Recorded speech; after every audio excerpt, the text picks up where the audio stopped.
big for Ninjas, actually. They have absolutely no idea. Three to line up. Adam's going to go through them all. Maybe spotted as well by Cabby. Jump to base. Actually, no, Cabby's still looking at the wrong play again. Floppy position held. Big O, 1v1. Not again! Not again!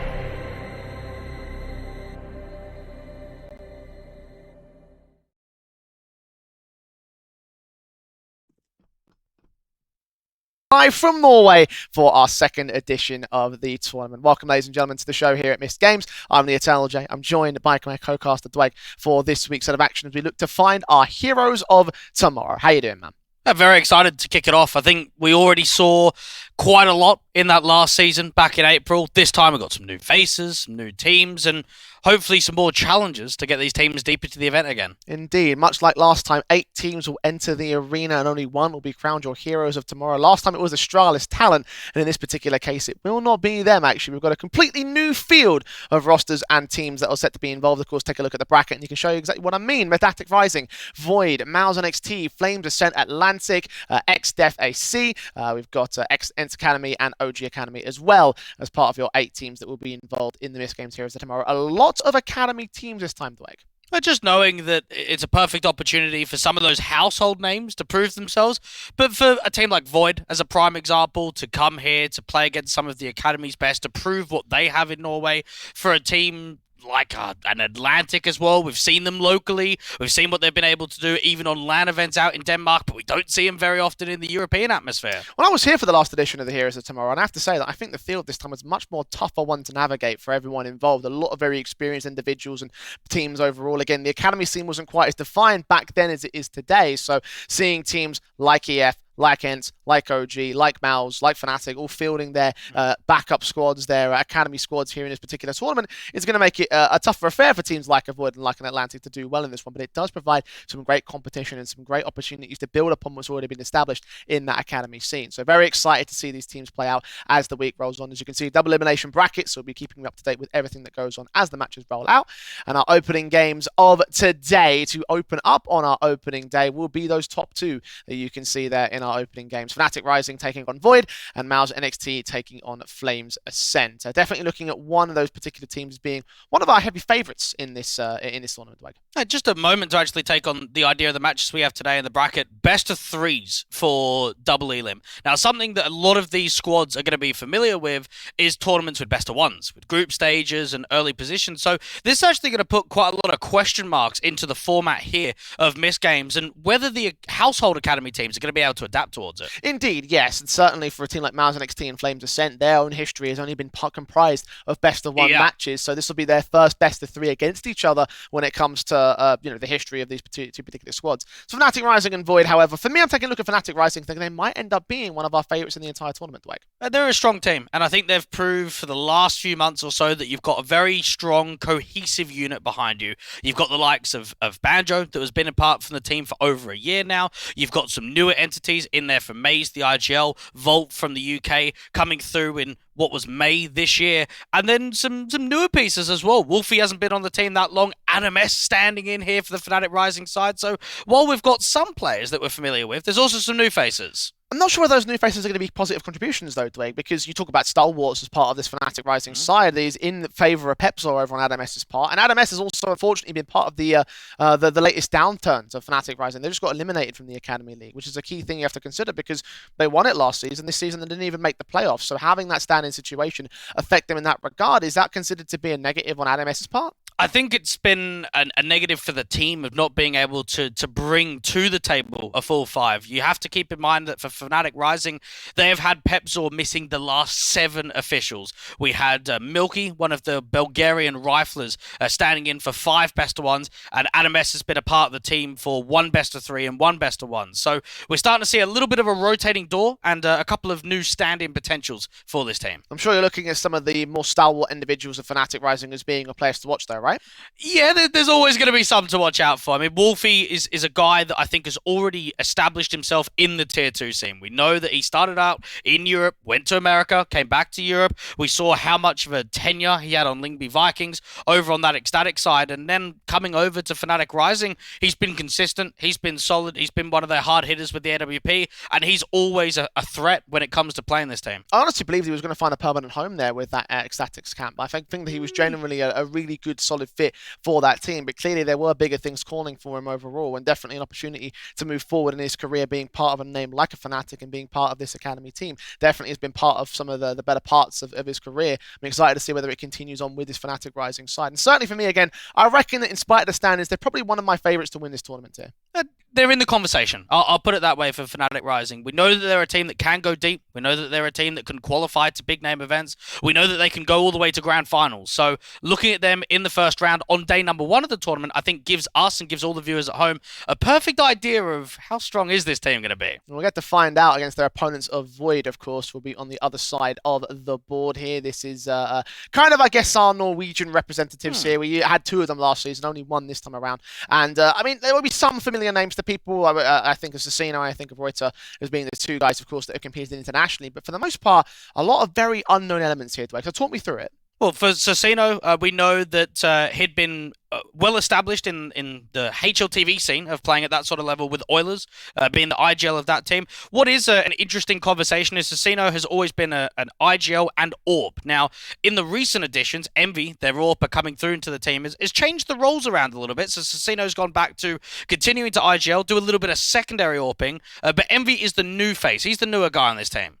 And definitely the most recent addition in the AWPing potential, right? Obviously, we're looking at AWPers as being sort of the highlight players for the most part in the some of the more impactful guys, I guess you could say, as part of these teams. A very important role to fill and very big shoes to fill for Envy's own individual part, Dwight. Yeah, there's not many AWPers in the Norwegian scene. I think Marcellus is the one that comes to mind first.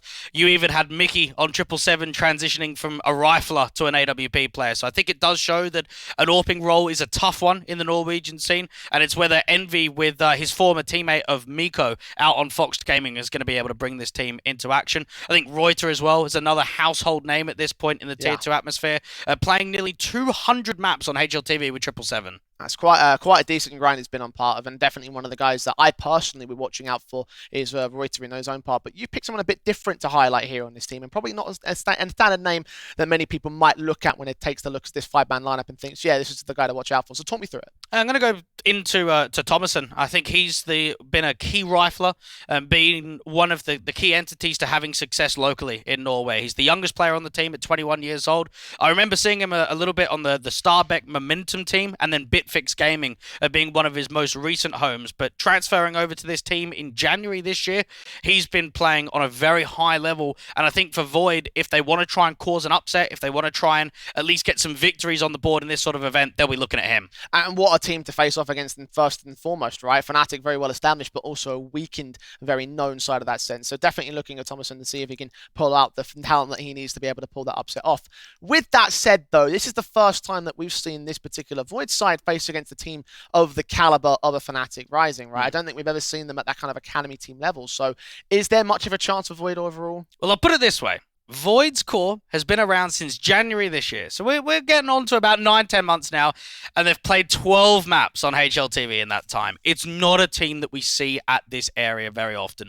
We see them in ESEA main, we see them in the local Norwegian events, we see them in some of the open qualifiers to try and get them to the Tier 2 events, but they're not normally a team that make it there. And some of the maps that we saw on HLTV was part of that assembly event very recently, and that was, I think, a last place exit. Yeah. So not exactly very encouraging for Void coming into this one. Definitely one of the teams we're looking at as being one of the weaker elements. But that's part of what this is all about, right? To get that chance to show some of those newer talents through and give them a chance, a stage to be able to perform in that sense. So how much performance can we realistically expect out of a Void side?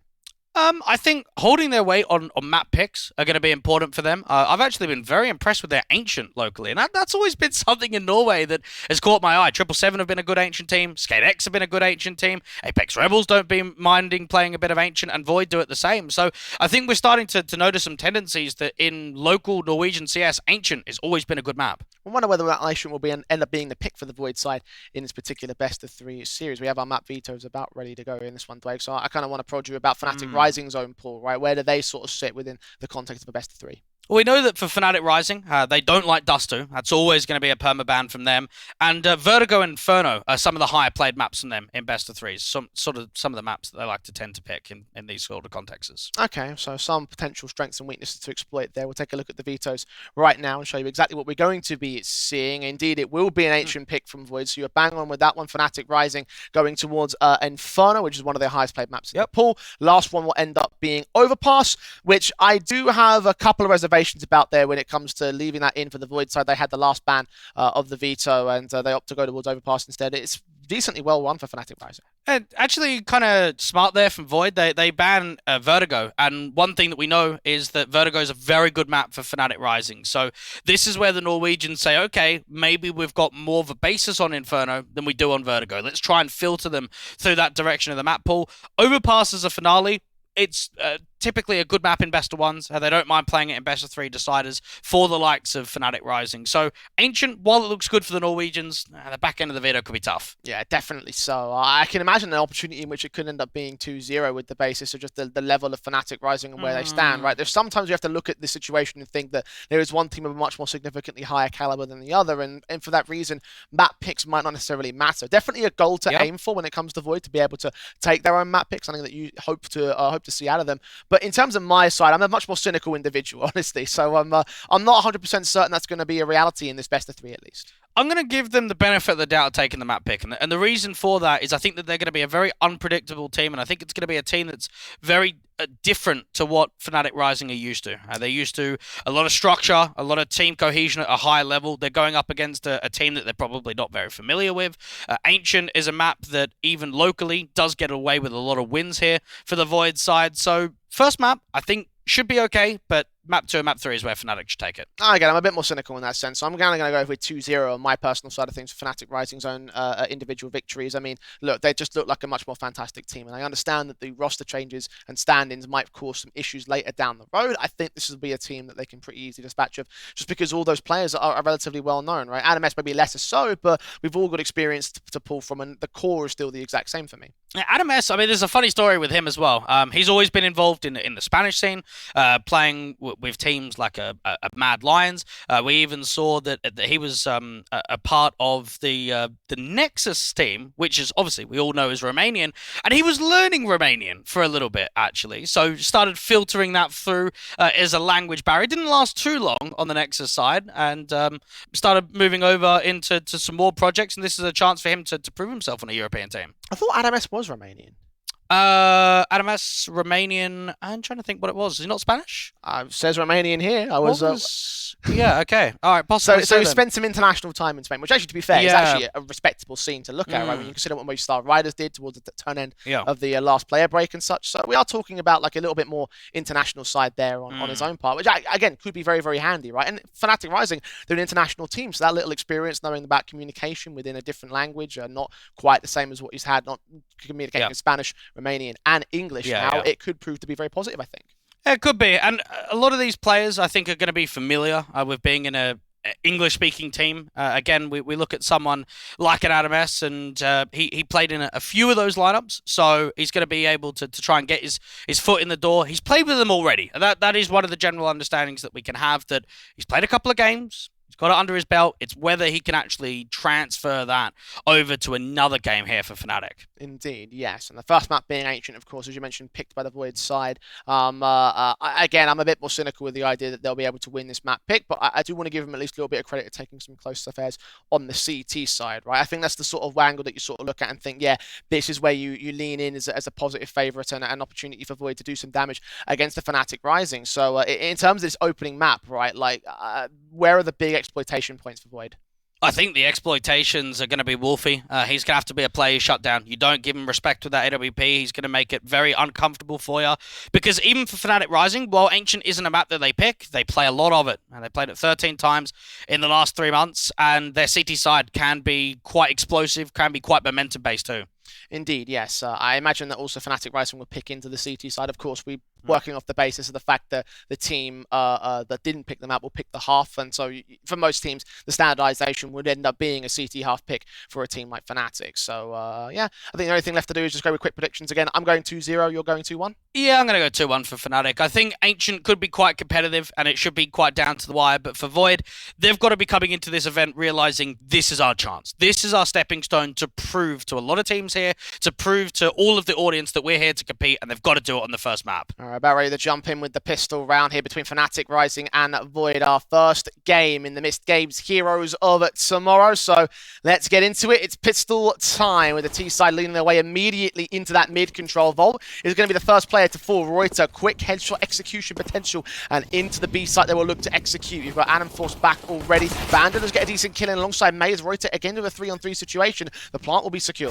Yeah, Reuter just continuing to press the forward. Lovely shots coming through from that Glock, and now it comes down to a clutch situation for Banjo. 1-on-2 for him, taps that bomb once, leans around that corner, trying to check out the ramp control, getting Casino, swing back, where is the last man though? Reuter is not on that short position, lips around, sees the shoulder, has all the info he needs, but without the time left towards him, no kit in play. Banjo's got to read it, but Reuter gets the ace. What a start for him.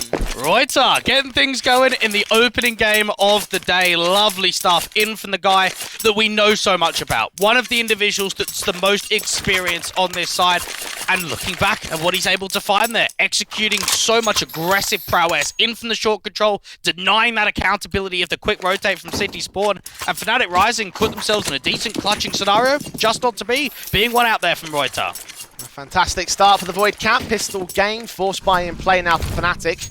Of course, AKs and Galils across the board. No expense spared in the follow-up round. 4 Galils, in fact, in play. No SMGs out in sight. It could actually end up being quite gamble-heavy in this sort of round for Fnatic Rising. You've got an immediate aggression in from the top of window towards that lane control from Volt. You've got 3 even aggressing down from the bottom of ramp on B. Smoke set to try and suppress them here on the CT basis, using whatever utility they can to drop any potential the Void can get them to start here. Take some lane control as well. Wolfie backed up with the 5-7. Spamming it through that smoke, hoping to catch somebody, but Reuter in the corner will not allow such luxury. Notice the buy 2 from Void, not going down to any SMGs, so just focusing on trying to get as many of those rifles out as possible does mean that there'll be some limitations on that util, and even Wolfie's going to get taken out of position to back up his teammate Evolve. Pushing in against the flashbangs coming in from the T side. Meanwhile, it's lane control being established by Reuter and Zestino. Crossfire dismantled by the T, AK and the Galil. The rifle working well. Trades are available, and they do double peek in towards Miko. Get him the drop. Bolt and Wolfie, last 2 players are tagged up here for Fnatic Rising. Got 1 man in Banjo that has to do the heavy lifting. Meanwhile, the bomb goes down to the B site. No defensive left. And not expecting much at all here from Fnatic's point of view. Even looking for exit frags, try and take a weapon out of play, get that Galil and save it forward from Wolfie. And from Void, you could just see how much impact gets gained by that double entry. Both Sasino and Reuter working off one another to take back that B doors control. And that's a 2-0 start coming through from Void. Made it look real easy as well.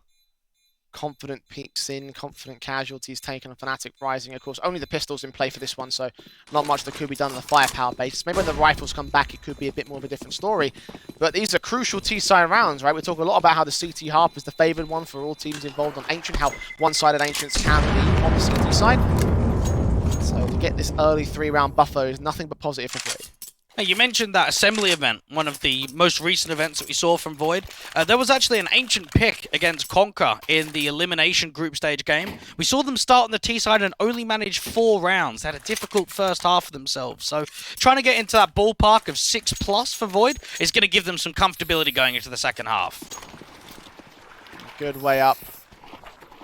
Fnatic Rising.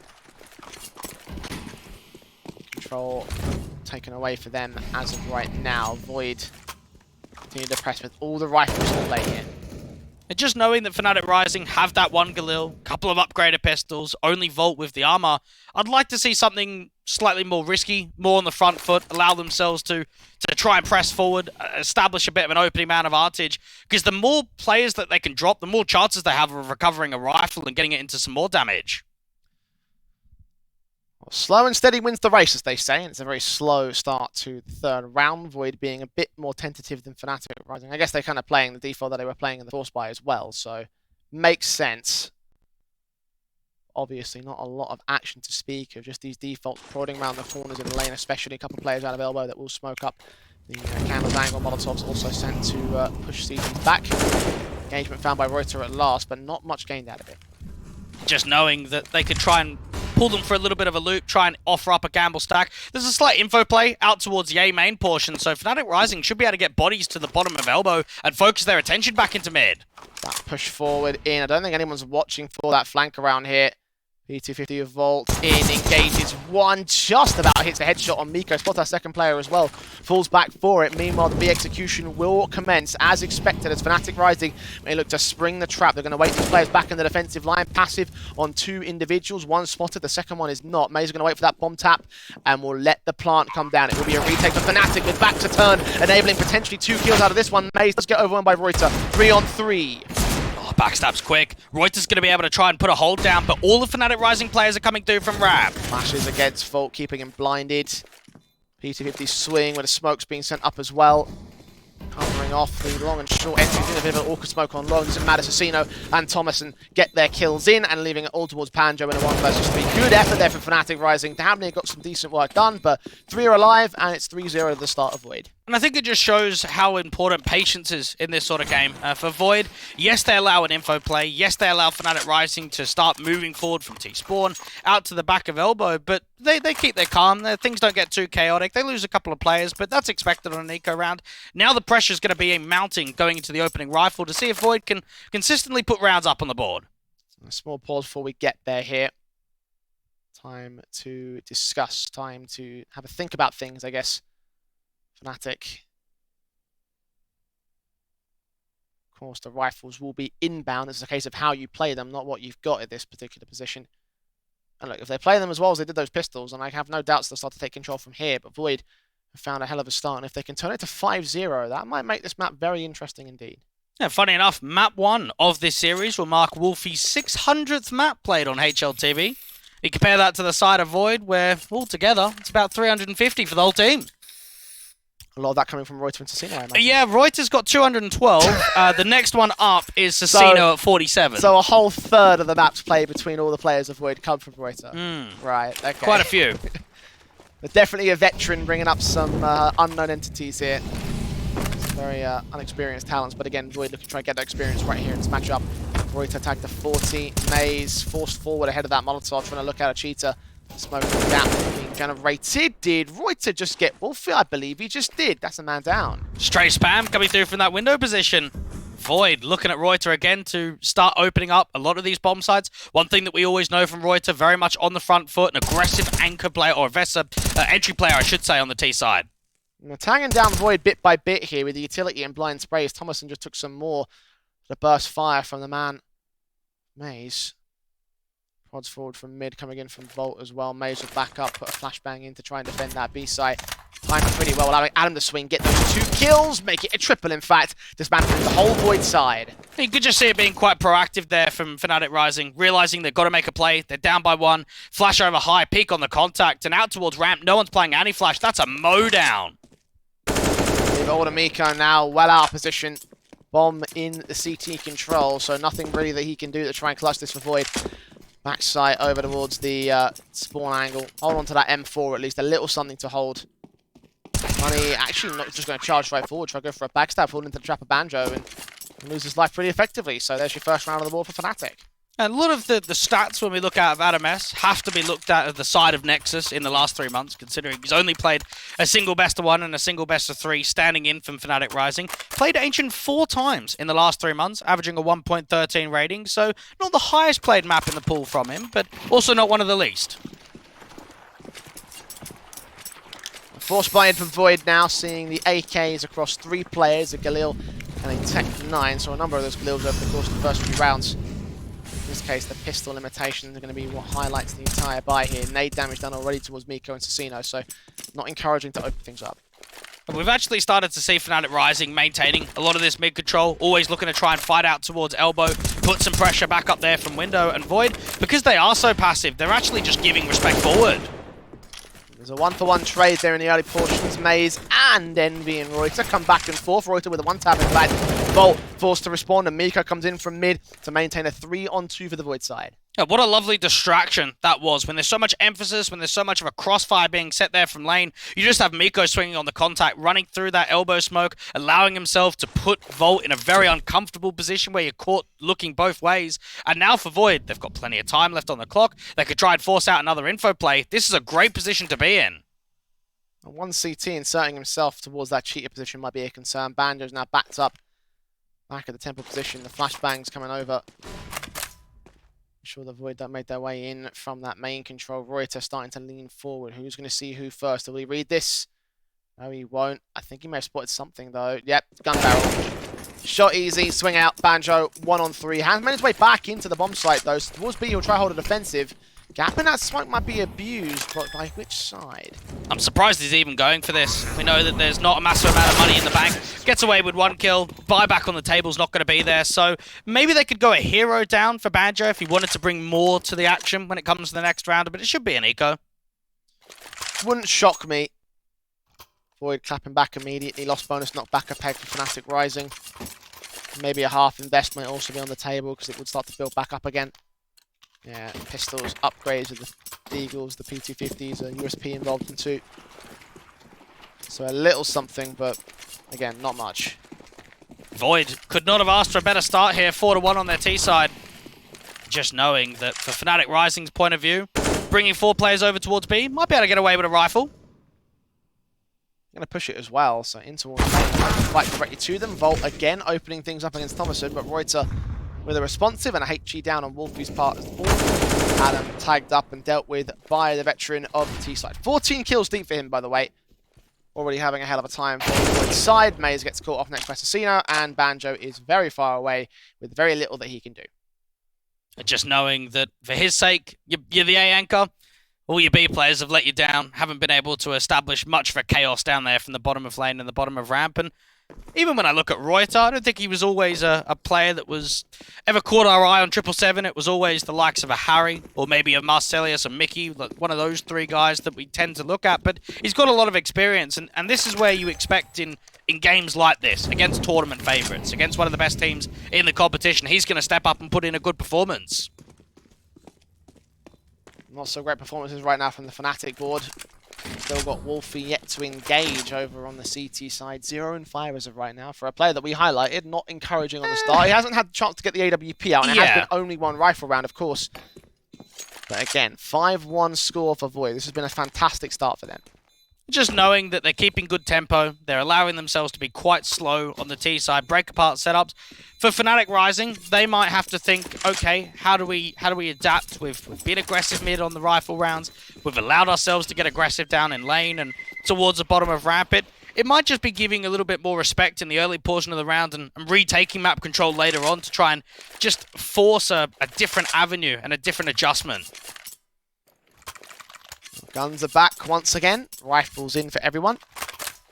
AWP, in fact, passed off towards Wolfie, so now's his chance to really strike here for the Fnatic side. Plenty more to do. There's 4 rounds to make up for the CT forces. Full AK's out for Void, meanwhile. Both him and Volt could be a dynamic duo out here on the mid control, trying to see if they can defend against any quick pops out from elbow. Got Adam S putting some anti-rush nades down towards the top of the middle part of lane, but again, we know it's been very cohesive, very slow from Void. Oh, and there's the burst through from Volt, catching Miko, right timing with a HE down support as well, and even MOUZ through the wall bank, straight through on Thomason, gets that kill in Envy with a responsive trade. 4 versus 3 for Fnatic Rising, and Adam S is still looking for a little bit more. In fact, he catches Envy now to 2 on the Void side. It's a bit more like it now for Fnatic. It just shows how much was granted with those 2 spams, 1 through smoke, 1 through a wallbang. Reuter, he's got his IGL of Assassino to work off one another. Swing in, spray through, Reuter's down, Assassino last left in the round here. A 1-on-4. Bomb on his back, gun pulled out and trying to check out towards the A site. I imagine we'll not be able to do much with it here. Just backed up with any angle to look for, but surely none to be found. AWP from Wolfie, very passive, looking back in towards that donut control, down there towards the bottom of elbow 2 and catches off Assassino. And the best placement for a Norwegian team in the spring event was 4th, achieved by the 0-0 prospect side. So trying to see if Void can get in a similar competition. I mean, you had a chance of watching quite a few of them. You had the prospects, you had a Mesa Sport, of course, and a lot of strong cohesion to try and see if they can bring some of the new blood forward. Definitely following that from prospects. Less so on the other guys, unfortunately. So in this case, Void certainly are looking like a force to be reckoned with right now. Again, just losing that last round, their second one lost in the game thus far. Fnatic Rising, as you mentioned, may have fallen into the trap of underestimating how good Void could really be. Still missed utility out towards the elbow position, a gap generate and continuous phrasing. May has been pretty good with these wallbang attempts. Just got a tag off on Envy. Thomason tagged up to 63 as well. Reuter, meanwhile, leaning into the B site, checking out the back corners. The back line of that long control is the next big concern. Teams will make their way up the AWP. I do love this walk up because it's completely undetected as of right now. MOUZ could put a flash forward out to that long position, but Adam S could get caught off guard as soon as he repositions, as soon as he gets a nade out. That should be the swing. Now he's seen him. Reuter giving up the ghost on that one. Kill found for Fnatic Rising. Volt continues to fight, meanwhile, in at window. That's 2 kills, not quite 3. Envy responding all the same. Him and Miko, last 2 players left. And Miko's actually walked out A, and Wolfie's got back into T-spawn, so this should be the bomb being dropped. AWP catches an excellent timing. That's a very unfortunate round there from Void, because I think they actually played it really nicely. They get aggressive up towards top ramp, trying to catch a timing. You've got Miko walking out of A main, and you've got so much space, so much map control, but just not being able to deal with the crossfires and not winning out the duels hurt them big time. So we Fnatic with their 3rd as a result. Void doing all they could to avoid this eventuality, but that's not really happened at this stage. Miko at least holds in a donut, and the CTs will not press around that far to hunt for him. In fact, they just hold back at spawn, and Miko will just sit pretty, hold on to the gun, and look to whatever they can buy up in the next one. Void has extended their entire savings into this round, so $1,900 flowing into the bank accounts means there shouldn't be much of a buy around this AK. They're using it as much of a hero as possible. Void had a lot of impact in the opening few rounds from Reuter. When you get deeper into the T side, we've got to see more from other individuals. And I think Thomason, one of the individuals that had caught my eye in the last handful of months playing in the Telegan event, where they placed 5th, didn't qualify for the LAN playoffs. I think that would have been what, from Void's POV, is a disappointment. I think they were one of the favourites to make the top 4 angle. Maybe trying to see if they can go deeper internationally. They were 1 place off, to be fair. So. Yeah, but it's still not making it. And that is true. That is the cut. That is true. Make amends on the international stage might be a much more positive entity for them. We'll see whether they can do it. This one rolls on. For now, not much that can be done again with the pistols pulled out. It's going to be a harsher eco around this rifle, so Regis Miko is the hero.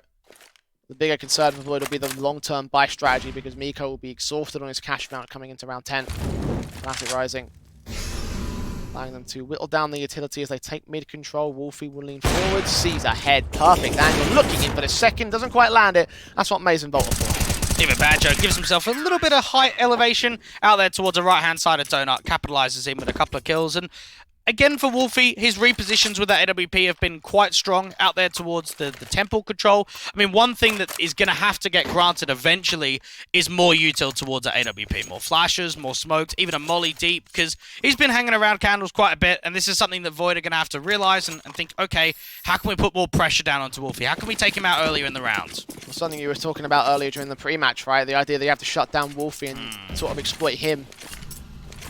Right now, Void have their gun to try and do just that again. AKs across the board with the Galil for Miko. Volt trying to lean forward himself to window, going to check out for the lane position. Won't be able to see anything there. Void have put quite a lot of presence in towards this A main position. Banjo's going to try and engage it, spray Miko down to just 6 points of HP, so not positive on the start for Void. What they're trying to achieve here is a slight over-rotation. They're trying to force a mistake. You can see they've got a couple of players outside of the B doors trying to establish some lane presence. They've actually forced quite a few players to reposition back over to the B-side defense. You've got 3 players there from Fnatic Rising. And while that's happening, they want to retake some of the mid-control. There is a pit player they have to deal with, though. Going to wait for them to make their move in, hold back passive, have 1 player in candles that can engage. And May is I think fire those bullets down range to try and ensure that their backs indeed will be turned. So perfect opportunities for potentially a 3K, maybe even 4. There's Volt with 1, 2, not quite 3. Banjo's there for the responsive, and Reuter can deal with him, but that's an advantage for Fnatic Rising. And it's all those small mistakes you're going to get hit for. Adam S does get slightly aggressive out towards Cave. There is an answer back, but as soon as that happens, Reuter gets forced into a clutch situation, just retrieving the bomb. 1 on 2 for him now. Bomb on his back, going to rotate in towards the A play, I imagine.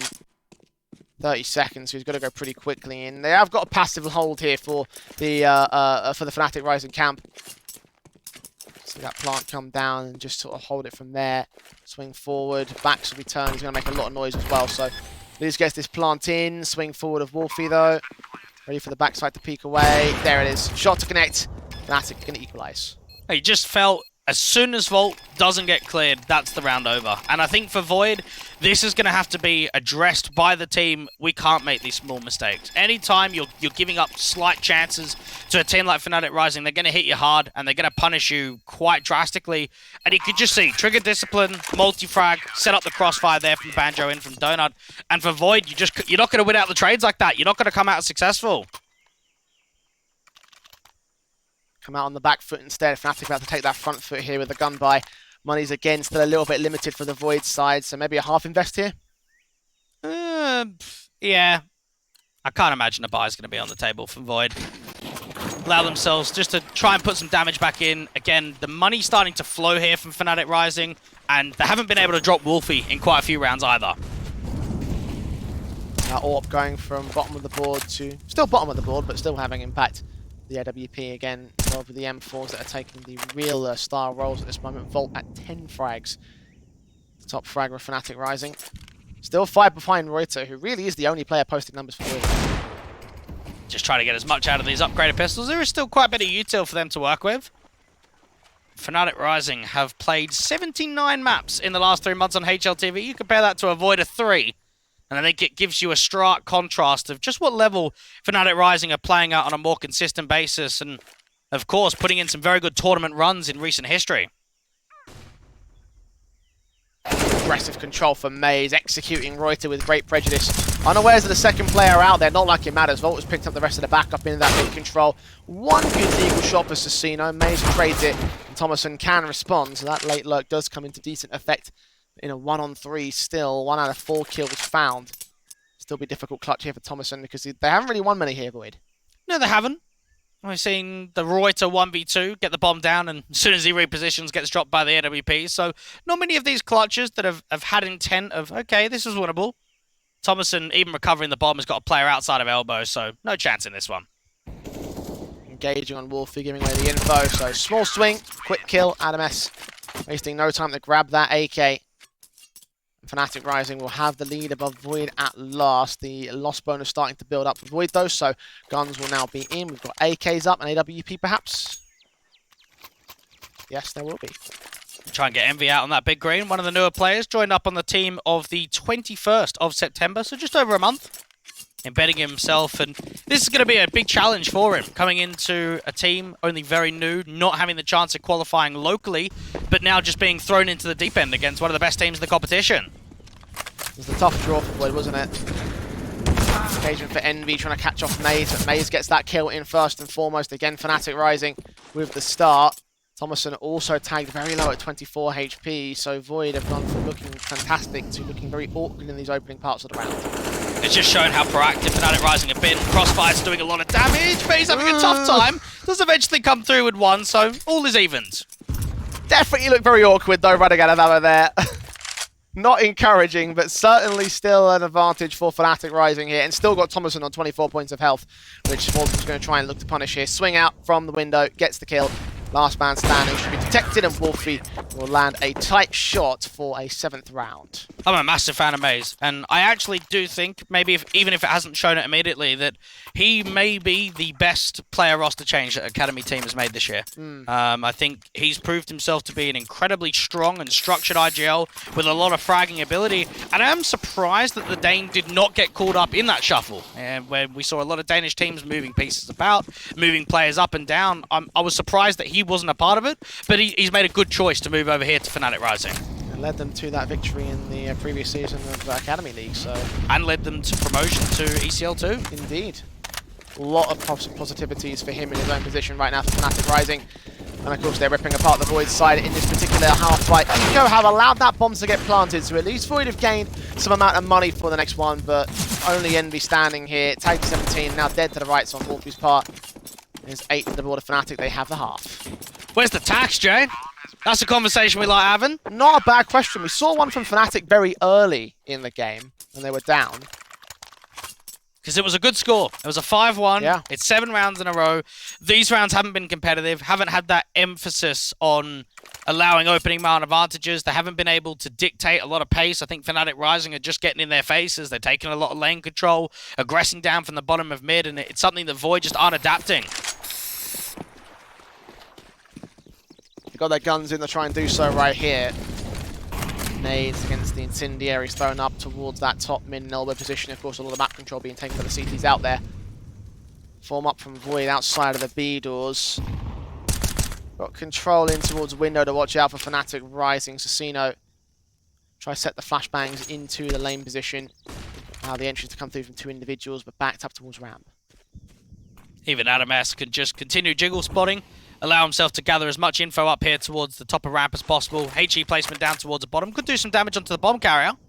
Void waiting to see what mistake will be given up next. A slight little off angle for MOUZ. Seems the mistake's going to get given up by Thomason there. MOUZ peeking forward, getting the kill. Does get overwhelmed. Volt's got to turn his attention back towards that lane entrance and burst through against one headshot position. Get Roy to the drop in the end. Fall back as well. It just shows no one is there for trading ability. And that's because there's no mid control. Yes, you're being able to establish your top lane, but because your emphasis at the bottom of elbow is so tight, it's so close quartered and not offering up the space, as soon as your teammate falls, that's just an easy exit. There's just no pressure even being applied onto Volt. Fire towards elbow, got there in the end, but just far too late on it. Volt's had to go back into the ace site, swing in from candles, get his 2k on Casino. And Envy and Miko now just caught off. Envy in that mid position, watching the AWP, hoping that he gives up an angle towards this donut position, just grabbing that bomb to rotate it back into the B execution. With 23 seconds, 4 players to deal with, I don't see it being likely. Doesn't look like it at all. This crossfire is going to be locked. And for Void, they're going to have to use their util well, get a molly down out towards wood at least. 10 seconds, and they're going to fall back. Save their weapons. I guess it makes sense to a certain extent. Of course, money's still going to be a little bit wrecked for Envy and Miko's part. Only really a drop available for Miko. Other 3 players do have cash, though, so they will afford an investment around these 2 guns. It's more so that you got the AWP in mind, because you just know you're not going to be able to get that. And you have to look at that round and weigh up, are we going to win it? Then no. We're together, no one's overpeaking us, we're down in the 2v4, we've got a lack of information on where the last couple of individuals are out towards that B site, so let's bring that AWP forward, let's allow ourselves to buy up in round 15 and hopefully end this streak, which is now 8 in a row. Fnatic Rising looking good. Stumbled in the opening part of the game, but now they are looking good indeed.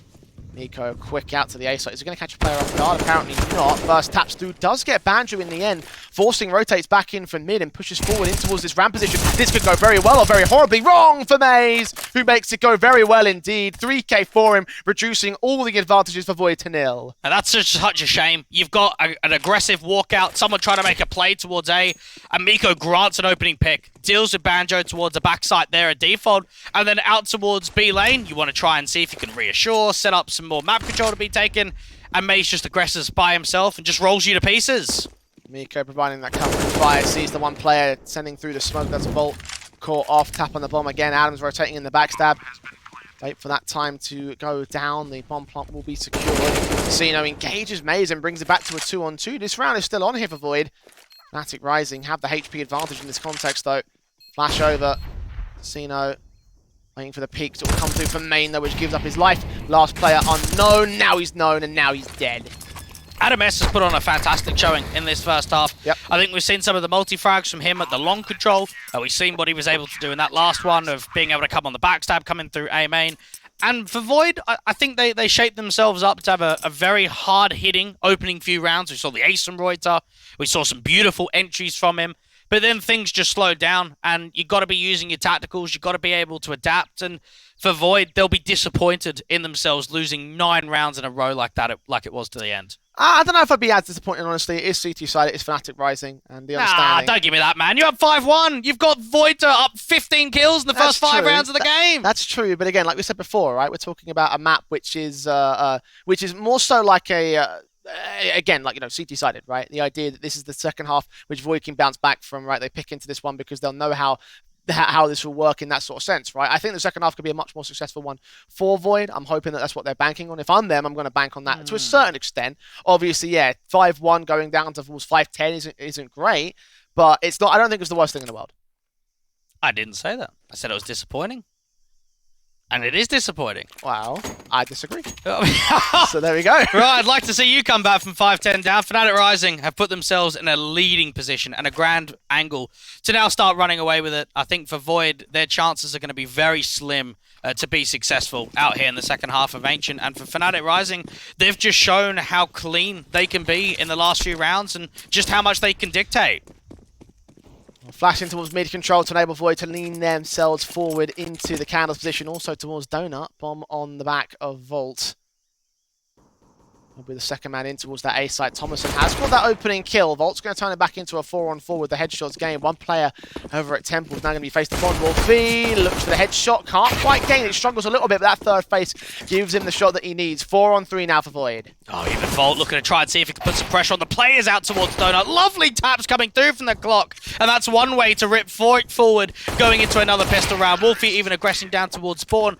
And I look at that, and it's just so much on the front foot. Yes, you get your opening entry. Yes, you're able to get the pick out towards Temple, but look at what Fnatic Rising are doing. You've got Volt into Donut. You've got Wolfie aggressing towards City Spawn. It shows there from Fnatic Rising that they want to keep applying that pressure. They want to keep fighting, looking for more duels. Very clean and coordinated there for the Fnatic side, and the kind of game that you want to see them playing on T-half. Void set back in the instant the half starts. 11-5. USP's pulled out. Suicide stacking towards Main, going to try and push forward and grab any kills that they can. One player does break away from it, so it's left these two players aggressing at this stage. They're probably going to get overwhelmed by Banjo. Mac-10 in against them, getting Reuter. Probably looking for the second man as well. Actually, he's fallen away here. And for Void, a gamble stack towards A, gamble stack towards B. It's all about whether the timing works out with the positioning. Can you filter Fnatic Rising to move into this angle? Because any time you can force at least the T's to exit towards you, there could be damage. There could be 1 or 2 picks. Unfortunately, Donut's being taken, so this bomb's going to shift up to A. Yeah, it is out towards the beast there. B-doors for now, flashing in towards that ramp control. Might allow MOUZ to get a little bit of engagement involved. Did see the one individual, but prodding has definitely forced out the rotations from the Void side, and that's what Fnatic are banking on, with Wolfie now pushing forward, recognizing that indeed there is nobody on the A defensive, not even at spawn, not out towards this Candles angle. Will hold himself inside of Candles to cut the rotations, but the bomb will most certainly go down from here. Void focusing their attention back into the next when the rifle round comes. Fnatic Rising, they could use this as a heavy bonus come the next round. Use those Mac-10s, make it somewhat aggressive, charge them up through elbow, up towards the B doors, into lane, and just use as much of that pace as possible come the next round. Try and just filter that continuation of rounds. Have them push forward in towards spawn, try catch this one player off guard, and Adam, the Mac-10, might be in for a decent amount of money farm. Indeed, he gets 3 kills before being put down by Thomason. Now all left for that USP to see probably not much. Yeah, there's MOUZ with the kill found. 12-5 for Fnatic Rising. Funny enough, for Fnatic Rising, currently on a losing streak of Ancient. 4 maps in a row have not been successful for them. They're up 12-5, so looking to end that losing streak and get some victories back on. Yeah, good stuff. Still worst case scenario, Jay, or no? Worst case scenario if they lose this rifle round. Right, okay. So only 3 more rounds than where we were at the end of the half. You said it, not me! Look, this is where they can turn it around, in my opinion. Okay. Pistol and rifle, those are the 2 rounds that you can turn back to the favour of Void. And indeed, Miko starts things off well enough, gets that kill. Adam with a responsive, a 4-on-4 situation for Fnatic, and that is the entire B-side defensive overwhelm. We'd like to see a rifle involved in the mix. Was pushed forward, and now is going to be dead to rights on the wall banks from Wolfie. Adam S looking for more on Envy, and Void suddenly and quickly rotate out of there. So, Jay, is it over? I'm going to keep asking you. You're going to keep drilling it, aren't you? Well, the thing is, this has now been 12 rounds in a row. from Fnatic. And you could even tell with that round, I mean, I was saying it just before, they're going to beat them with pace. They're going to keep it as a bonus round. And what do? They pump. They go really quick up there from the top of the ramp control out to that B side. I don't think you can blame your anchor player of Miko that much. I mean, he's got an MP9. He doesn't have a crossfire. But then where is the crossfire? Where are the anti-rush nades? Where's the support for the MP9 around all of the rifles that he's the one taking the first contact, getting away with a 1-for-1, but no one's there for trading positions. No one's there to establish crossfires. No, you are right. That was a pretty shoddy defensive. I won't take that away from you. And Void at this point there, time is running out. Fnatic Rising are currently in a respectable position. Having a quick moment here of a pause time. We've got just to look at Jay's face to see what he's like after they've lost 12 rounds in a row. Do you mind? Do you mind? Small tech pause, of course, so we're not currently live at this particular position. So yeah, it's still regardless. I mean, look, at the end of the day, you are right on those points, right? You have made some very valid positions. Oh, we're quickly back into it, so actually we can still discuss the fact that you have some valid points and positions overall for the Void side. 13-5 is the current situation for them. And still needing to work upon getting this rifle round together again. They have got that investment together. Even Thomason out towards his pit control, try and see if he can swing in with his teammate towards Donut. And for Thomason, this has still been a rough game from him. And knowing how much success we've seen from him locally, has not been able to put it to the action. And even Reuter, he's been sitting on 17 kills for quite a while now, hasn't he? Yeah, he had an explosive opening to the game, and since then has kind of dipped off. Unfortunately, his teammates have not posted much in the way of other kills to support him. Has at least found one there. Off the part of Envy. Adam going to swing forward. Trying to see if we can get the trade back to a 4-on-4 if possible. Nades and Molotovs in support. Banjo's going to go back for that bomb. Smart call. Now in his hands. A lot of distraction from Adam, just allowing himself to focus as much of those CTs down there towards Candles, bring him further away towards the B side, and even Reuter's attention still going to be brought forward while Cave and Ramp's being taken. M4 backed up. Engaging upon one, losing his life to Adam. Now Volt swings in, going to check Woods. Instant edge shot there against Miko. Execution potential, Lovely. Doubling up. And that probably would be Void done, I want to say at this stage. Look, anything can happen. I've seen 14-5 comebacks. Mate, on you Ancient. can't get yourself out of this one. Look. It's been a tough game. It's been a very rough time, and even I am a little bit surprised with the way that it's gone down, but I think it does strike the contrast of what we did expect going into this game today. That Void are going to be one of the weaker teams here in the competition. Fnatic Rising are going to be one of the favorites. And just from that early start of the game, there looked to be a little bit more positivity, but it's been an outclassing. It's just been a complete stomp affair here from Fnatic Rising on map 1. And to be fair, we kind of expected this to a certain extent, right? Like, we gave them a bit of credit because it was Void's map pick, and I still thought they would take it. I mean, this is a map that locally I've been very impressed with, but then it might just be the level of competition, and Void, they just haven't adapted. They're not using tacticals. Yeah. They haven't been able to get much out of Thomason, who is a key factor. If you want to win games, you need good performances from him. Even Envy, the AWP, we haven't seen him AWPing very often. And across the board, it just, other than Reuter's opening few rounds, there has been no star potential. And in that sense, you can't hold it against Void again, right? Like, we kind of thought that this might end up happening in at least one of the maps, right? Like, at least in Fnatic's map pick. I had the potential down. I even had this down as a 2-0, remember? So I was under the impression that it would be a stomping affair for Fnatic. So far, that's exactly what it's been, and it won't be for much longer because only 2 more rounds to go. With an open A bomb site, a bomb plant's already been secured. Adam's found Casino, and, well, what do you do here? Well, you probably save again. There's not going to be much in room for a retake. You could just see for Void, they're running 2 in mid, 3 out towards the B side. And the one round you don't show A presence is when you're getting rushed in towards A ramp. It's an unlucky situation with the call on what you want to achieve on the city side. It's a very good read and a very good call in from MOUZ. And even Void, you're trying to save and you're still losing players. The default's still making it more expensive. A map point for Fnatic Rising. Void's own map pick. Really gone awry for them, hasn't it? 10 map points to bring back. At least they have saved these guns. At least the max loss bonus will enable some manner of a buy around it. Almost being capped up by Banjo there. Fortunately, those 3 do stay alive to the Void side. It's at least when they need at most here. And we did have the conversation. We have seen some of the Norwegian teams in the last event struggle. Yes, Prospects did pretty well and had a decent lower bracket run.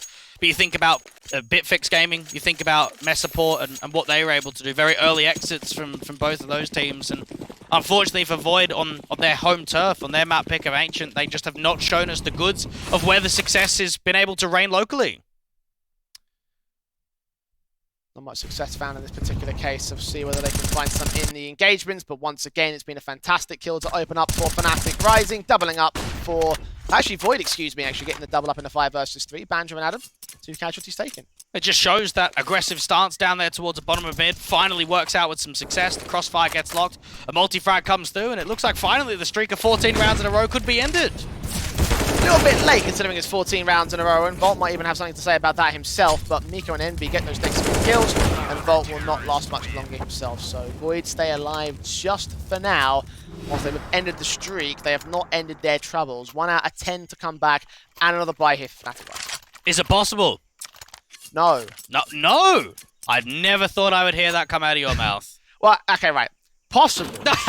Strictly speaking. Yeah. Strictly Here it speaking, is. possible. Here it is. Okay. Yes. That's more like it, Jay. I thought you disappeared on me for a moment there. But in realism, are we really expecting it here? Like we are we? So that's my whole thing. It could be answered back immediately. You've got some pace, run out again aggressively towards A main, and it's going to put pressure on the anchor player deep in Temple. AK engagement sprays down Envy to 48 HP. The AWP shot got nothing.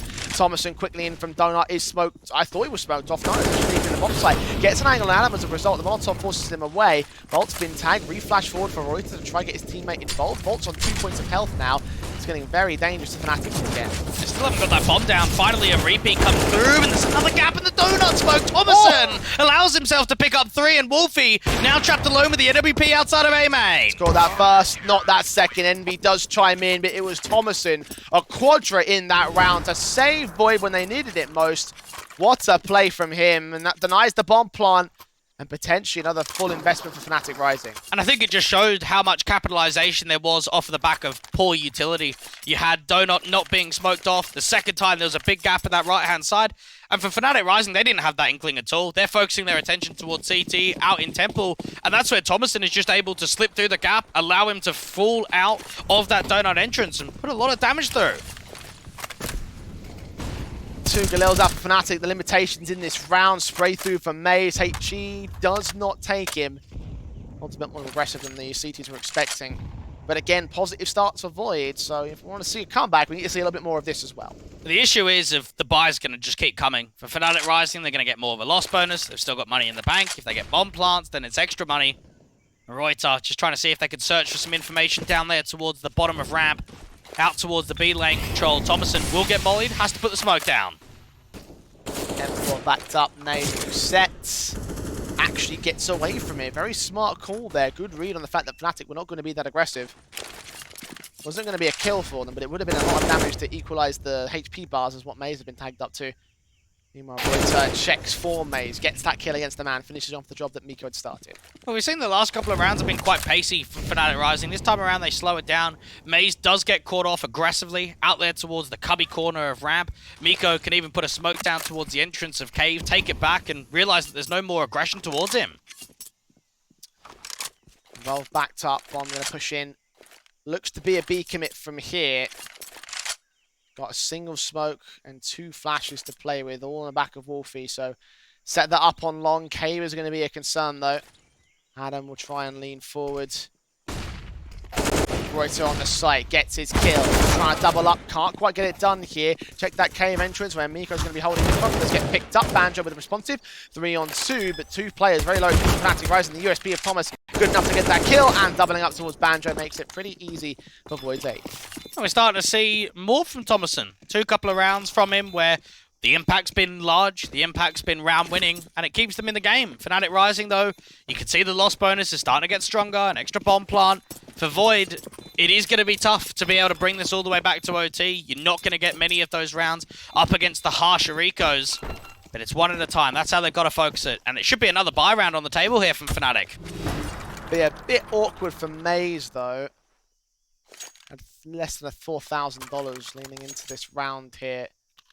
Cregan from Wolfie, so extra expense being taken for his own part. AK's in for Volt, and Adams should be seeing it for Banjo as well. Galil does come through for MOUZ.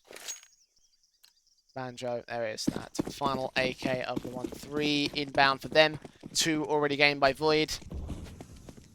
7 to go, Dwag. But for Fnatic, they only need 1, and that will be the end of the game. We see them start leaning out aggressively outside of the B doors, get themselves into lane. Now, you've got an aggressive stance being taken from Void to take map control against A main. I wonder if that actually filters through to something a little bit more pressy. Instead, while that's happening, Wolfie just catches the first long player off guard. There's the shot. Miko down. 5-on-4 being held. Volt gets Thomason next towards 3. Void are just locked out of the B site as a result. Mid control can I get established as Void check the elbow position. Envy, his AWP, I think was spotted at a gap in that smoke there. Fire through as he started to peek around.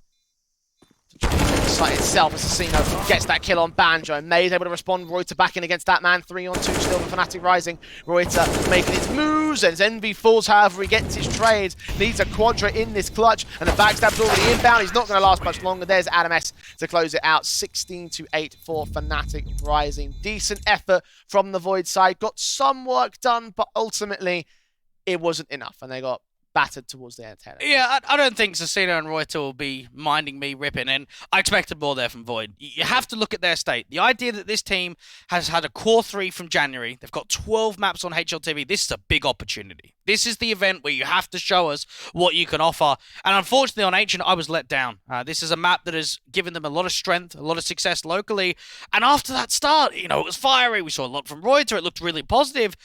No tacticals, no adaptation, and from Fnatic Rising, they just beasted them. After that 1-5 scoreline, that was it. There was no chance for Void. I don't know if I expected more per se. I definitely hoped for more, right? Obviously, I like to see 3-map series just because it's the best Counter-Strike, but unfortunately, I just have to take a look at the comparisons of the teams involved. And again, before the series, I said, I think it might be 2-0. Yeah. Like, this isn't the most shocking result in the world, in my opinion. You could look at it that way, but again, for Void, they're the only Norwegian team here. There's a lot resting on this first map, not the series. I mean, that's a different conversation for me. But for Ancient, this is a map where, again, we expect more from them, and just knowing that the way that went down, I think for Fnatic Rising, that was a walk in the park, and didn't feel like much of a challenge. And now going into their map pick, this is where full control will get taken to set up a 2-0. Well, if map 1 will be a walk in the park, then map 2 might be getting pushed in the stroll. We're going to go towards a break and see how Fnatic map pit will go down against Void after the break.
Well, it's very little time jumping into our second match in the series. Void versus Fnatic on Inferno. Fnatic's map pick, of course, those of you who missed it, they dominated Void over on the opening map of Ancient Dragon. I think that this one's going to be much more of the same.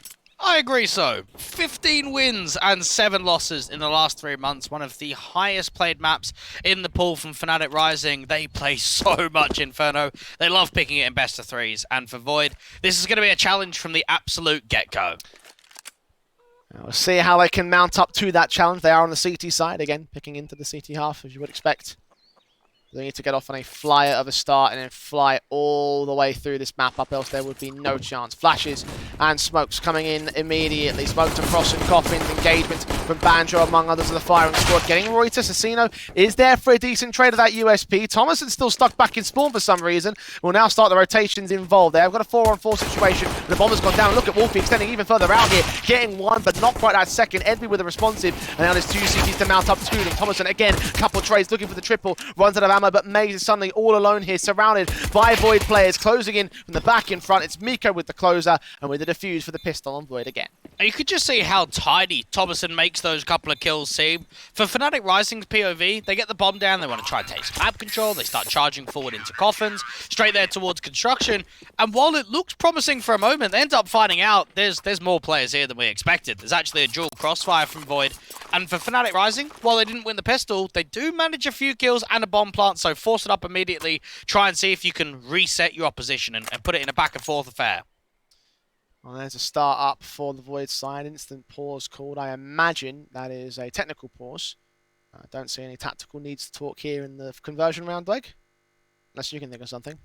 No, not a massive amount. I mean, for Void's mindset, you just don't want to be losing this round. You want to get yourself off to a good start again. Don't allow any sort of way back in for Fnatic Rising, because they're again, they've shown how strong that they can be out in that first map. But we've seen a bit of Void on Inferno.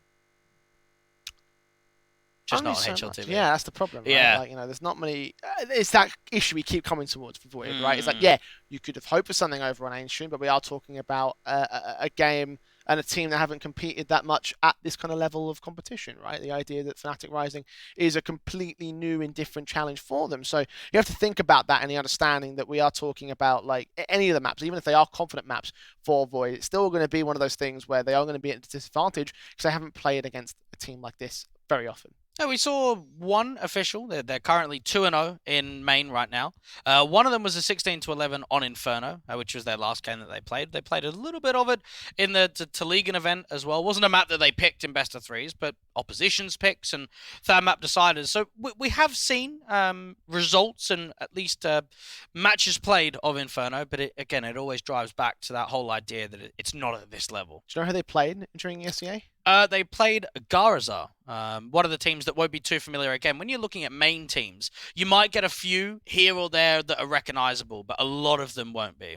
Right. Well, I definitely didn't recognize that, so definitely not much to pull from in that sort of sense. And again, the difference is between that team versus Fnatic Rising, right? And that's always going to be the problem that Void faces in any of these map ups, be they Ancient, be they Inferno, be they whatever. You know, that's always going to be the thing, right? Fnatic have got a ton of results at the Academy League level. They play this one relatively often, right? They've got 15 wins to 7 losses at the moment. So we're talking about quite a lot of experience to their own side of things. And just knowing it's always Vertigo or it's Inferno. And for Void, they banned Vertigo in the initial wave of the pool, so it's going to go Inferno. There's no other two ways about it. And for Fnatic Rising, even if we just look at the drastic difference in the ESEA structure as a prime example, we know that for Fnatic Rising, they had a very deep run in advance last season. They made it to the relegations, and they're now in ECL. They play their first game in a few days' time. For Void, they've been trapped in main. They've been stuck in the main position for quite a few seasons in a row now. Do you know how many seasons exactly? Well, 41 was the start. I mean, the team's only been together since January of this year. Okay, so only like a couple seasons so far. So it's been 41 to 42 and then to 43 again. So haven't seen promotion.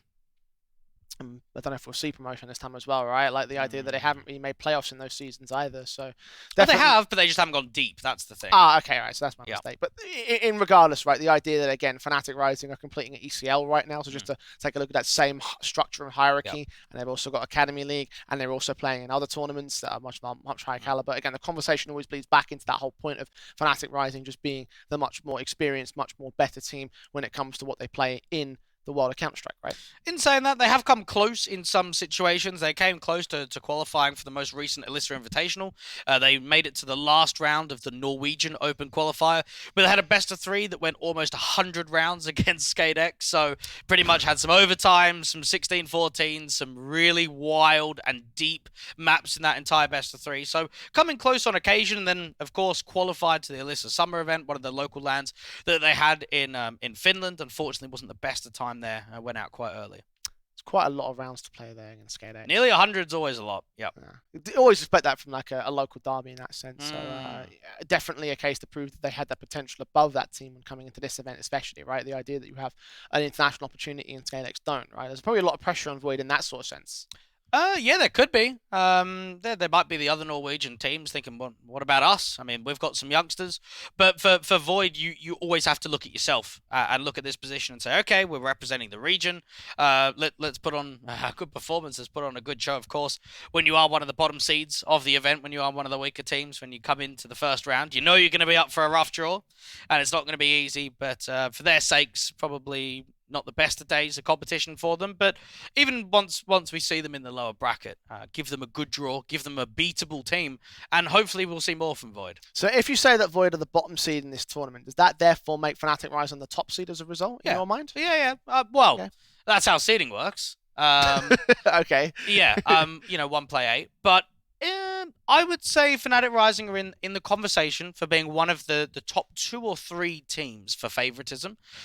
If Pepsor was still playing with them today, and maybe if he was playing with them for the last couple of officials, I think it would have been a no-brainer. I think I would have put them as number 1, no questions asked. But now that we've seen this is the 8th game in a row with a stand-in, don't qualify to the playoffs of the Academy League, don't defend your title of winning the first, it does put a little bit of question marks out there of how strong can this team actually be. Yeah, certainly. I think that's the one thing I was talking about, right? The idea that we have this new addition, these standing situations over the last few officials, the last couple of weeks or so for Fnatic Rising, the idea that they've lost out in terms of the Academy League most recently, I think it was yesterday or so when they played that play-in match and they didn't quite make it past 0-0 Prospects, of course, a team that has recently fielded a Norwegian roster themselves. So having those issues in that sense during the recent season, and then obviously that being one of their main sort of bread and butter tournaments, having to go out in that one after you just took the title and seeming to correlate with the fact they've got a standard at the moment indicates to me that it might be a bit of a rougher time for them in the MistGames tournament. I think the issue is, of course, comparing that to this match where things are very, very different. I think for Fnatic Rising, they've had a tough time with the transfers. I mean, they've lost a couple of coaches. Cube left them to join Copenhagen Flames, and then you have Shannon, and then he leaves to join Heroic, and it's like, great, we've had 2 coaches that have now just been picked up by other people. We've had a little bit of a shuffle with the lineup. I mean, Regali was part of that. He went over to Copenhagen Flames as well. You had Depression that was in there very recently. He's now gone. Brought another AWPer forward of Wolfie. He's not even officially signed to the roster, but he's been playing with them for a few months. And then you've got a stand-in of Adam S. So I think towards the tail end of the year, we'll probably see a little bit more of a cohesive 5 with a coach with a little bit more backing behind them. But they're in a difficult position when it comes to the starting 5. On that point about Wolfie, though, because you've actually brought something that we've been remiss to mention, right? He's actually not officially part of Fnatic Rising. He's sort of back in his weird sort of stand-in trialist sort of area where we don't really know if he's... I mean, it looks like a part of the furniture. It's pretty much a trial, I would say. Yeah, it's not a stand-in when it's this long. But again, he looks like part of the furniture right now, but he's not officially like a member of the team. So having constantly highlighted him, right, because we had him as our player to watch out for on the Fnatic Rising side for this game, probably will have him as a player to watch out for the rest of the tournament. The idea that he's not officially part of the team, how does that throw a spanner into the works for Fnatic, if not now, in the future? I don't think it does. I mean, in my eyes, he's part of the team. Whether that's official, whether it's pen and paper, it's a different story. But for Wolfie, he's been here long enough. I mean, we know that coming into today, Fnatic Rising had played 79 maps on HLTV in the last 3 months. Wolfie had been a part of the last 60. So he's been there for pretty much near the boundary of the last 3 months. So he's been here for quite some time. Okay, then. I mean, fair enough in that sort of respect, right? I'm just a bit concerned that, much like how ecstatic had Wolfie as one of their staple players, that he's going to be part of this team and do extremely well, and then go on to different things after his trial period, standing period, whatever you want to call it, is up. Yeah, you got to focus on the here and now, though. And I think if you are one of those players when you're in those positions, you got to give it all you can to get a spot. I think for the Fnatic Rising side, we've seen a lot of promotions up to the main squad, giving them a go. Pepsor's done it, Banjo's done it, Regali's done it. It might not be something for the foreseeable future that it happens again. We might have to wait a little bit further down the line. But being a staple on these academy teams does give you that hope that if there is a stand-in, if there is that necessary need of going up to the main squad, even for one event, you're there and you're there for the possibility. So they're there for this one, and certainly in this particular case. So right now we're waiting for this tech issue to get resolved. So we'll keep you as updated as we know what's going on at this particular moment in time. Obviously, we had the stream go down a little bit earlier for solve some issues on our side.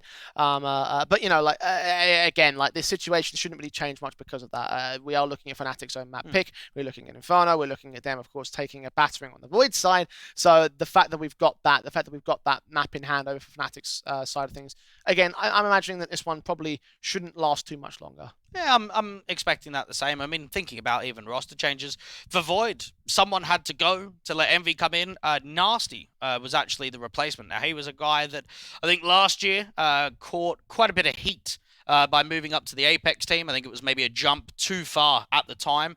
Had a difficult time. Is that Apex main or Apex Rebels? No, Apex main team. Okay. Yeah. Right. Had a difficult time playing up with the main squad. Felt like it was a jump too far from him. Ended up going back down, playing with Void for quite some time. He's now been replaced by Envy. So for Void, it's all about trying to make these changes to be the most competitive team in Norway, which, unfortunately speaking by results, has not been able to prove that.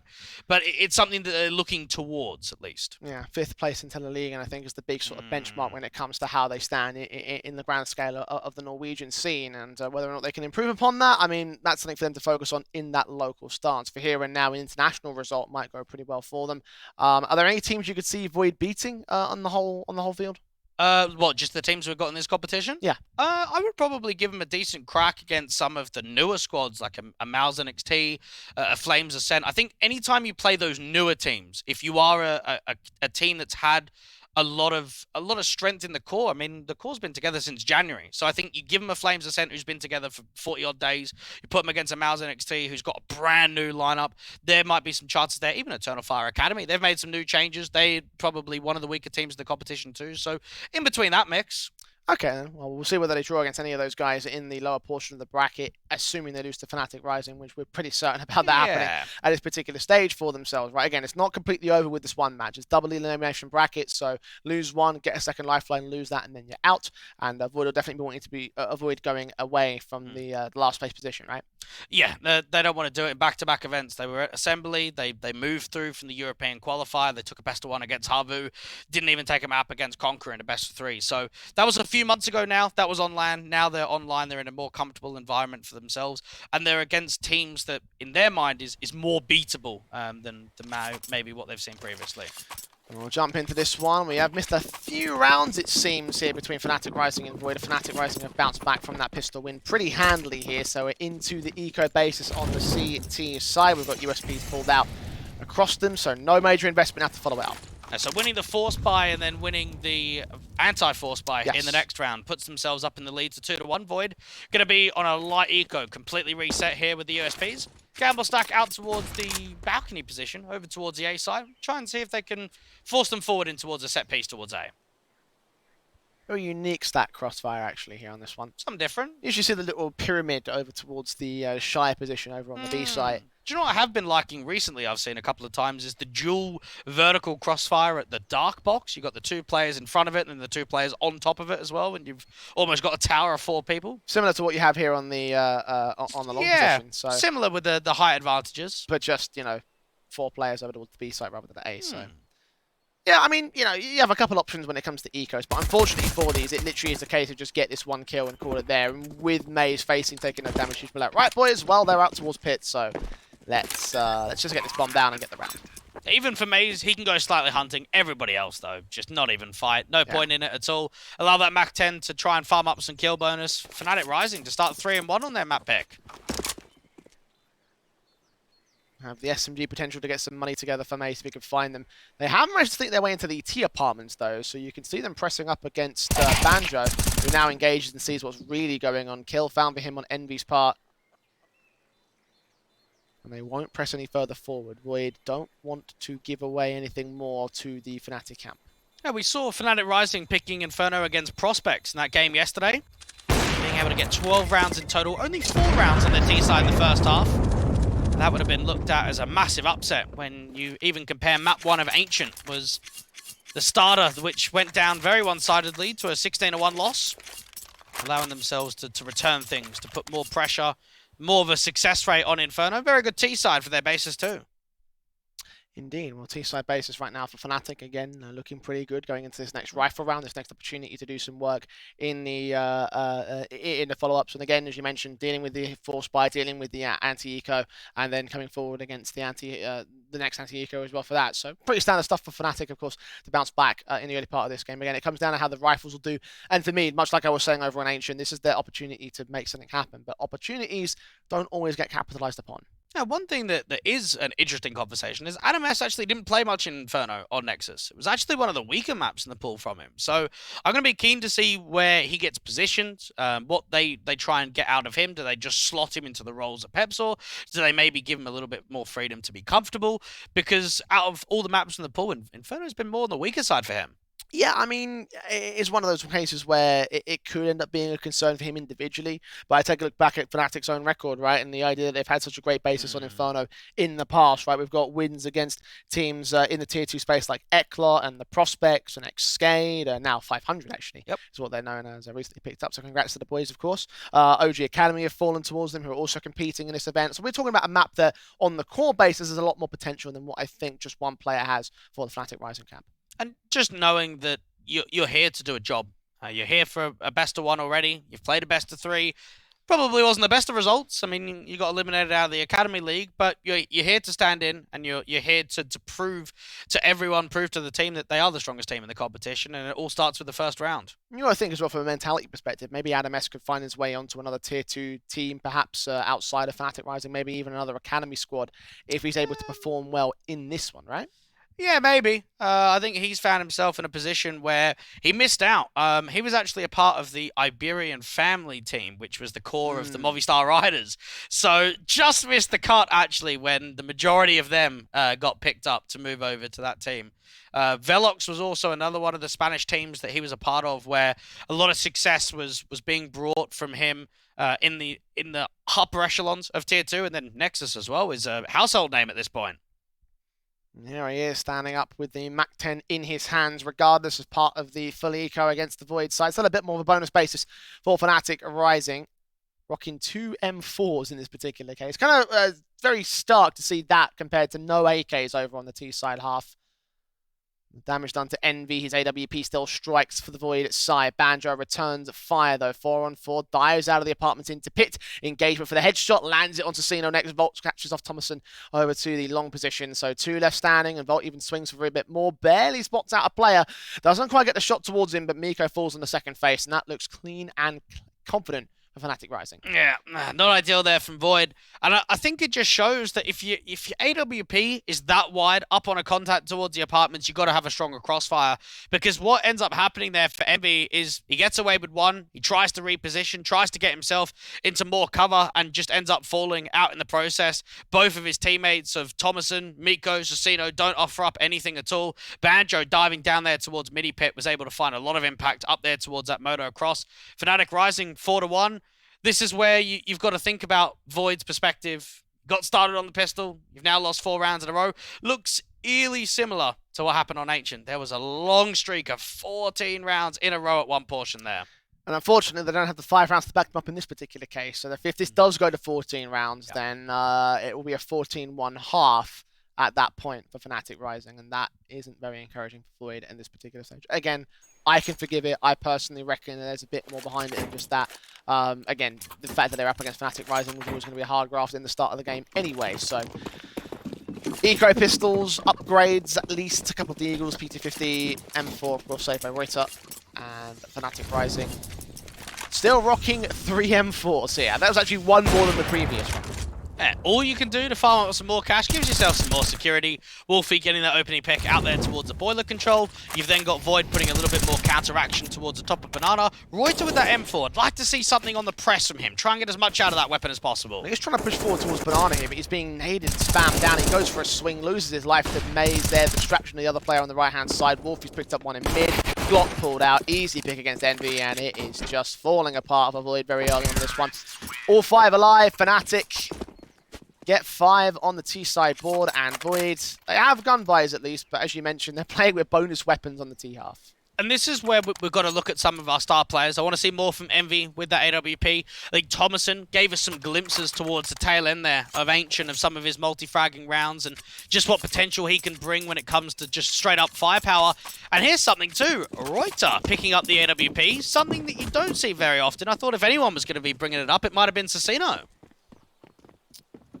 Well, he was posting up the highest frags in the last map for Void, so I can sympathise with it, with the logic at least. Whether it works out in that way is yet to really be seen for Void. As you mentioned, there might have been a much more logical decision to make in that sense. Molotov sent up, smoke sent down as well. They make their way up with Thomason. A good kill on 2, trying to make it a triple as Wolfie Zorp is the one to respond towards him. 2 versus 3. Wolfie just trying to put some more flashes, some more emphasis down there towards the short control. That rap's coming through, and they know. They know that that site player is into Wild's bomb site directly. They could just try and crunch down. Yeah, Banjo flanking, back turn, headshot gain 2 on 2. Plant will be secured as well, and they've got Banjo posted up in this graveyard angle, so this will be a case that Wolfie plays bait and switch with him. Even getting a resmoke down towards Moto just buys more time. Get the bomb plant open for the apartments. Both players trying to come in from the short control from Void. Orp trying to get back out of the way. Reuter will try to lead the charge in. Scope up, checking out the graveyard entrance, but not back at graveyard itself. 2 flashes in from his teammate, Cecino, providing some covering fire. Orp posted, ready to receive. Sees the gun barrel and lines up the shot perfectly. Second one, less so. Cecino engages Banjo, but Banjo wins that fight like he should do. Fnatic will get their 6th. And those are some of the rounds where you have to look at it from the perspective of Void and say you're letting it slip. Maybe if you played it like you did locally, you won't get disciplined as hard. But for Fnatic Rising, they end up working the short control from Wolfie. They put that util down. And as soon as you make footsteps, as soon as you make noise directly on the bomb site, you just know they're going to pull your attention towards short. Banjo's going to walk in from behind from Moto. And as soon as that kill gets presented, everything, the complexion of the round just changes. Voided down to half investment status here. Fnatic using a bonus round to cripple their economy state, have 3 players above the 10k marker. And this is getting quite dire, I think, for Void in this early part of things. You mentioned the 14 rounds in a row Fnatic gotten already. MOUZ a big kill. The Eagle of Reuter does strike back, at least maintain a 4-on-4. Just try and get as much impact out of that dig as possible. Go in for a double dip. And what that does mean is that the B side gets completely opened up now. Further spam out towards the apartments. Thomason looking to get as much damage in with the MP9 as possible. Oh. Even Volt with just the late lurk out to Boiler, putting some damage down. Lightning fast flick as well.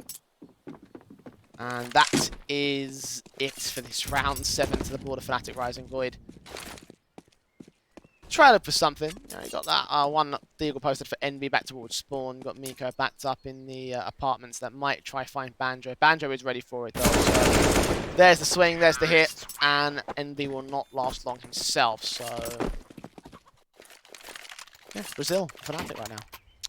And Volt, one of the UK players, actually moved away from the UK scene. Tell me, Jay, how many UK players can you name that have played on international lineups outside of the UK? See, if I did that, the UK scene would hate me even more, so I don't think I should. Right, okay. I remember Stanley, when he went over Stanley's to Ghost Gaming. One, yeah, we got Thomas Def. as well. Surreal. Def was an old school guy. He was one of the first few from Clever Offensive. Smooya, Alex, Mezzy. I don't know if Alex counts, but you know. Orp shot in for Envy. That kill counts. Void need that most and foremost here. Great kill to open up Now leaning into banana control next. And I think the whole message of that segment was it hasn't been many players in recent history. It has been a change where we don't see as many Brits moving away from the local scene to go international, and that's something that Volt's been trying to add to his career and to progress further with his career with Fnatic Rising. And they did lose the first pick to an over-aggressive AWP down there in the brackets control, so Void with the opening man advantage just need to try and see if they can hold and maintain it. Envy's post to try to get a kill in through the smoke. I thought he was going to wait for it to fade. Apparently not. Volt is picked up. Brit dealt with 5-on-3 for Fnatic Rising. Make their way up into banana control. And nothing that you could do about that. Just a great timing. Even Reuter putting some retaking nades down there towards the top of banana. That should filter Fnatic Rising away.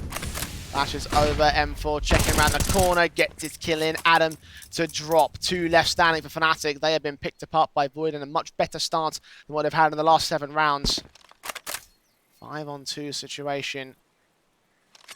But will they close it out? Very well played there from Reuter. Get the smoke and the molly up there towards a half wall and peek on the contact, because Fnatic Rising, there's 2 ways of playing that. You either go really defensive or you go aggressive, and they're down in a 3v5. They have to start making a play. Reuter reads that well to try and beat them to the punch. Or Quickscope gets caught off by Banjo to make his way through the smoke alongside Wolfie's Orc pick, dealt with by Sasino. Now 10 seconds for Banjo to grab that bomb, get it down to the site. The smoke towards Cross is clear, but he still gets Thomason. 6 seconds. Needs that plant. Forced away from the coffins, though. Has to plant in the open against Sasino, who could easily deny it. Behind the fountain, he'll barely sneak in the plant, but won't be able to hold off that retake. It's very early kills for Sasino and a second to the board of Void. And funny enough, one of the first memories I have of watching Sasino when he was calling for the Oilers team was playing a lot of Inferno.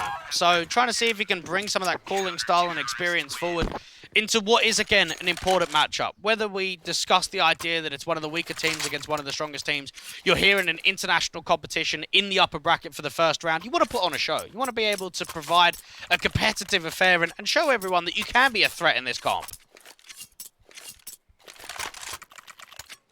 So far, so not achieved. Yeah, again, it's always what you want to do rather than what is achievable. Still 5 rounds to make up for Void before they truly become a threat to Fnatic Rising. That's even not even Banjo. Oh my goodness, that is sick. Quick swing, and that is threatening. Very threatening indeed against the Void side. Miko's going to try to deal with him and does get that headshot quick to return. Hasn't fully sent Fnatic in for this execution, though. It was only that one lurk-up aggressive. Volt's going to try to capitalize upon it, and indeed he adjusts towards the man, getting revenge for what happened to him in the last round. They're just better, man. They're just better. Yeah. That is a sick transfer in for a couple of kills. And if you're Void, you're just thinking, man, what do we do? Like, we've actually got a dual crossfire. We've actually got 2 players in the apartments to peek off one another. There's nothing wrong with that setup. There's nothing that you can critique on that setup other than the fact you've been rolled by a double entry in there for Banjo. That is a lovely sequence from him. Yeah, there's not much you can... I mean, look, as you mentioned, right? When you've done everything perfect, there's not much you can do against a peak like that, right? Like, you have to hit your shots at that point. And it was just far too quick. Fnatic Rising, sending a statement back to Void, like, yeah, you can take a round. That's fine, don't worry. We're still better.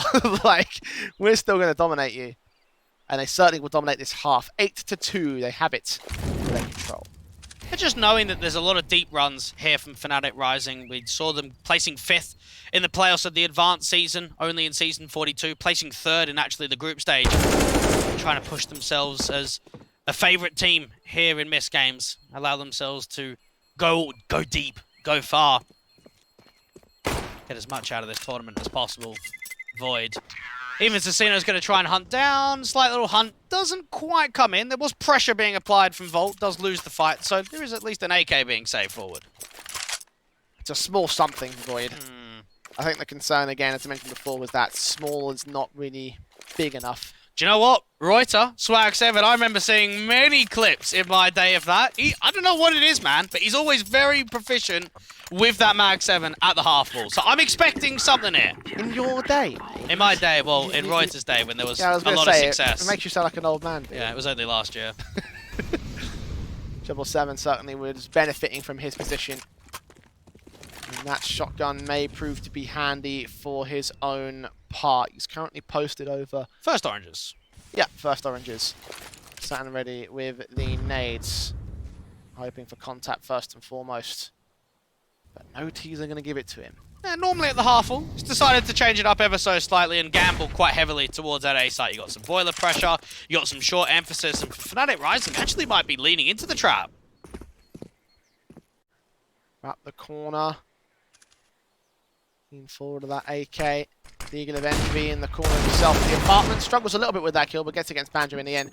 Grabs that rifle and gets the hell out of the way. Meanwhile, in Boiler, that boost be dismantled by the Molotov. Wolfie falls back with that bomb being isolated here. Good read. Fnatic Rising are realizing we've just lost a fight in the apartments. We know that there's a double boost. There's probably 3+ on A. That means B's going to be low. We've already taken log control. Let's split into the B site and put pressure onto Reuter. Yeah, smoke coffins as well. Reuter's going to try bait them in real close though. And I love the idea as well to win a long-range fight against the shotgun. Especially in Mag 7, which does not do well at any ranges closer than medium. Make their way in for the Void side, and there is the engagement. Volt wraps over. Reuter did not see it coming. They can walk into the site almost here. Smoke down towards the cross. MOUZ are going to engage against the pistol. Did spot the man. Boost up would be expected as well. Volt in close positions. Does get a kill in with Wolfie's support, but gets killed off himself. So 3-on-3 still the favour of Fnatic on the HP. Now the man advantage. Adam and MOUZ combined. NMS with the double and Fnatic with 9. It was a good decision to go for the retake there. They have to realize we've got to take our chances. Yes, we can look at it as it's going to be some free rifles. We're going to be able to help out our economy. You've got to get rounds up on the board. And 3v3 is a winnable situation. There hasn't been many rounds here from Void in the first map, or the first half of the second map, where you can look at and say, okay, it's seriously on that you're going to be able to take it. So they go in for the retake. Not successful. It does mean that a single individual of Thomason's down to an MP9, but everybody else has got a good rifle round. Orps in for Envy once again. And Casinos. The double Orps are back out. Not on Reuter, though. Envy's going to make it work once again in that mid control. 7 kills for him. Top fragger of the board for the Void side. Tied up with Thomason, of course. AWP Assassino looking to get his own strike in. You mentioned not this time, of course, didn't have much impact with him when he had it out of the double Orp setup. Posted back sight over to the B place, and he's going to wait. Banjo hearing some of the reloads, knowing that there's a reposition going down out to the long control. Fnatic Rising have been very good at dictating tempo, allowing this round to slow down, start showing some long control, and for Void, it's all about whether they can read the right stack. Can they keep 3 players to the right bomb site? Make their way in that mid control, the bomb on the back of MOUZ. Flash is sent forward, Envy forced away with the AWP backed up. Footsteps have been heard from the CT side and at pit. It's more info given to Fnatic Rising with the pop flash in from Wolfie, enabling the quick out of the apartments. There's Thomason with at least a decent kill. Orp struggling of Envy's pass. Second base does get the kill on Banjo next with 2 left standing. One more player out of apps, faced in upon by Envy, who domes him in for the triple. And he's had a wonderful round of this one here. Nicely done from Envy. And just a slight reposition, Fnatic Rising, they find themselves in a stance where you're just trapped. You're out there towards the balcony position, you're trying to filter through, you're not forcing that AWP out to the open. And for Wolfie, might as well try and make this expensive. He doesn't want to offer up another AWP over towards the Void side. And while the double AWP maybe didn't find everything, Casinos was lurking up there towards the top of Banana, that AWP from Envy definitely came through with a lot. Did rather well. Did go down at the end, however, that AWP going to get passed off to him immediately because he's earned it. Casino still rocking the doubles, of course. And the gun buy is back in from the T side here. Orp in for Wolfie, and of course the AK to everyone else. Fnatic Rising.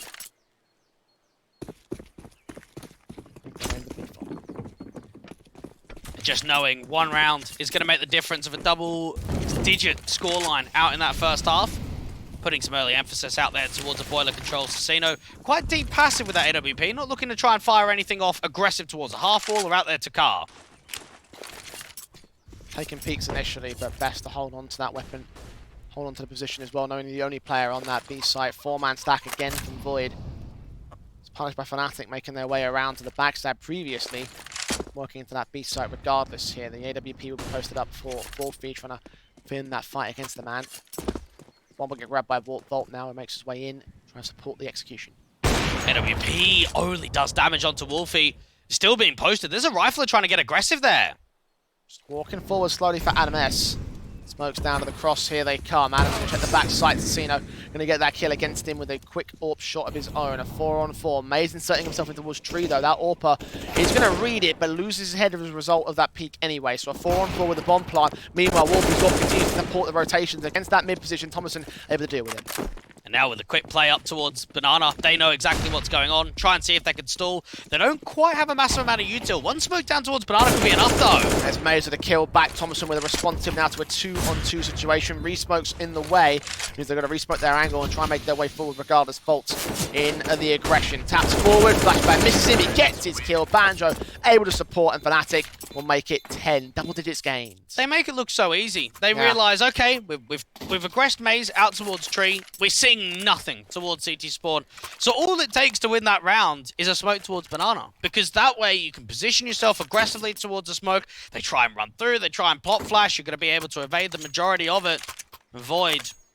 And while they've been able to find impact in opening departments, that round right there just felt as if that retake had nothing for it. And the key thing as well was that, just taking a look at that round from the eye test, you just feel the struggle that Void have to go through to get every single one of their trades and frags there. It might have been a 2-on-2, but Fnatic can't say the same thing.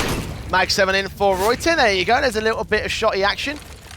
Adam, the man, down as a result of it. Jump face as well with the AWP support. Looking for wall bangs. Eventually, Royton will be traded. Casino, we're going to try to trade it right back with utility in MOUZ's hands. Casino will get the advantage and fall back to the side.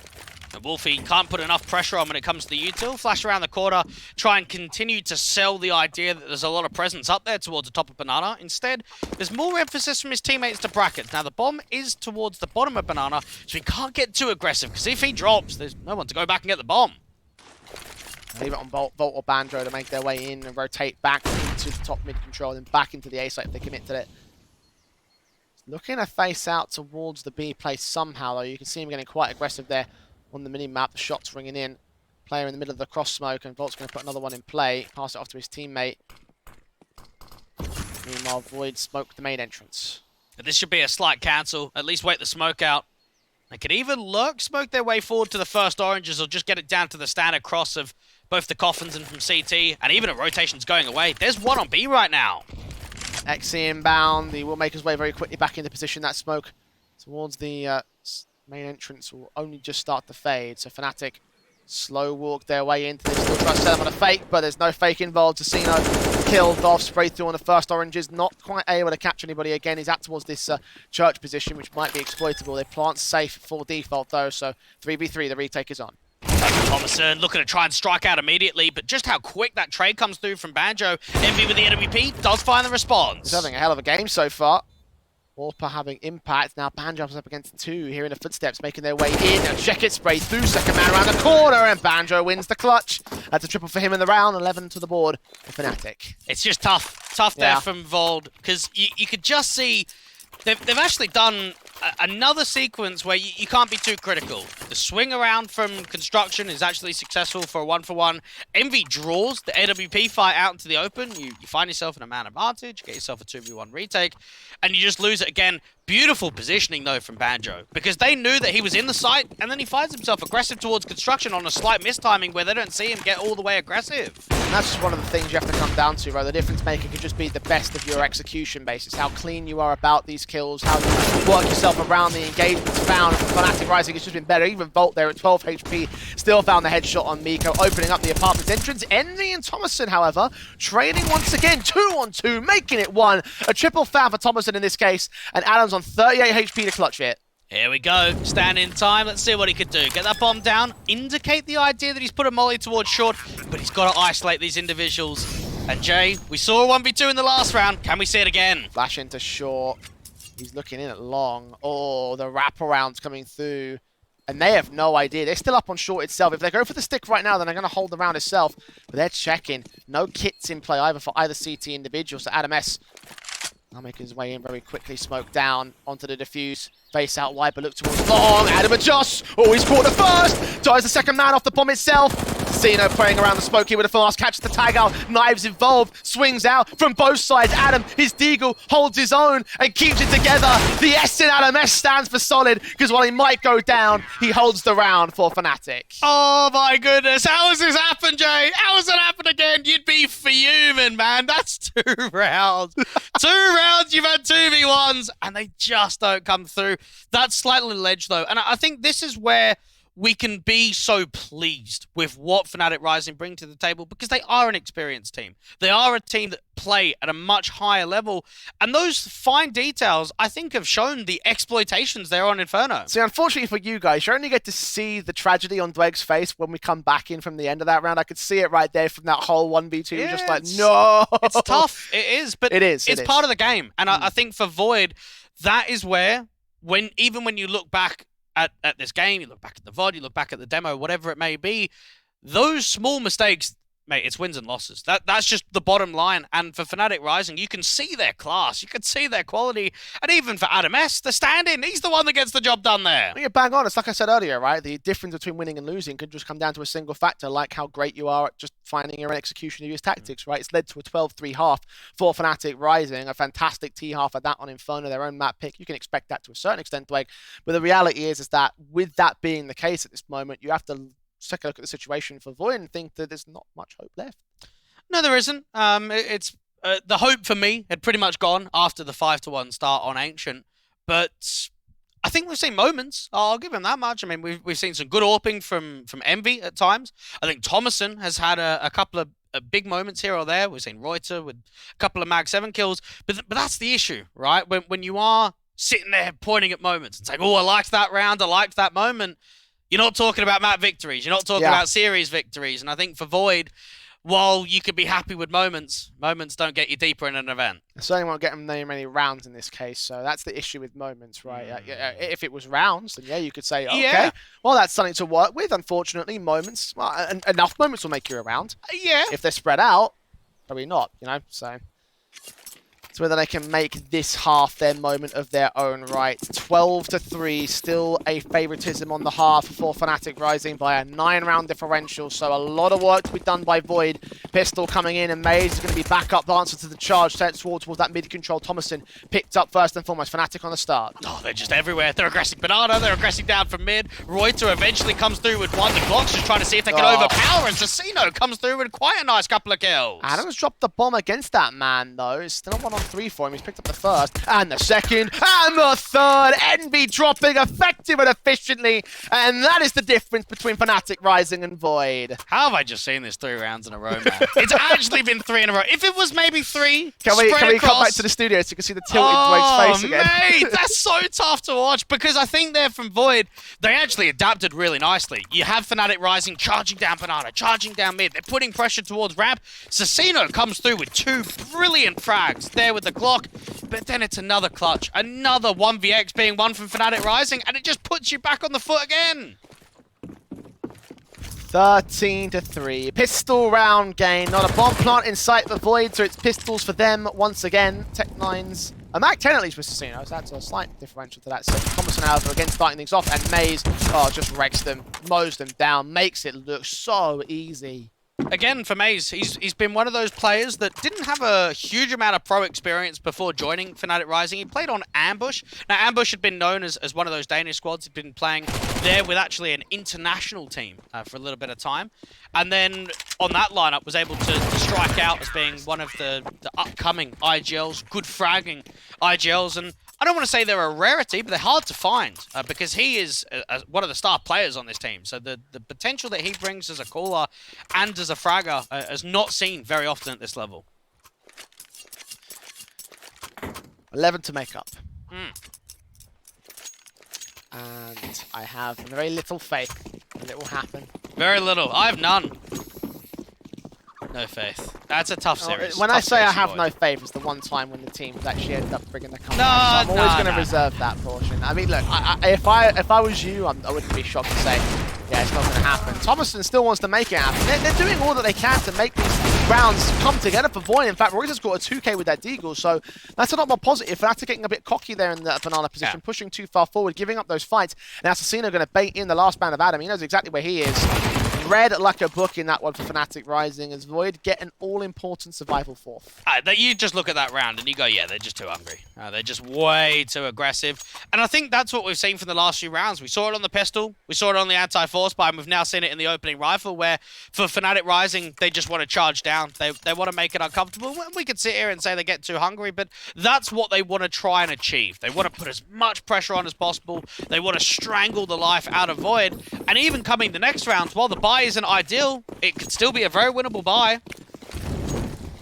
10 rounds to the good still for Fnatic Rising. Pistols be the big concern, of course, for the CT basis. And I mean, even then, we've seen some ridiculous stuff with those pistols. Nade down on Volt. Have managed to do damage to 43 HP. Counter nades in from Banjo, though, tagging Miko and Tecino down. Swing for the kill. Gives up the first, saw that second.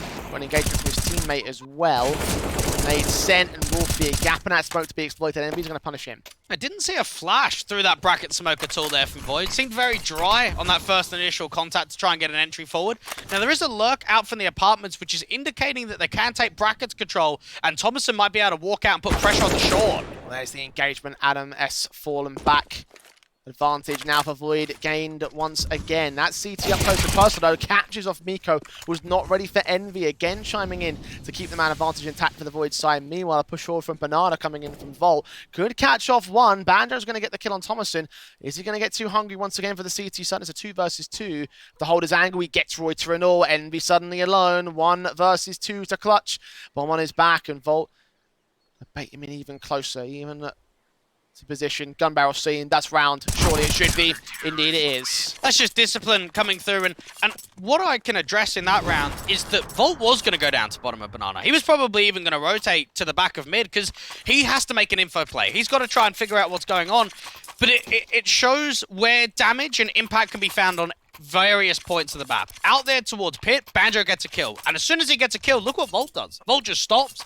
He goes, well, I don't need to aggress all the way down for Banana now because he's found a pick on A. Let's wait. Let's have ourselves some patience. And then even the slight reposition finds himself a little bit further back to the half wall. That's an excellent round from Volt.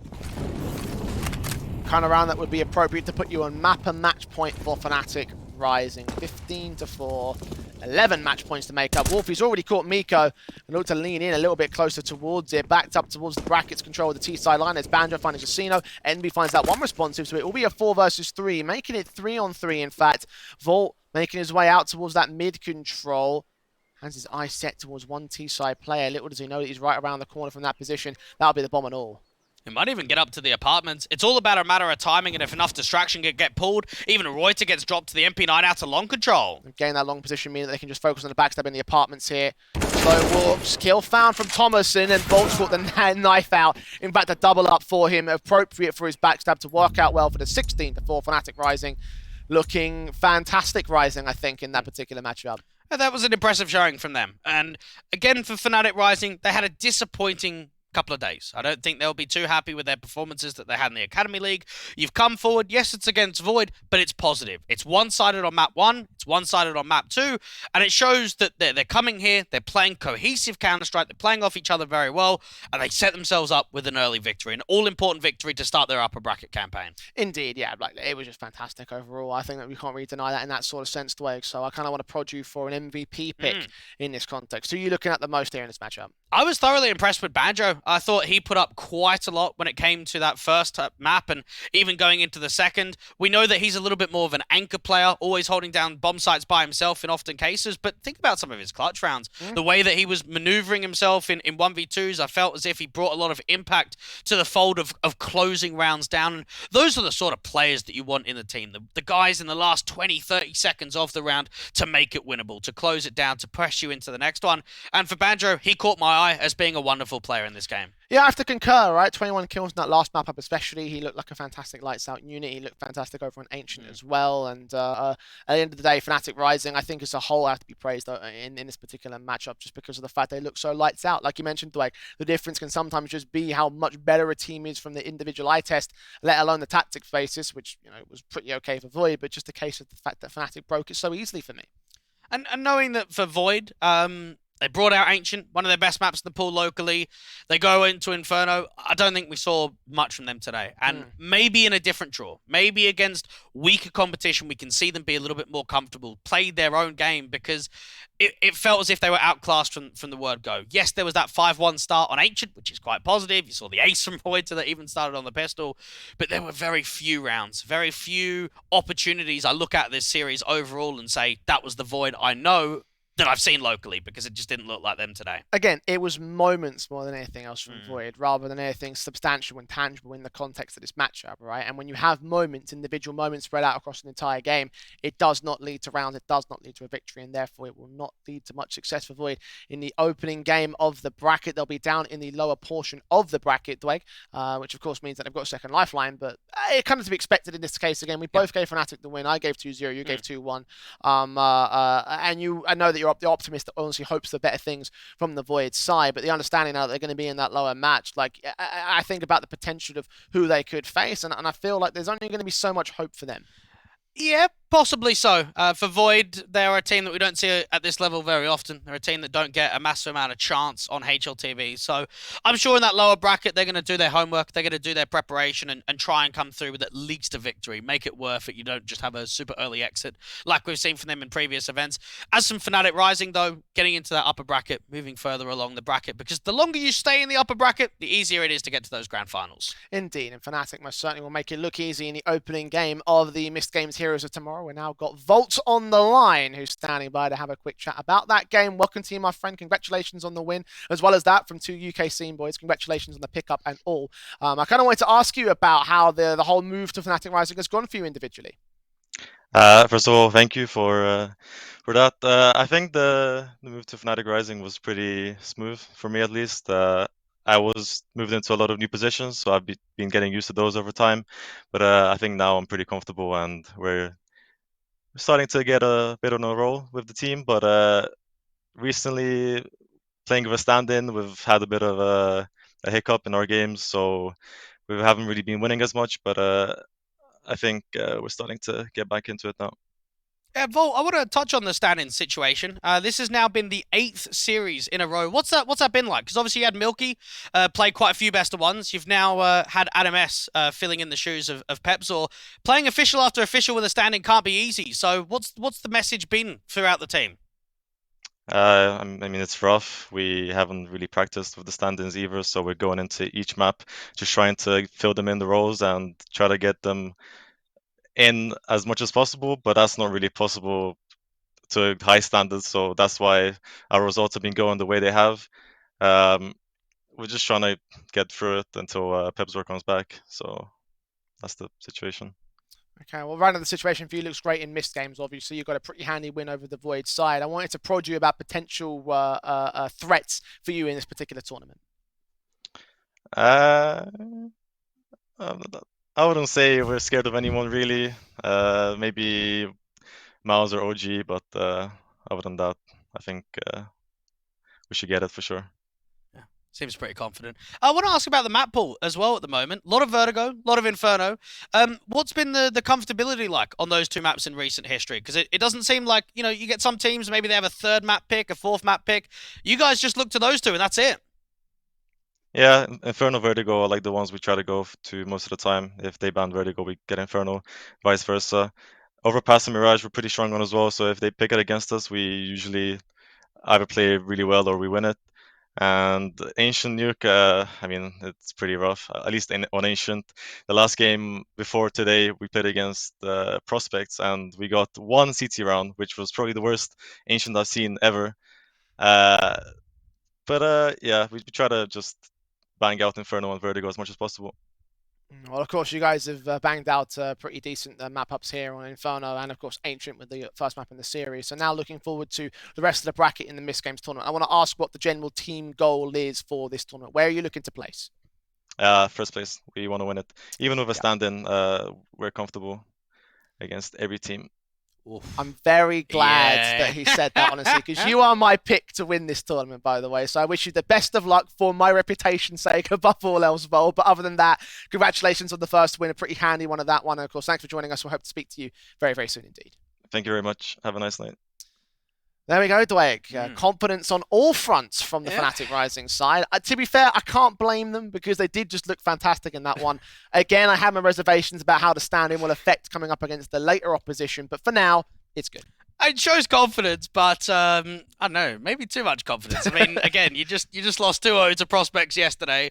You come in and you don't see anyone as a threat. You do have to temper expectations for Fnatic Rising. I think they are a team, because we've only seen Adam S playing a few games, that we have to judge their performance day after day, game after game in the upper bracket, to see what they're like towards the tail end. Okay, well, we'll get to see how well they'll do in the next matchup. And you mentioned that MOUZ was a possibility, being the next team up that could face them in the semi-finals as well. They're up against the Flames Ascent side in that next matchup today. So the idea that maybe they could be facing up against a big threat early on, in theory, if they trump them, then that might be very positive for Fnatic indeed. Yeah, I mean, again, your mindset has to be, we'll take on anyone. You can't really look at too many events and say, oh, we don't want that team, we hope this happens. You just got to focus on, okay, we have Flames Ascent, fine. We've got MOUZ NXT, fine. We go into that game, we do our homework, we do our preparation, and again, for Fnatic Rising, it's about rejuvenating that success, because we know they've got the deeper runs. We've seen it in events. We just haven't seen it in the last week or so. So this is their chance here in MistGames, being the favourite and one of the favourite teams as an overall pitcher, to do the job and to go far. Well, how many threats they'll have will be seen as the bracket rolls on. For now, we're going to see how the break rolls on. We're going to go into extended one for MOUZ NXT versus Flames Ascent. It'll be our second match of the day. So do stick with us after this, as the MistGames of Heroes of Tomorrow will roll on after this.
And welcome back to the MistGames Heroes of Tomorrow, getting into our second match of our opening day between MOUZ, NXT and Flames Ascent. Once again, I'm the Italian joined by Dweg as we're off the back of a very dominant matchup to open things up over the course of today. And now we move on to what should be most likely our highlight match for today's day.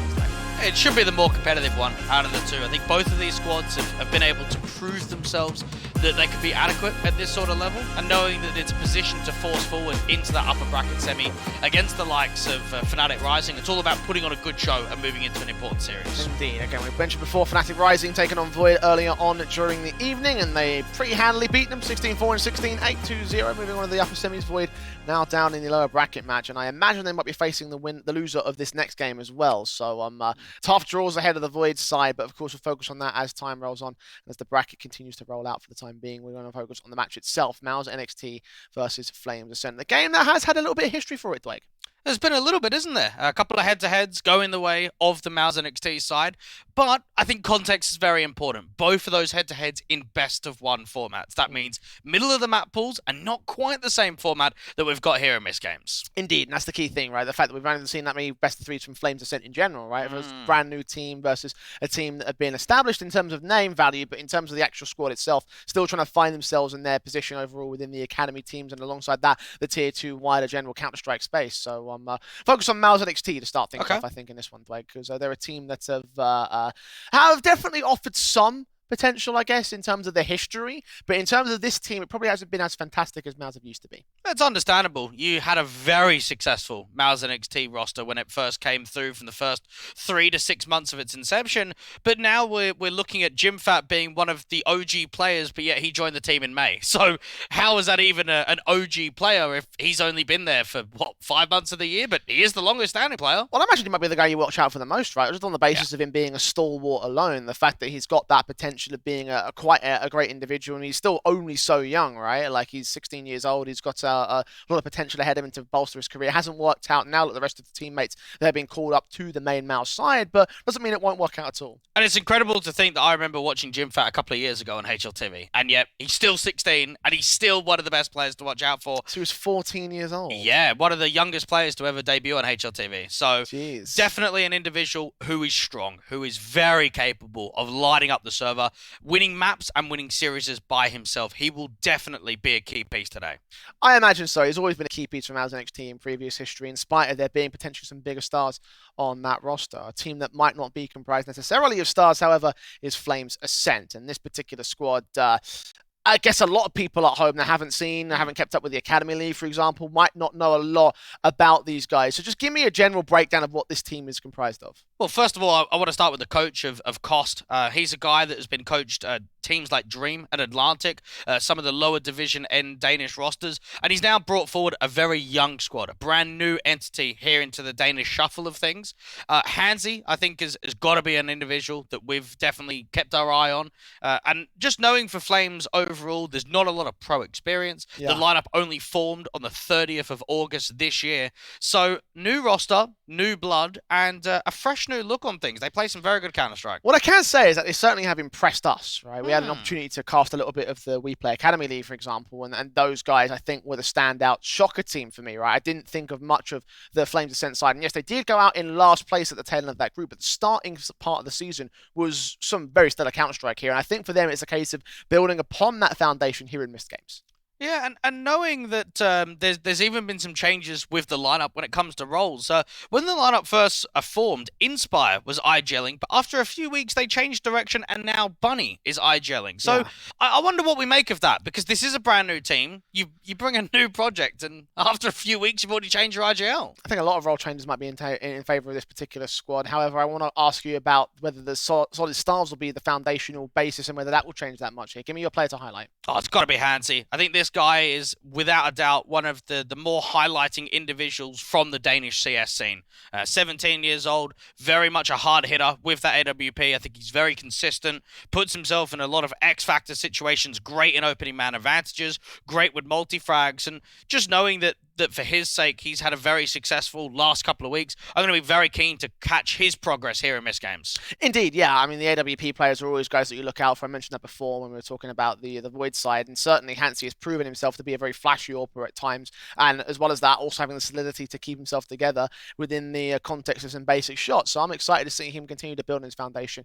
In terms of who's coming into this one as the pound-for-pound favourites, though, Dwayne, is there any particular side you're looking at with a little bit more of a glimmer?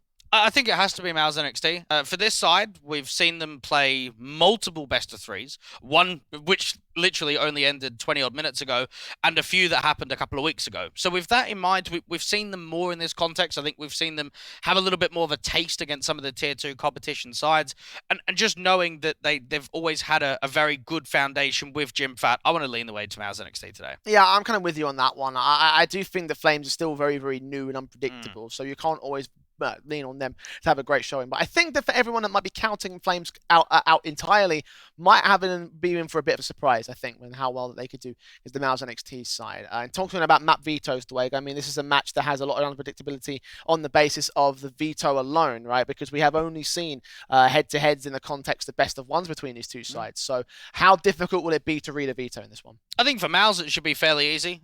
We know for their sake they don't like Dust 2. They like their Nuke and they like their Vertigo. So if you're maybe a Flames Ascent, you probably want to lean a slightly different direction. We know that Overpass got played quite a lot in best of ones. Mirage actually looked okay from them. I remember seeing some pretty good Mirages from Flames Ascent. And the one best of 3 that they have played on HLTV was against Astralis Talent where Overpass was picked. So we haven't seen much from Flames Ascent in best of 3s, so it's up to them on the direction of where they want to handle. In terms of the history of the head-to-heads of the best of ones, the two maps you're going to be looking for the most is Mirage and Overpass, because those are the two maps that were played before. They were both won by MOUZ NXT, so you can get at least a little bit of an idea that if they come back into this particular veto and the best of 3s do see those two maps coming out, then maybe MOUZ might have the edge in those ones. Yeah, perhaps so. The thing is for MOUZ, they're playing in more events, and I think that's maybe where a lot of the tenure of game experience disappears for Flames. They're playing in the Dust 2 Delegan event. They played in this season at the Academy League. They played in one of those local Danish events of MPF. And that's it. A lot of the time we see these squads trying to get in, trying to get events under their belt. Doesn't seem to be the attitude for Flames Ascent. Maybe trying to take things easy. I don't know if it's like attitude and more so like just early days, right? You mentioned the recently roster was formed. Maybe they're still trying to find their opportunities and find those invites to tournaments, like a MistGames Heroes of Tomorrow, for example, or anything else that might be going on in the online circuit. As we're winding down for the year as well, it's going to be much harder to get invites to these tournaments for the Copenhagen Flames sides in general, I think, overall. So probably a bit more of a case that I think it's just still early doors for them in that sense. But in terms of this matchup, I'm hoping we get to see the vetoes in a short few moments' time, so we can see exactly what maps will be played out between these two teams. But again, I'm sort of looking towards those two benchmarks as our main anchor point. And just knowing that for MOUZ NXT, they like a lot of Nuke. They are on a bit of a losing streak of it. So just trying to introduce that back through. I mean, we even take the series that just ended for MOUZ NXT. They picked Overpass in that series against OG Academy. Had a very tight Inferno that went 30 rounds. And then, of course, the last map of the series, Vertigo, went 42 rounds, went into a very extended OT. That's why we're delayed in starting this particular matchup, so hopefully it won't get any delayed any longer here. Let's take a look at our vetoes, and we will see Nuke, Overpass, and Mirage. So not surprised to see MOUZ pick into Overpass. You mentioned how it was a pick over there for their own right, but again, that was one of the maps that was played between these two teams. That came down to a 28-26 result. So we are talking about potentially another close affair there for the MOUZ NXT camp. You have a little bit of a look on your face about why you don't seem to like that. Talk me through it. I just don't know how Nuke got picked here. Knowing that it's the highest pick mapped in the pool in the last 3 months, knowing that for MOUZ NXT, okay, maybe you can look at the success rates and say that there's been some struggles on Nuke. There has been, but they also like the map. And they've played it against some top quality teams. So this is Flames Ascent looking at the veto and saying, we want to play to our strengths rather than we want to play to the weakness of MOUZ NXT. And that does give me a bit of fear in map 1 and map 2, knowing we've had 2 head-to-heads, both being best of 1 victories for the side of MOUZ NXT. We've now got a veto process where map 1 and map 2 looks very promising for them. I mean, you say playing towards their strengths on the Nuke pick. does that really scream a strength for Flames Ascent though? Like we've Well, only we seen don't it so know. long, you know. Yeah, but we don't know. Like, it has to be a strength if they're picking it. There's no way you're going to pick a map if it's not a strength. And you have to remember, where are we looking for Flames Ascent? How often is Nuke going to get played in a best of one? Well, probably not very often, right? It's always middle of the map pool. So we actually haven't seen a lot of Nuke because, well, we haven't seen a lot of best of threes. Yeah, it's kind of a weird one as a result, right? Like, yeah, I feel you on that front. Nuke's only been played once over from the Flames side of things. I mean, you were talking about they're picking it, then they've got something to play with, right? They've also been picking Overpass quite a lot. They've been playing a fair amount of Mirage, which is their highest one map in the pool. So I sympathise with not going towards those ones because, yes, Overpass was, of course, picked by the MOUZ NXT side. I think that you're playing a massive risk if you're the Flames here, though. And it's something you mentioned earlier about them being so unpredictable in the context of these matches here. Now, this is where it gives them a little bit of leverage. For MOUZ NXT, they're not going to be prepared for a nuke, or at least how can you be? If you've seen it once on played on record, there's no way that you're going to be able to do all your homework on it because you don't know which way the veto's going to lean.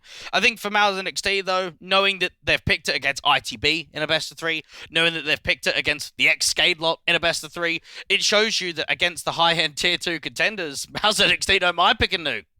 I guess I don't. I mean, we'll see whether that ends up being to Flames' detriment. I can imagine it might end up being so, especially because you probably imagine that MOUZ would pick into a CT start. In fact, they have actually gone towards the CT side as their decision in the opening part of this matchup. So we'll jump into the pistol of the first map. And quick predictions. I'm going to go 2-0 to MOUZ NXT. I'm going to be a little bit tighter on this one. Do you know what? I have to go with you on that one. I was expecting a 3-map affair in this best of three on the basis of how close it has been between Flames and MOUZ in the past, but yeah, that veto has me a little bit rocked. So yeah, I'm going 2-0 for MOUZ as well. We get into the pistol round and see how far the Flames can contend. We're into the basis for them to play out towards the T half of things. Slow prods in. Waiting and raring to go, flashes forward to enable. It's Crizin there with the opening frag. Bunny, first player down, bursting into the A site. MOUZ have the man advantage, but Flames have the bomb plant. Yeah, they get the bomb plant open for that main position. Even some spams going down towards a Goosh into that main portion. They've got to start taking more duels, taking more proactivity out towards the squeak door. Advantage for the MOUZ camp still. Crizin might be on 1 HP. I don't think it's going to make a massive difference here. Speedy out towards the open vent corner. Taps through, can't get the kills. There's MOUZ will hold their own with the trades back. Now leaving it all on towards Speedy in a 1 versus 3 situation. Catching off, getting damaged, but no casualties taken by the man. So that's a pistol game for MOUZ. It just showed there for MOUZ NXT. They set themselves up for the retake towards Heaven. You have your flash forward, and you just get into the bomb site quickly. You work with that opening man advantage, dive down towards a Heaven control, put some pressure onto the players close towards the default silo. There was a bomb plant. Wasn't a massive amount of casualties, so they can still see a force up for the Danes.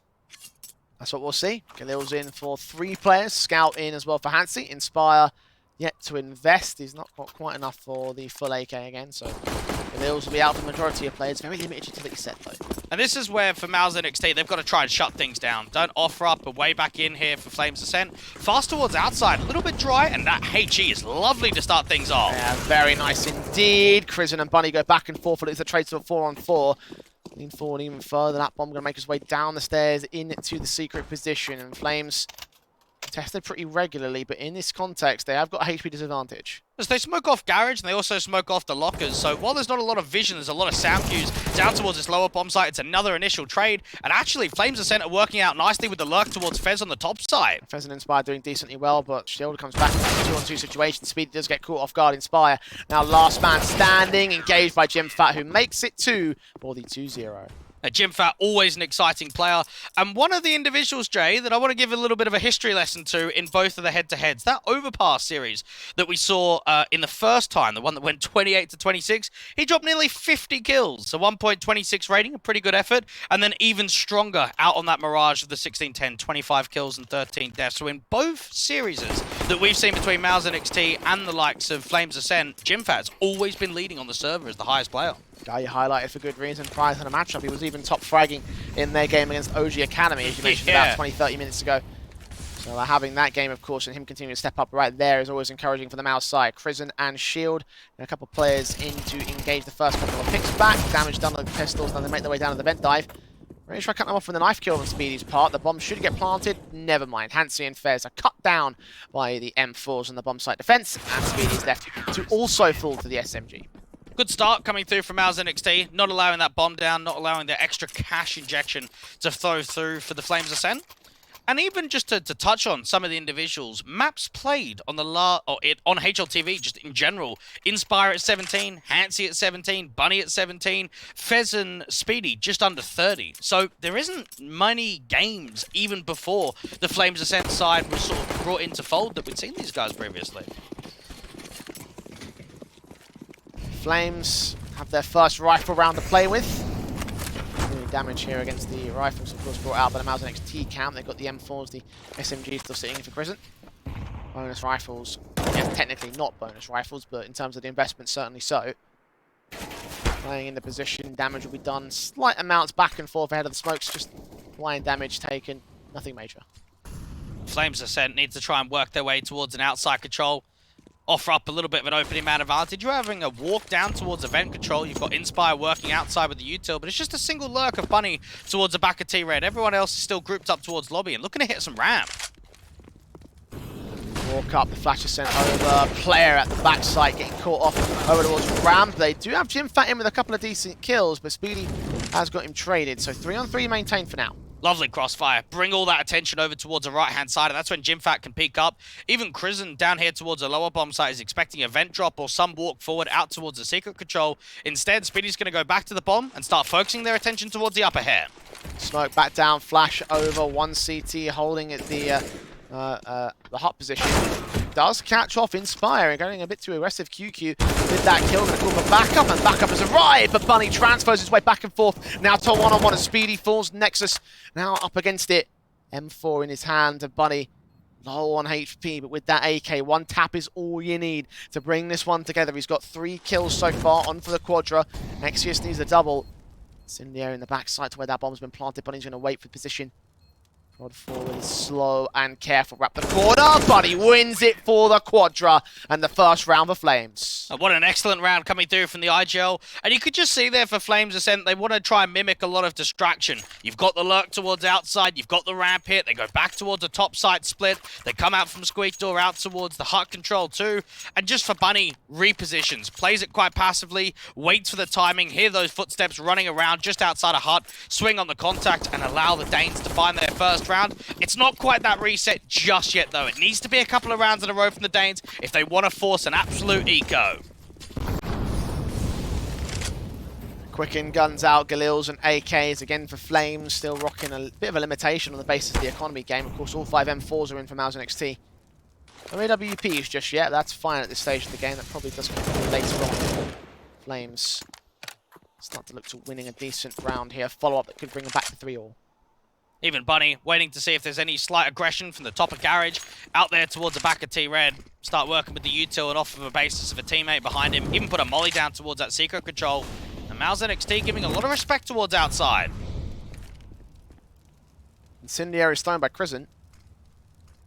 Up to the Flames side, will try to block them away. Spray 2 damage will be done to Hansi, but no more. A lot of info, hearing those players run across and even getting trapped. Not quite going quick enough. Speedy just gets caught outside. So much info, and now for Flames Ascent, they've been read completely down to this lower bomb site.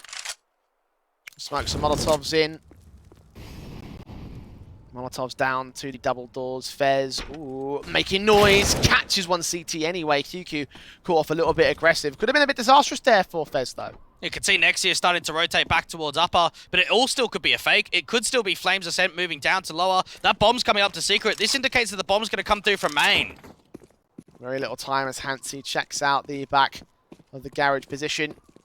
Walks forward, will continue, and Krisen is back towards the closed vent corner with Nexius providing support from heaven. As a double up for the triple. Krisen makes it look really easy for MOUZ NXT. First pro team coming through from Krisen, the 16-year-old, the IGL of here of MOUZ NXT, and maybe that's the direction that we can start the conversation. Yes, that you absolutely can bring those attributes, how successful this team were in some of the early iterations of it. One sort of information piece to that was a lot of the players had played Tier 2 experience in the past. Shane and Chewy had played on Azarko boards. You had a couple of guys, MHL with AGO. This is now a brand new look roster, and they're trying to see if they can force up the next generation. Krisen quickly in, sees one, dives out of the way. Barely does so as well. AK engaged for shield though. Massive gap and no smokes. I think the second one didn't actually get thrown. So Bunny offering himself up to the opening, and the blind sprays through the smokes continue for Nexius and shield. Two left standing for Flames Ascent. Fez and Inspire. Neither player standing on the back of those two frags. 5-1 for MOUZ. They are looking fantastic. 5-1 is a good scoreline for their sakes, and when you consider the idea that it is Flames Ascent map pick, you're expecting the Danes to get off to a good start, allow it to be competitive from the beginning. That hasn't been the case at all. And even Shield, I mean, we haven't spoken in depth about that a massive amount. He played with QQ for a year and Nexius for 6 months on Lowland Lions, only in 2021. So coming back with the boys and trying to help them out in the standing position at the moment. Bit of a newer addition, I guess. I've seen a little bit from him. Again, similar story to what we were talking about with Void earlier. Not quite at that same sort of level as where these teams are playing at the moment. I don't know, to be honest. Wolfsong's played at a fairly high level in the past. I mean, they made ESA Advanced playoffs last season, so he's definitely been grinding it up. He's had about 30, 40 maps on HLTV in the last 3 months with the Latvian side. But it's whether they can have that progression further than perhaps what he was able to find on those sort of teams. Well, MOUZ NXT would be the kind of team where you'd expect it to be progress. Again, very well represented across the academy leagues and the academy teams. He makes the difference. That'll be encouraging for him. It inspires caught Prison first and foremost, and now Shield will find the spray back through the smoke. So very encouraging that he's got into a 4-on-4. With Fez also being low, again, it's advantage MOUZ. The Flames Ascent have had a tough time getting down towards Secret, always being spammed up, always being hit by the incendiaries. Now even back to the lobby control. Could be a fake out with that smoke towards main, start hitting the ramp control again. Positions held, careful placement of the T side line, flashes in from Speedy. Night vision onto one man, but only one man there to defend that ramp control. He's going to fall back very heavily and join QQ on the rotations himself. Flames gaining the upper control of ramp and looking to extend to hell as a result. There's a CT here, just trying to see if they can spot for some information. Just around the corner, the jiggle's been seen, and now the information's given up. Awkward spray from Shield, only able to get one frag for it. Fez with an instant trade. Still low HP for this player. Meanwhile, Hansi strikes back towards lobby. Player out towards this vent control. Gets dealt with by Fez still. Sprays through. 2K found. And a 1-on-3 for Jimfat here. It might just try and see if he can look for some exit kills. Realizes the chance of the retake's probably not that high, but if you could take more weapons out of play, it's going to help the buy going forward to force the reset again. Taking position away. Jimfat looking to the backside. Fez just his position very quietly. Spiral's making his way up and over. Oh, perfect timing on the swing for the peak. Second round of the board for Flames Ascent. MOUZ NXT kind of got caught off guard there. Very awkward sprays in from the back of Shield. Did hold his 2K overall there, but a bit too close towards the Flames Ascent side when he was in that hell angle, so exploitable position. The buy can return for MOUZ. I don't know, that's a bit critical, to be honest. Like, that's a very tough angle to hold when you're trying to spot for some information towards outside. Yeah, but you make it seem like he butchered it. He actually did incredibly well in that state to even get one. What the difficult nature was is not having players on the upper bomb side. There was more so with the positional advantage that MOUZ NXT did not have. Instead, they got faked and over-rotated too further down towards lower. Ultimately, it leads to a round loss regardless. MOUZ have to deal with that. Again, they bar back on the buy. AWP for Shield. Falls in for everyone else. Nades on Fez will do the early damage. I think that's how he got tagged to 49 in the previous round as well. First man in is Bunny, who somehow wins that fight. Nexius trades it, blind spray from Chris, and eventually gets Fez to a 3-on-3. He caught one kill in that exchange as well. Incendiary's down to block possession from the bomb. They'll make their way forward. The taps continue through the smokes. Jimfat comes up good with one speedy with a trade back. Chris able to adjust against that man. And Hansi's left alone now in a 1 versus 2. Gets that first, but Chris will not make him walk any further. Triple in for him. And another solid defensive there from MOUZ to answer back. That was absolutely wild coming through from Krisen. And just think about the situation that he's in. He has spammed 20-odd bullets through that main smoke. They know that he's absolutely there. But he realizes, if I don't aggress here, we lose our edge. We lose that pressure. So while all of his teammates up in heaven continue fighting, he thinks high risk, high reward, I'm going to run through this smoke. And if he loses that fight towards a player out towards Squeakdoor, that's the round done. But because he wins it out and forces it down into the closed vent corner, he comes through successfully, and that forces an eco and a reset for Flames Ascent. The Eagles in, the scout out, you're right about that. Not a lot to play with.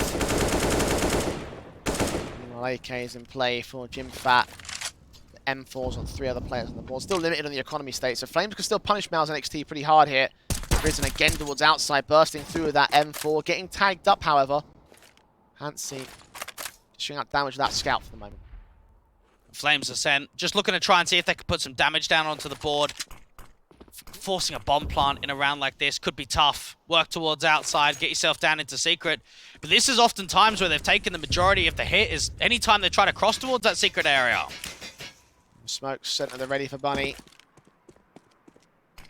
Wrap around for the Eagles. Damage done to Nexius, caught off by Speedy. Blind firing through that smoke. The M4 is allowed to peek forward, but Bunny's able to get that trade against Prison, so it doesn't last long on the man advantage. 4-on-3 still for Flames. Very gimmicky there for MOUZ NXT. Not a big fan of how they played that. Pop flashing their way through the smokes, and now look at what's happened. They've given up rifles. They've allowed another pick through from Bunny. This is looking like an eco still.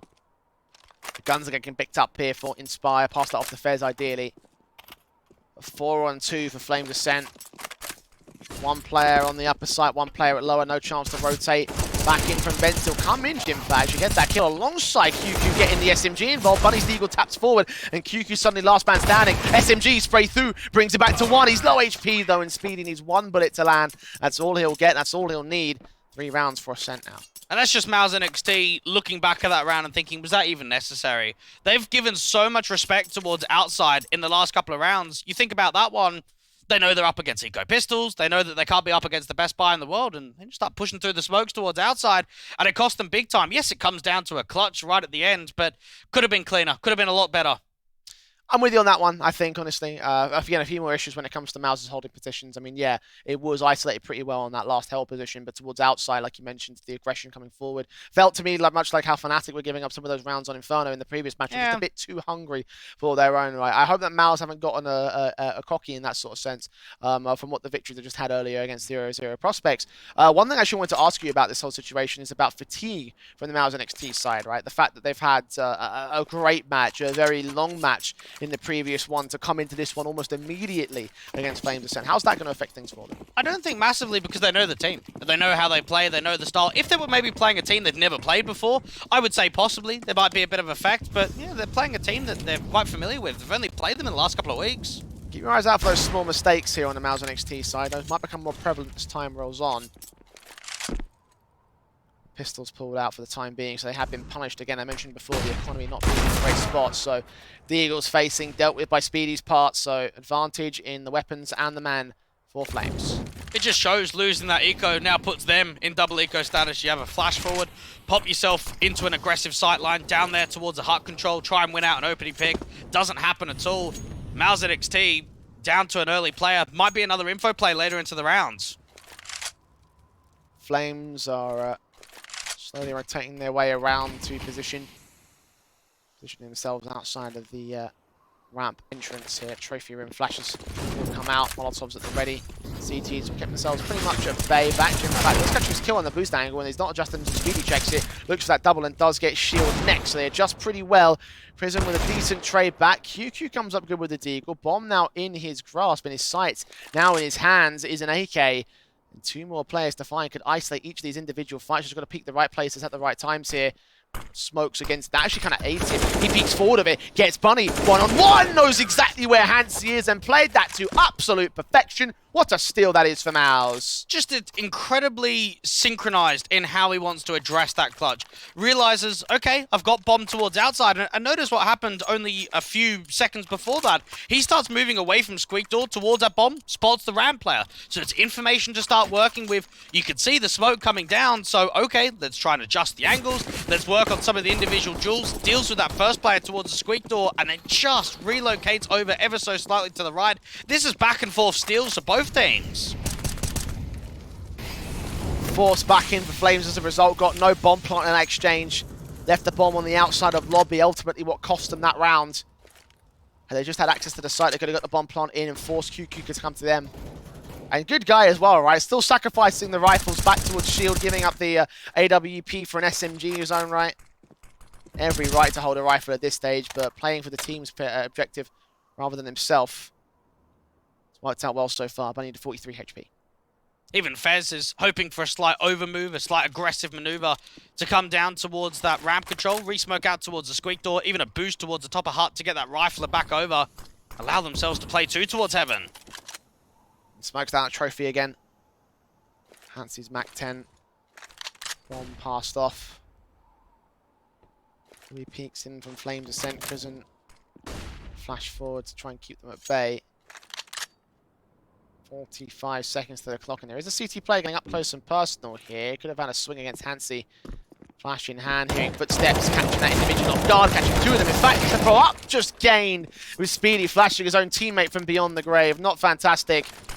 Very miscoordinated there for Flames Ascent. Had the only pistols available though, so couldn't do much with it. Two left standing. Bunny picked up Inspire 1v5. One thing to even address what you were mentioning earlier, you know, good teammate being able to drop the rifle and get the SMG, realize the position that QQ's playing in. He thinks to himself, well, what point is there me having an M4? I'm playing top hut. You have shotguns up there, you have SMGs because it's close range. So it's all about realizing where you want to be and what sort of weaponry you've got. And even Jimfat, the idea that he is a star player, that he is someone that can take over a map, he's a ramp anchor. And being a ramp anchor, you don't often get a massive amount of kills. You don't often have a huge amount of impact. He's been showing it on the aggressive approaches, just how mad he can multi-kill in some of these rounds.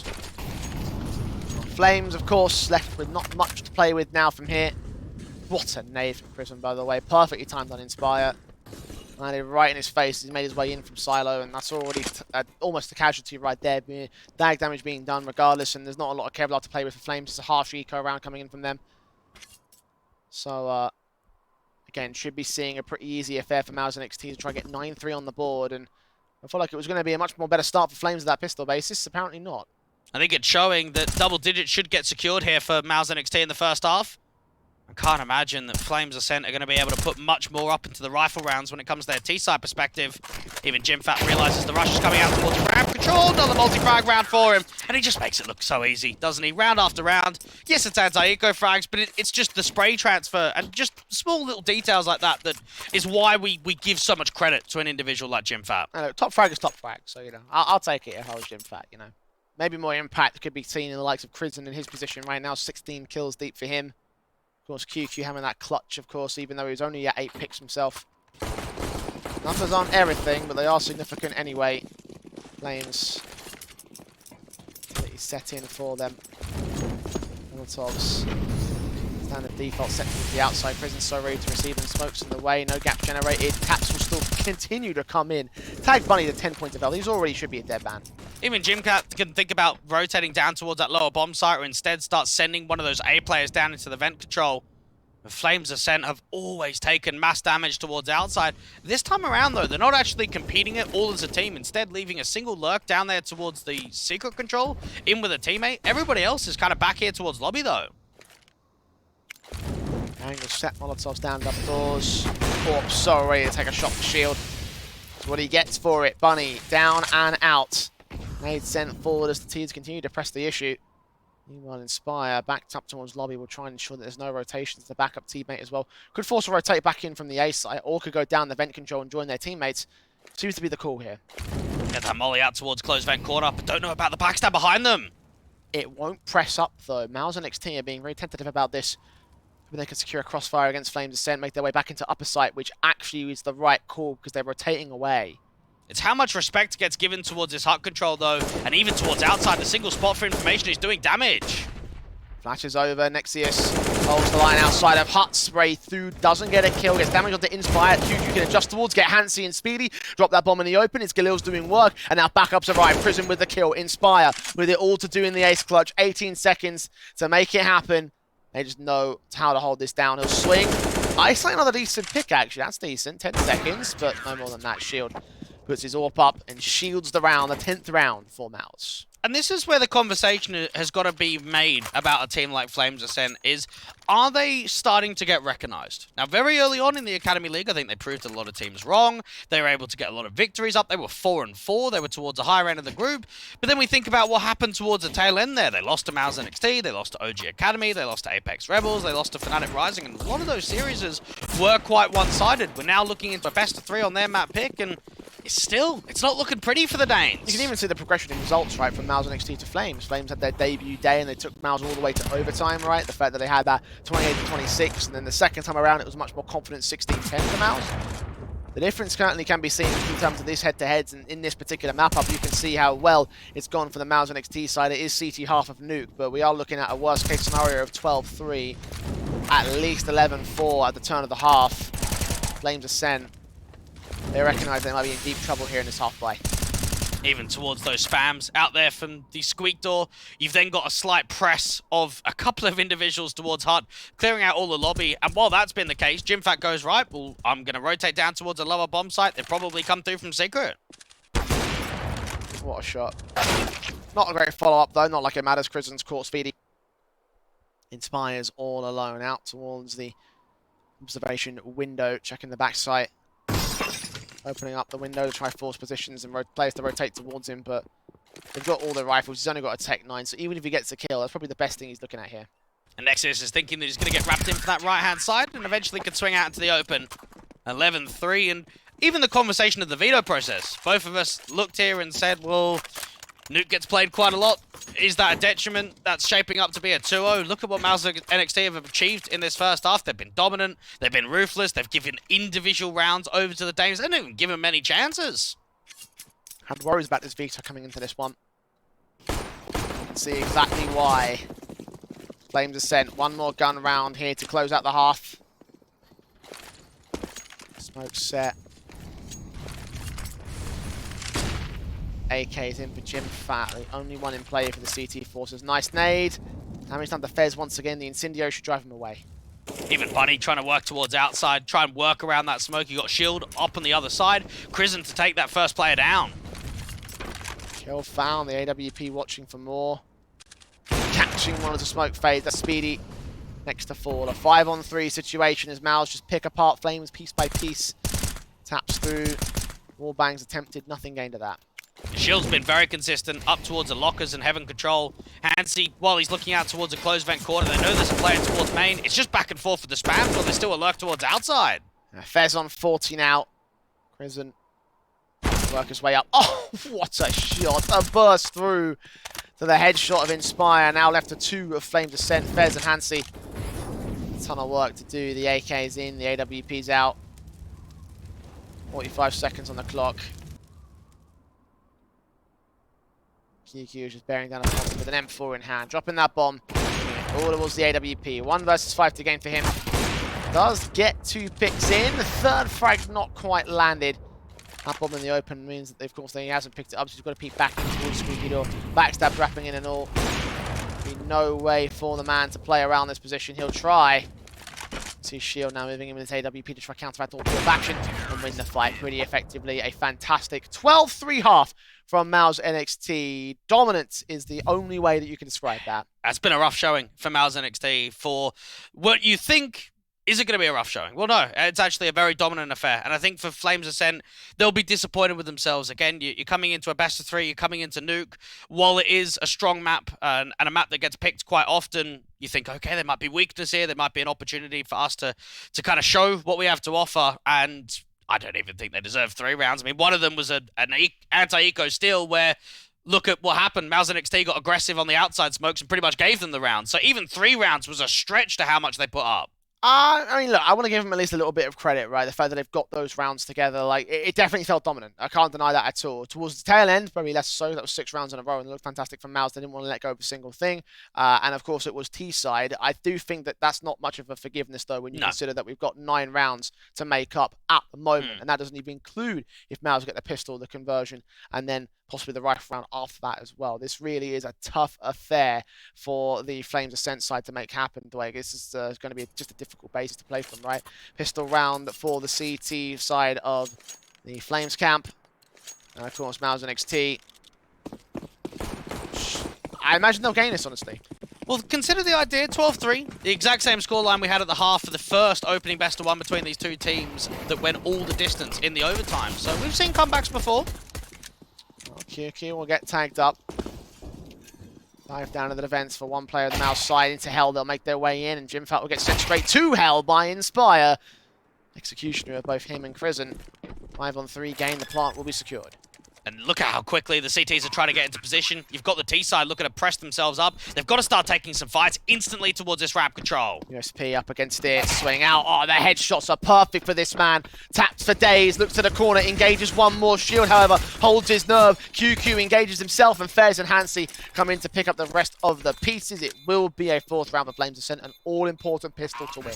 They're just tiny shots coming through from Inspire. Being defensive, out there towards a Hell Control, couple of fights coming towards him, and then even diving down to that lower bomb site. They didn't waste any time. They put that pressure on immediately. They trade off one another. They get down there towards Old Toxic, where his shield's playing out from. And for MOUZ NXT, this is still actually going to be a buy round from them. They're getting a hero AK over to Jimfat. They're getting Galils for the other couple because they think to themselves, well, we're up by this sort of scoreline. We've got a bomb down. Let's put pressure back on. Let's force buy it. Got M4s in for Marses, out scouts. Galil's on the AK, the Tech 9 also for MOUZ NXT. Smoke up. Suppressing the entry to the squeaky door. Just knowing for Flames Ascent, you can't afford to lose this kind of round. HE down towards a hut control. It seems like outside wants to be bridged open here for MOUZ NXT. Try and cross their way down towards Secret with quite a few individuals.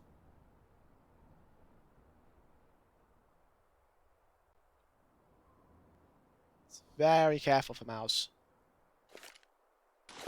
Smokes down over towards the mini position. Molotov sent as well.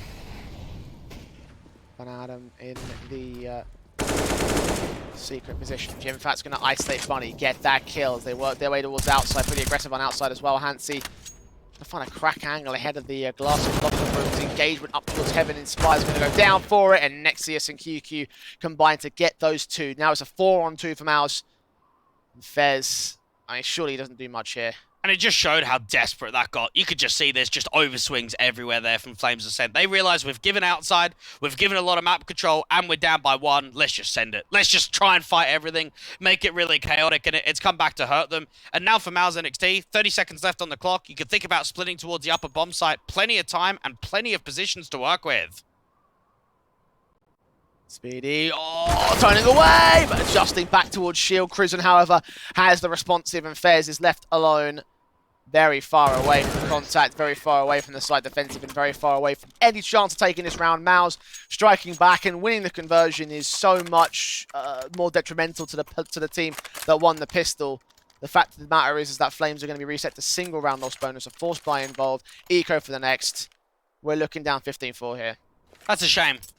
Anytime you're trying to face a huge comeback, when you've got a massive deficit to try and bring back, you win pistol, you get yourself set up, and you lose the next round. It just forces the economical turmoil. It forces that reset. It forces all of that momentum just to get broken. And for MOUZ NXT, they know we win this game, and that's it. You know, we wrap it up after map 1. Closing time at this stage for MOUZ. Flames Ascent, no, they might be in deep trouble. They've only really got that rifle in the match point to really do anything with. And again, their own map pick, right? Flames Ascent wanted to go towards Nuke. I said it was risky. I stand by my decision because the proof is in the scoreline right there.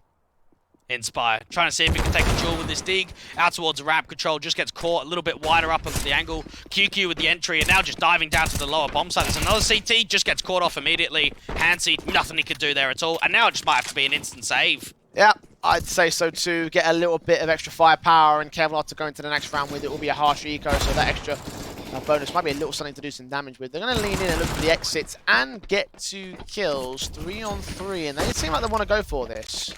I think you still have to back off here. A couple of smoke coverage down towards the top of ramp. Yes, you've been able to force it back to an even playing field and picked up an AK, but there should be no way, no room at all for this retake. Smokes and flashes, they're going to go for it though. AK in, down, Fez with a trade back, but with the last man standing. Nexius and Crimson caught those kills. QQ can respond the same. Grab another AK.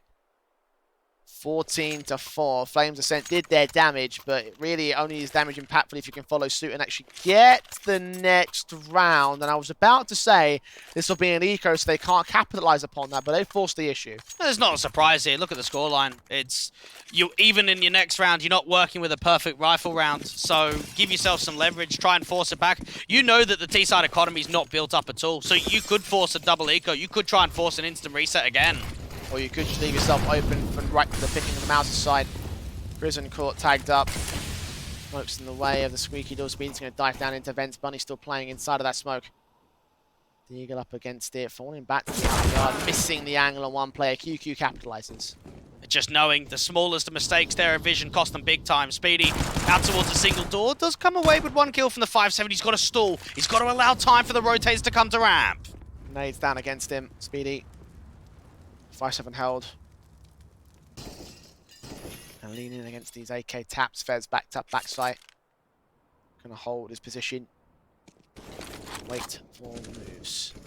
Even Inspire's trying to set up the crossfire. Now, while that's happening, Jimfat's been able to walk towards outside, undetected to main. They can actually dive that bomb back up to the vent control and split upper. Right through the AK shield, gets his pick onto Hansi. 4-on-3 situation. AK outside of the Nexius gets his double. And that should be lights out for Flames in this round here. Speedy does catch one decent shot, responded to by QQ instantaneously. And now Inspire with it all to do. Just knowing that Shield is maintaining that heaven control. You've got QQ looking out towards main and Nexius focusing the attention towards Hut. There's just no way forward for Inspire at all. 15 rounds up from MOUZ NXT. And knowing that this is a losing streak of 5 in a row on Nuke. Like, again, it is a map that tends to get picked quite a lot in best of 3s, but even in best of 1s, they've had some tough times on Nuke in recent history. Yeah, you can sympathize with that position.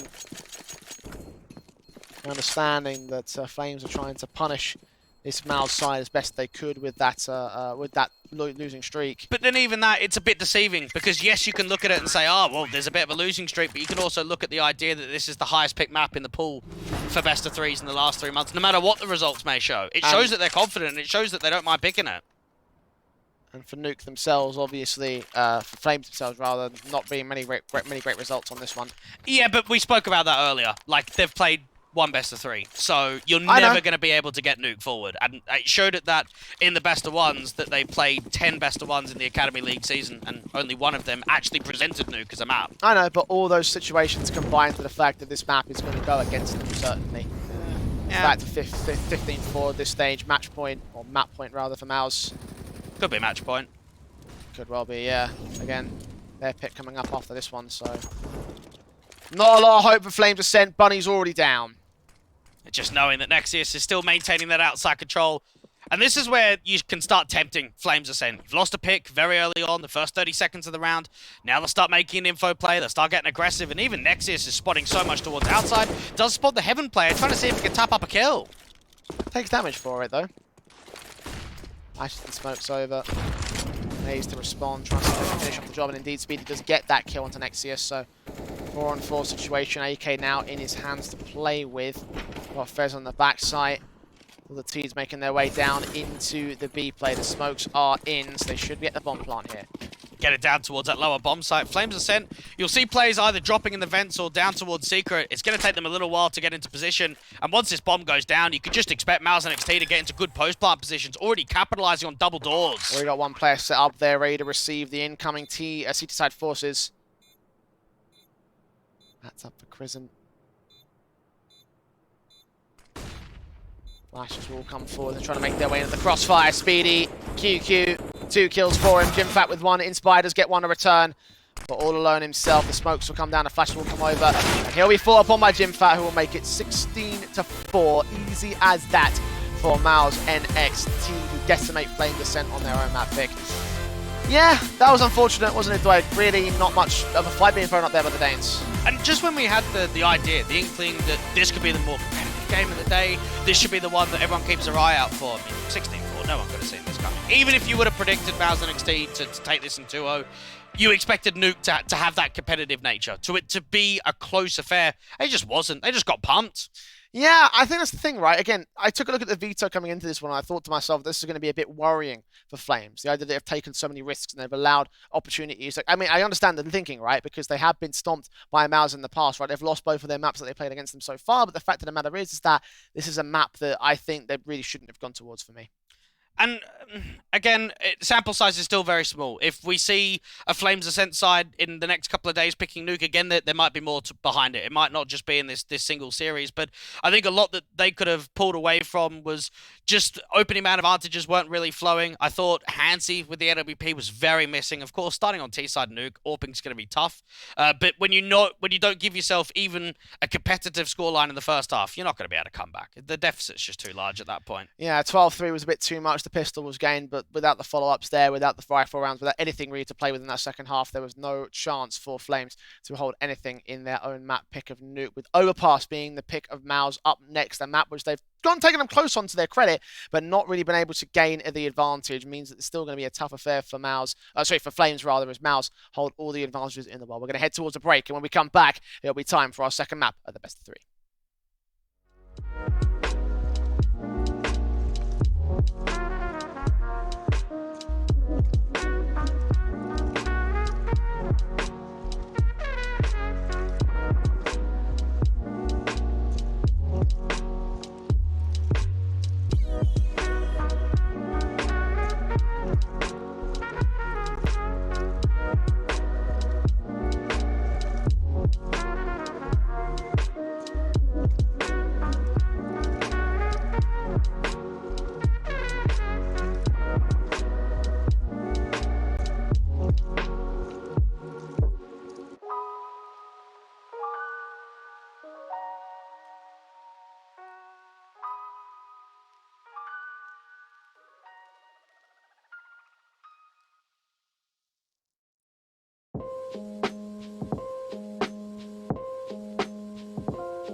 encouraging start for Flames Ascent. They'll be doing no climbing on Nuke in a 16-4 fashion. MOUZ slapping them back down to earth and reality. And the reality is probably facing a 2-0 now. Overpasses the pick on the MOUZ NXT side. And I have to say, Dwayne, I have a lot of favour after seeing that first map. Yeah, maybe the only climbing they're doing is down towards the lower bracket. That might be it. That was a tough showing on map 1, and I think now going into the comfort zone, going into something like an overpass for MOUZ NXT, we've seen it before, and I would sure the MOUZ NXT are going to be able to bring something different, a slight little detailed change from the last time around. Otherwise, why would you pick it in this best of 3? Yeah, look, the last time we saw these two teams take each other on, it was a 28-26, right? And I'm hoping that's not going to be the case this time, else we're in for a very long matchup, a map to close out the match itself. And for Flames Ascent, I mean, I don't think that that's going to be a possibility. Again, you've mentioned the idea that maybe they've been read upon by a lot of the teams involved in their tournaments, and I think MOUZ and NXT have definitely done that, considering how different their second map was compared to their first. So I'm with you in that respect.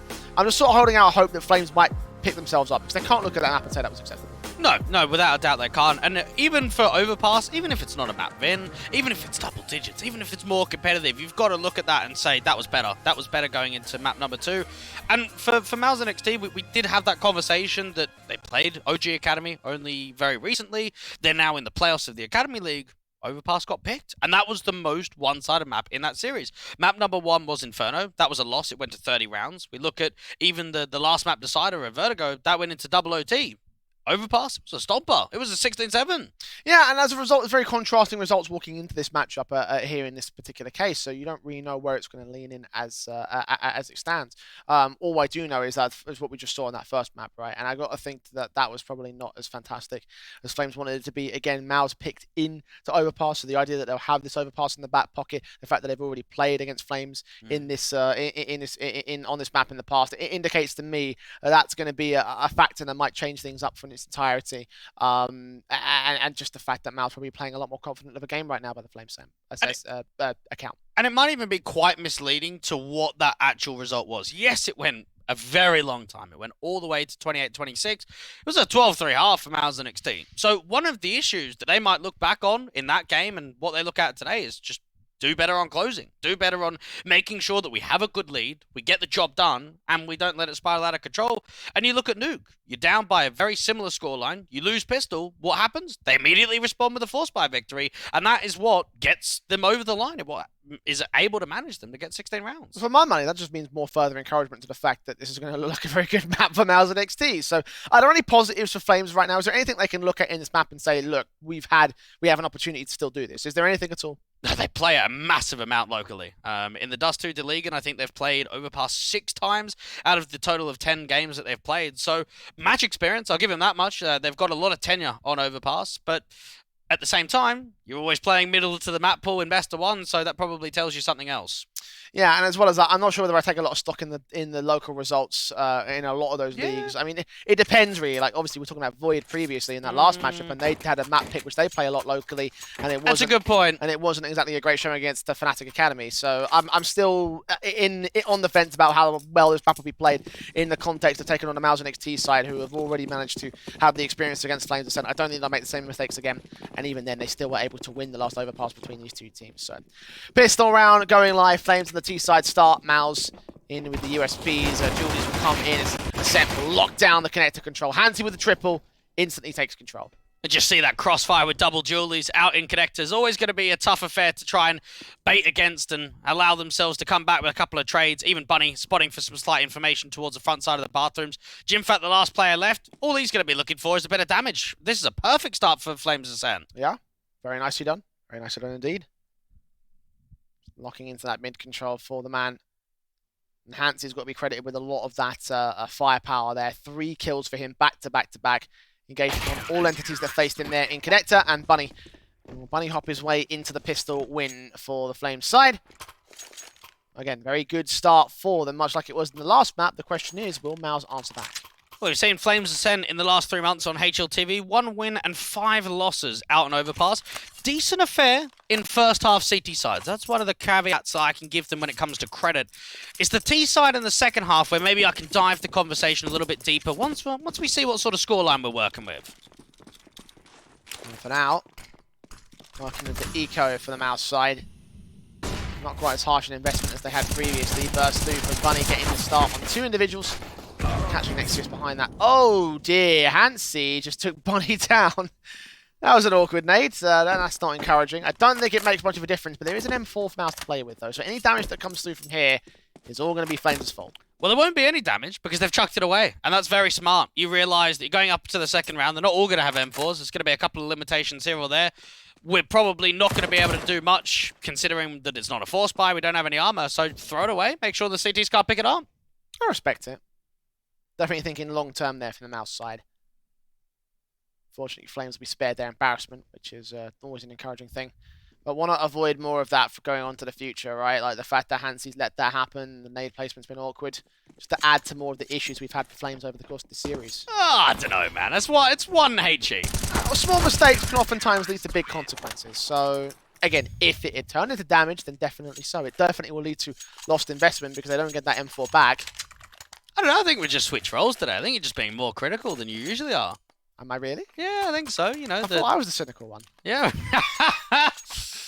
I know that you tend to have a rip in when it's deserved. When it is deserved, you can't be all the time. You can't just be a loose cannon. I'm just harsh when I want to be. So. Well, for MOUZ, there's still plenty of time for them to get settled out in this first half. For Flames Ascent, it's whether they can continue to build this lead and turn it into something monstrous when it comes to the first few rounds of the game. Fnatic flashes forward to that speed to peek in with that SMG. Constant control trying to be established by the Flames Ascent. MOUZ playing much more passive and connected control. Good flash in, allows Bunny to get that kill. McCrism with an instant responsive keeps it at a 4-on-4. Meanwhile, Fez looking to find one out of the short pipe. The sprays through against the forward contact to Speedy, giving Fez that kill pretty easy. Hansi follows suit with the kill on the Gym Fat, so now it's a 4-on-2. Things looking very positive here for the Danes, putting a lot of proactivity forward with a duel out towards Connector, taking the short pipe. Unfortunate spam as Grizzon's able to spot Speedy, falling back, but look at what's happening. Fez has already aggressed outside of Monster, got back into T-Con, spotted that bomb. So while there's a re-peak when it comes to the return, what more could be gained after this? Not much. Especially punishing the next player up. Grizzon going back for that bomb and giving up his life, giving up the position, and now leaving it to a 1-on-3 for Shield here. Newest edition of MOUZ NXT. Cycling through the AWPs as usual. This time only with the AK in his hands to try and get the clutch together. It's not going to happen, I don't think. Got an interesting angle against Hansi. Hansi was checking it, though. I think he revealed his position. Yeah, he definitely has. They're adjusting towards this, so they'll just get the kill in the crossfire. Nothing that Shield can do. The best that he can hope for is to at least get away with one, but this is a very difficult duel to deal with. The 3-0 start coming through from Flames Ascent, and for Shield, we've seen a few games from him. Of course, the debut for MOUZ NXT today will be a stand-in, but still the first day that we've seen him in action. Played that series a few hours ago, now got another series here today. And I think we saw some pretty decent signs from him in that first half for Nuke, playing up with that AWP towards Heaven. Outside, was fairly consistent, found a lot of impact. Wasn't exactly a standout player, though, was he? No, but I don't think you need to be when you're up 16-4.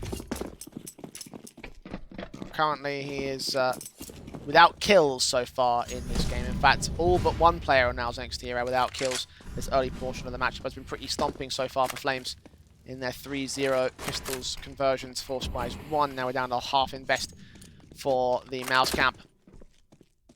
What they can do with these Tech 9s and P250s and what have you, but it's very passive in their position.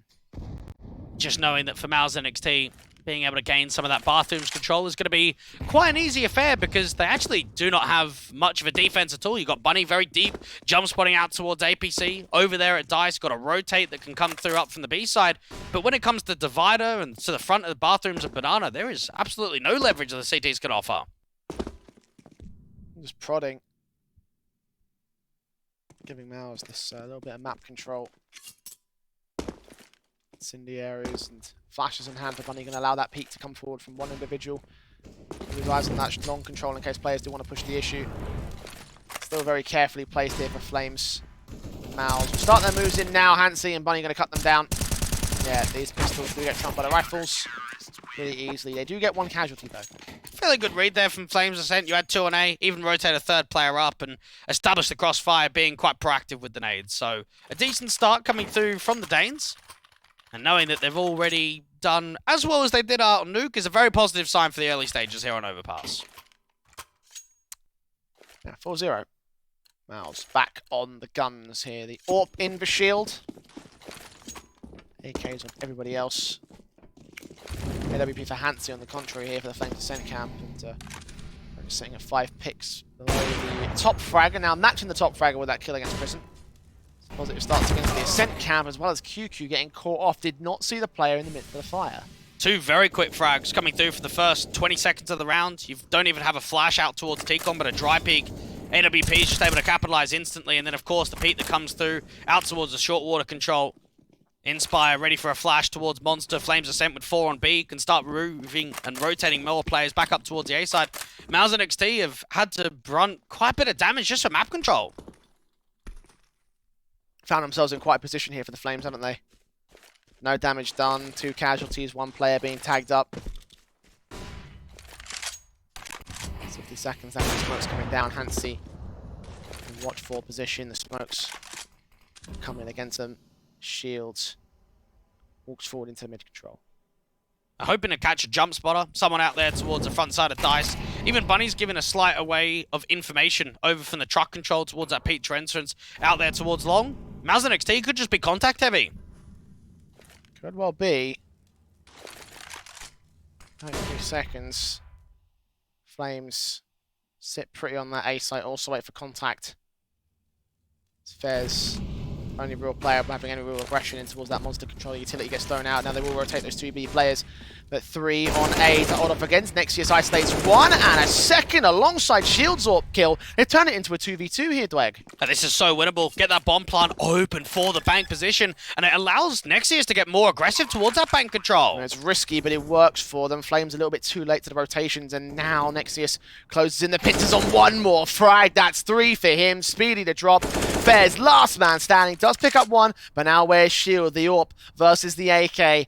Leaning in against it, backing off the same. Picking the back lines. To the corner, into the dumpster, and towards Bank. He gets the headshot, perfect. And Fez will just about clutch the round for Flames, making it 5-0. Now's made that very close though. What a wonderful clutch coming through from Fez, and that's just a straight free fire. He knows, okay, there was an aggressive maneuver out towards the bank control. The bomb's still planted open for bank. That's probably where the AWP has gone. So round the corner, I haven't been able to draw him out into the open with any sort of my footsteps around that dumpster position. Just pre-fire it, allow those couple of bullets to spring into the mix. But when you look at it from MOUZ NXT's perspective, 3v5, bomb plant, and a near winnable round, they'll be happy about how close it is and know that they are getting ever so closer to that first round, and to try and see if they can really disrupt the economy. MOUZ got the bomb plants. They'll buy back into round number 6 here. Nade damage done to Jim Fout, already tagging him for 48 HP. Encouraging start again for Flames, less so for MOUZ and NXT, and this definitely is looking like a far better Flames than what we saw over on that first map, at least in the early doors here. MOUZ yet to truly get started on Overpass. You could just see Flames Ascent again, being able to press forward, start taking that short water control, even try and take a fight out to Connector. Spray through on Fez, flashes forward, damage will be done in return, but ultimately no casualties taken, still equally similar damage done towards MOUZ and NXT, in fact more so down on Crizzen. 2 points of health for him versus 8 for Fez. Doesn't include the taggers against Nexius and Jim Fat. Flames are at the advantage. Inspire, trying to see if he can catch some information, trying to aggress further forward out to the bathrooms, catch off Crizzen, and now back off. Swing forward from Bunny, also gets Nexius on the connector position, 5 on 3 as a result. Flames only have so much that they can gain. MOUZ have backed off a little bit. They have got that 1 player outside the monster that was thinking of a monster push, but ultimately decides not to do so. There's just so much going on across the map from Flames Ascent in so many of these rounds. Always pressing forward, always taking map control away, not being afraid to take head-on duels. And for MOUZ NXT, it's being very uncomfortable in the defaults to even gain map control without taking casualties. 25 seconds left. Walk their way up into that monster position. The AK is leaning in. Speedy's M4 sees 1, sprays down. QQ smokes up over at the bridge. And there's at least 1 kill back from Shield's part of things, but he's also low HP. Less than half on both individuals. Now nothing on Shield. Jim Fat 1 on 4 to make this work. Does line up 2 picks on Hansi and Bunny, but jumps into Inspire, who gets the 6th round for Flames. They're making this expensive, but expensive doesn't mean much at this stage. We saw 8 rounds being gained on the CT half of things when we look back at that series against OG Academy out in the last best of 3, and 8 on the T side in the first half. So very consistent from MOUZ NXT. Same could not be said right here on Overpass against the Danes. It's been a slow start. We haven't seen much impact out of QQ, who was quite impressive when I think back to Nuke. Indeed he was. Still sat at 0 on his board at this moment though. see more out of him, and more out of the team in general, right? Just take a look at the numbers and contrast them to what Flames Ascent have got. Bottom fragger is among the top fragger of the T side. MOUZ not had the best of starts in this matchup. It could be the T side effect of overpass, but much like what we were talking about over on Ancient, right? Like the fact that the difference is going to be so staunch that it might not even matter. And even that could be argued for the last map as well on that nuke, right? Even Flames had their T side go down 3-12. Didn't have enough breathing room to get the CT side together, so for MOUZ that might still apply in this one.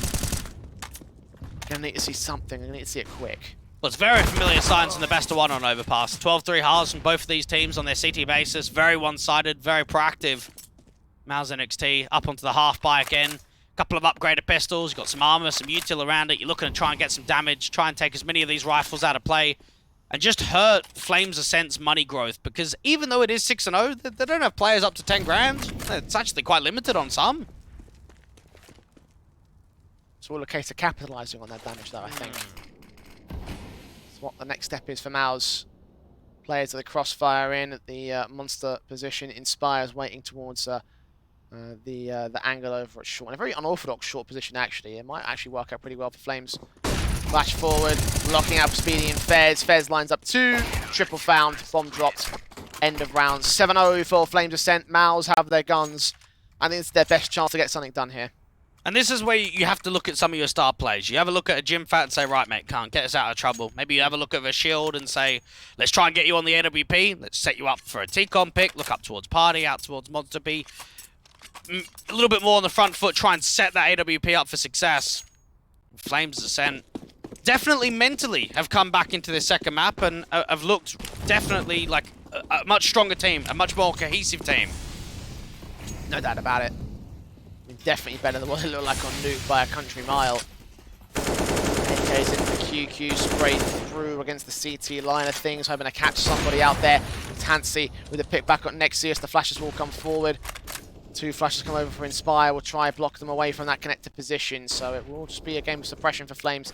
Catching that first frag and denying any trades from MOUZ. Just another one of those opening man advantages coming through from Hansi. Pick up towards the top of Party. Struggles there for Bunny. Has to actually end up backing off and gets caught into the process from Jim Fat. Caught shield to 10 HP though, so a 4-on-4 situation does again favour Flames by the HP numbers alone. Not by a massive amount though. Fez has already been tagged up. The T's will slowly creep their way into the mid control. Fez has spotted one individual over on the short position. Holds his nerf for now. I wonder if Inspire is going to continue to get aggressive out towards long. Maybe try and backstab out towards the bathrooms position. Chrisen thinking that there might be someone close towards the short water, and he'll be right to assume so. Great shot lining up. Molotov sent towards Heaven. Actually towards Graffiti, excuse me. Counter Incendiary comes back from the CT side. Really, the press is coming in towards this A presence, and there's no one really on the defensive. Hans is coming in to back up his teammates, realizing quickly that the stun he might have made, getting caught off with tag damage. Chrisen does get caught off himself, so 3-on-3 situation. The A hit continues to come through. And now the rotates back up, knows that there's a player out towards that long control. It's all about being able to put that pressure down. He's gonna wait, take his timing, get killed off by QQ. All important pick there, with the bomb now going down. Hansi burning even further to 10 HP. Him and Speedy in the 2v3. I think they might just save here. Knowing that Hansi's down low and that there's not a massive amount of money in the bank, it's not worth going for it. Shield. Backed up. One player rotating. Speedy sticking around for exits. Maybe put a nade under the site itself. Dish out. No damage and none of any impact certainly against the T side. MOUZ have finally broken the streak, getting their first on the board of Overpass. Just a good call there and a very good mid-round adjustment. You could just see as soon as that kill gets presented from QQ down there towards Shortwater, Flames Ascent are actually on the back foot. They're not sure what's happening. Are we being wrapped in from short? Is it going to be a B-site hit?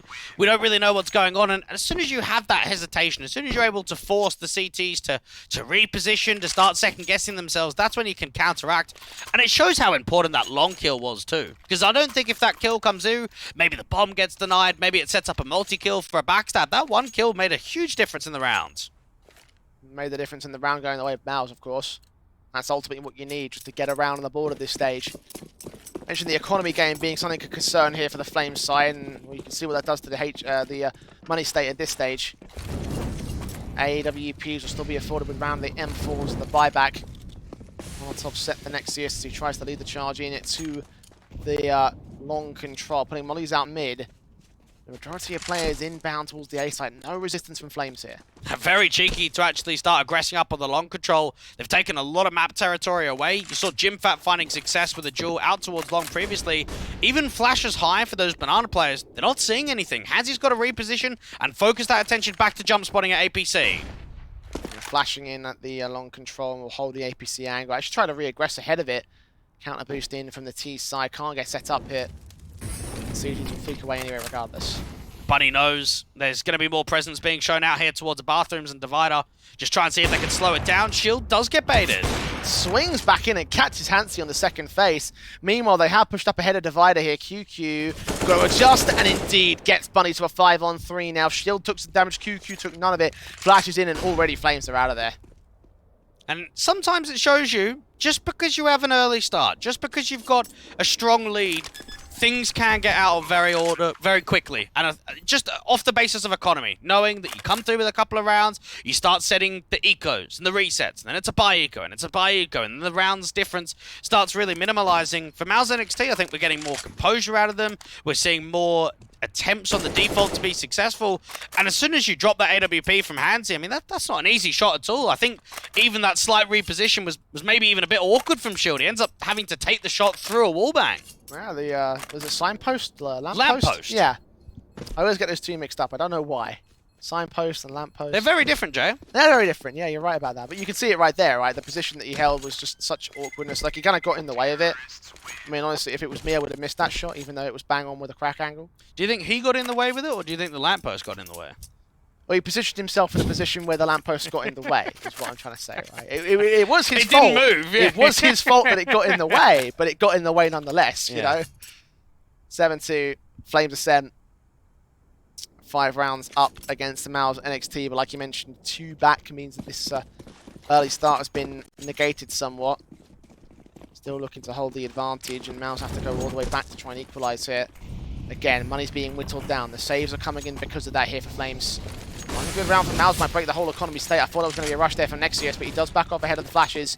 Drawing a lot of attention from Flames back here. They have pressed up towards Birthday Party though, so they might be reading this default soon. Just a full fate there for MOUZ NXT that they're just bombarding out towards that monster control, trying to see if they can shift an over-rotation. A lot of anti-rush nades. Even Bunny might get caught because there's another player at the fountain, but does deal with Nexus. The trade is instant. QQ holding control back to the 4-on-4, leaning in for more mid-control. Might catch the player in the connector position. Lovely. What a shot. Inspire has nothing to be inspired about. It's despired.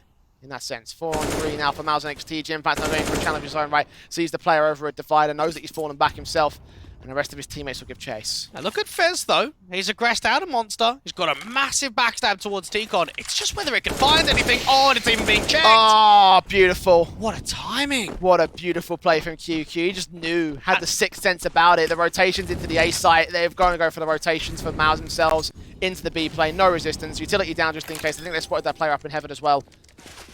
2v3. Do Flames commit to this? Nah, it's another save call. Has to be. And that's so clever. They realise, okay, Fez has been aggressive. Fez is the B player. Now, if Fez is going all the way towards T-Con, that means they're stacking up A. That means he's going for an info play, he's backstabbing us, and the rest are going to be stacked. So let's start shifting the offensive. Let's go down connector, bring some pace out towards the B side, and as long as you've got quick util to heaven, that round is yours. There is no way forward there from Flames Ascent at all. It's a beautiful 3 rounds in a row for MOUZ NXT as well. I do feel for Fez, because you've actually, you make a smart play, and you just get watched. So, yeah. Unlucky. Literally, if QQ had held his angle for another extra second, that probably would have gone the way of Flames in the round itself, I think. Could have done. I reckon it would have done. Oh, don't get into this talk again. But yeah. Look, could is always the case in Counter-Strike. I think the odds are more likely that Flames get that round than MOUZ bounce back and get those trades, honestly. Like, all their attention was pulled towards the mid-control and the A site, and the fact of the matter is that that would have been I think a 3v3 situation with that. It would have been a close affair, and I think it would have wasted a lot of time too. And it probably would have filtered them into A as well. So that would have just run them into the stack. But I mean, even going off some of the local results, I know you said like you can't put too much stake into them. They've actually beaten and taken some rounds against some very good Danish teams, some of which we've actually seen in the spring event only a few months ago. They were able to beat Tricked 16-10 on Overpass, take 13 rounds against Masonic on Overpass, beat Sashi 16-12 on Overpass, and take 12 rounds against Astralis Talent on Overpass. So quite a few results against some of the higher-end Danish squads that we've seen on this one map in the pool. I think a lot of those teams have changed their rosters compared to where it was a few months ago, of course. Definitely so, yeah. Not kind of a one-to-one comparison, but certainly something that you have to take into account. You're right about that. Flames are in the lead at this stage. MOUZ are starting to catch up, and I imagine if they can make it a close affair, if they can break that 12-3 repeatedness you were talking about earlier, Dweg, that might be their way into getting a decent CT half here. M4's in for Hansi and Speedy, very broken by the CT basis already. Fez has fallen to Nexius. Getting in closer here, Inspires Deagle looking ahead and does catch one. That'll be a little bit more around the corner, caught off by JimFat instead. 4-on-3 for MOUZ. Bomb site opened up. Now this was just a half buy, so I would actually like to see a little bit of a press. Not a retake, but look for exit kills. Try and keep it more expensive, try and take some players out of play, because you are working with quite a lot in the next round, so just try and see if they can hit home with the economy. Hold the exit frag positions. MOUZ will make it 4 in a row, surely. They are ready to receive them backed up. What is the play here from the T side? Flash in for Bunny to allow a peek forward at Monster. It seems like a right call. Could get shield. AWP taken out. That'd be nice for MOUZ. Here they go, and indeed he'll fall, so not too terrible at all. But QQ quickly in now. Prison falls. This will get very expensive indeed for the T side. Indeed, all 5 players will drop. So, yeah, economical damage done by Flames. For MOUZ NXT, they think from their perspective, well, the best thing that we can do is hurt their economy. So both teams are kind of going off the assumption that we want to do as much to one another at the end of the round. And for Flames Ascent, they keep a couple of players alive. They end up saving one of those AKs for Speedy. But they've got to try and get a hold of this conversation and try and get a hold of the entire thought process of, yes, you're in the lead, but you've also lost 4 rounds in a row. You've given MOUZ NXT a way back in their map pick. Only 3 more to equalise. Tower boost coming in from the T side. Didn't spot anybody of Flames Ascent. And as well as that, even the damage being done still leaves 3 players at 5.5 grand and above. So they've still got pretty decent economy state. Oh dear. Remove the train. We love that Twitter account. He's pulled. Was it Shroud that made that mistake? There's a few. I think it was nothing, but yeah, there were a few. He's pulled a nothing. There you go. But not ideal, obviously. Wasted utility set, kind of cancelling the execution off the back of that. We'll go for the second wave of utility. Smokes in, flashes over, Speedy gets QQ to kick things off. So start available, Nays the counter right here for Fez's part. Nexius caught to 69 HP, swing out, the kill is capitalised upon by Fez's part, doubles up in fact, trying to make it triple, but Shield comes back with the AWP. 1 pick to find, many more to his left-hand side in the short control. You're right about the backstab, and he watches it again. MOUZ have a 6th sense in this map, I swear. It doesn't get any more expensive though. Speedy capitalizing on that bomb, being out in the open, out there towards the top of the short sandbags on an off angle. Inspire peeks down into that AWP. So a good return coming through from Flames Ascent. And I think we are seeing a lot of backstabs from them. And it probably shows that they're taking a lot of map control away. They're trying to see if they can pincer through, allow space to be taken. MOUZ NXT still up with another buy. Flames have the half at least, so they can avoid the disaster that could have been a much closer affair from MOUZ. You're right though, MOUZ can clap back. It's still possible to get 8-7. The streak has been broken, but will it be reinstated? Will they continue to make rounds happen on the T half? Well, the AWP's in for Hansi, the M4's backed up the AK that was saved on Speedy. Inspire couldn't get one of his own right, and Hansi strikes first. Shield is down. Hansi's been able to win a lot of opening fights out there from Party, and even Fez just spamming through the smoke out towards Monster catches another lucky spam. Back turn towards Bunny gives him a kill, but he burns the Nexius' Molotov. So advantage sits with the favour of the CT side, but for how much longer? JimFat has caught a trade. 3-on-2 now for Flames. And the only way this round is winnable is if they deal with the A player. They're able to put pressure down out here towards Hansi at Dice and drop him, then there could be workability in the round. The problem is they've got to go back and get the bomb out to T-Con. That's just wasting time. And with the rotations that comes in as well, it might be workable towards the B site now, but Kristen has caught Hansi to a 2-on-2. JimFat will look to join him, or they'll look to play smart. They know that Flames have been baited in the rotations here. Kristen's looking for more. He gets this kill. He makes this round entirely winnable now. Only Fez in a 1-on-2, and he's so far away from this B plan. Should be no way. This is really well played in for MOUZ NXT. And it's unreal, Jay, how many times this has happened. How many times we've seen Flames Ascent having mass man advantages, and somehow MOUZ NXT still coming back to win it. They always find their way back. Now Jimfat will find a way to close it with a double. Not give Crizzen all the benefit in the world. But you're right, that was a fantastic setup for Flames Ascent. A 4-on-2 that they had, and still MOUZ were able to return. And it really came down to those mid fights and that A fight, right? Like, that was all it was for Prison's part. It's scrappy from Flames Ascent. They know better than that. Okay, I can't give them too much about the 2 kills towards Connector, but even Hansi with the AWP, why is he scoped in like that? 3v2, play a passive, give him control, play Bank, play Dumpster, give him the side control. Instead, he's aggressive towards Dice. And I just feel as if you're wasting man advantages in that one and just come back to hurt them. At least he answers back with a good shot to Nexius.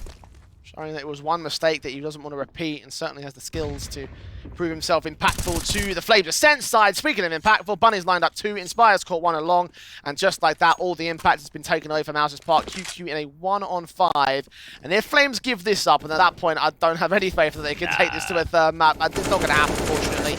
Bunny's moved in, Inspire's baited the kill.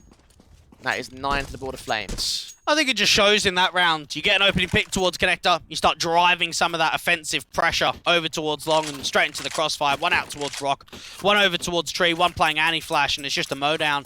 Now for MOUZ NXT, 5 rounds, it's not the prettiest of scorelines in the first half, but it is workable. And we've seen them have deficits on T-sides of Overpass and still come through very successful. So if they're able to push it towards 6, try and get away with a little bit of a steal towards the tail end, that would be an added bonus. But it's tough with this sort of buy. Guns pulled up, M4's in, Inspire gets Crizzen. Takes him down immediately in his 15th round buy. Of course, it is Tech9s and the Eagles coming through for the next 2, trying to catch up on each one. Decent kill, indeed, Inspire does 4. But him and QQ being so low means this 4-on-4 definitely favours Flames here. Spitty consistently trying to spam and actually coming away with a headshot. Jimfat has found a pick though, so AK picked up. He's got armor. Bison breathing at the very least to rotate the bomb back in. The short control taken and Shield still gets it. Dives back away, the AWP's baited and all. Hansi not allowed to pick. Return through will not be an option for him either. The bomb rotates and MOUZ have got an advantaged Egg. Even the rotate back towards the A side's going to have to be quick from Speedy. Coming up from that heaven control, he might have to fight immediately. Deny any accountability of the bomb going down. What they don't know is how far away that bomb actually is. Counter wraps, M4 in, QQ's going to drop, bomb. Still very far away from this. Jimfat's got a fair amount of work to do here. You mentioned him picking up that AK. Now involved, the CT side. Backing up Shield, puts the smoke down. Sell him on the fake towards that B site and try double bluff. They've gone towards the A commitment with the B plant so many times, and this time Flames don't want to fall for it. Speedy's going to stick around just in case here. I think they recognise that now. Yeah, the footsteps heard, the nade sent, Shield to get the bomb down. Even Jimfat's in such a good position. He's aggressed so far forward, but HE actually denies the bomb. 18 seconds, and Jimfat's powerful position has now been taken out of the fold here. 5-7 in with a headshot. Jimfat gets the kill, looks into the 1 versus 1. The shadow is seen as Speedy holds control and barely holds the 10-5 half for Flames Ascend. That could have gotten a little bit closer from MOUZ NXT. I definitely feel like 9-6 would have been better than 10-5 for them. But ultimately, Flames do close out on a much higher note by comparison to where they were previously in that last affair. Yeah, even in that last round, you get a little bit unlucky towards the tail end there. HE goes down towards the bomb planter. If the HE's in a slightly different position, if he's maybe got more HE, I think even Jimfat wins that round. But it is how it goes towards the tail end there. And for Flames Ascent, that's a decent first half from them. I was impressed with the way they played. Yeah, I have to say, I'm in agreement in that sort of sense. I do have some reservations, though, because as you mentioned before, 12-3 was the half that MOUZ were able to come back to, or vice versa, and they had those 12-3 halves that led to that overtime during the Academy League. So I wonder whether or not MOUZ have done enough at this stage to go into that CT side and now dominate their way through the rest of the game. The issue there is we're taking stake in one game, right? I think when we look at the side of Flames Ascent, when we look at the side of MOUZ NXT, we've seen a lot of overpass. And that 12-3 hasn't always been the case. It hasn't always been that type of affair. So even coming back into the second half, I'm expecting a little bit more. And I'm expecting MOUZ NXT to still close it down. Okay, I respect that. 10-5 is still the scoreline that MOUZ have got to make up regardless here. See them make their way up to position. Get ready for the pistol round. USPs versus Glocks and P250s and such. Diffuse gets in on Shield on MOUZ's part, and Nexius taps his way through to victory. Hansi picked up first and foremost. Well, a T-side presence coming down towards Connector. Bunny's the only influence out there towards T-Con. There's a heavy stack towards this A-side, though, for MOUZ NXT. Got one player in mid to try hold on for QQ's part. First contact, backing away, the rotations, footsteps hard, the taps are perfect for QQ, can't make it a triple. Just those two picks, Bunny and Speedy come back, but Jimfat's backstab there to deal with Bunny. Look for the last man, Speedy's been called out, 1-on-3 situation, even Krizen knows to push up, even the next player back of Shield will hold his nerve on the site. It's all falling apart for Flames Ascent in an instant. This pistol's going to go the way of MOUZ NXT. Surely there's no bomb plant even for Speedy here. Can't imagine so. Shield is here on the crossfire. You've got your two A players coming through from the backstab.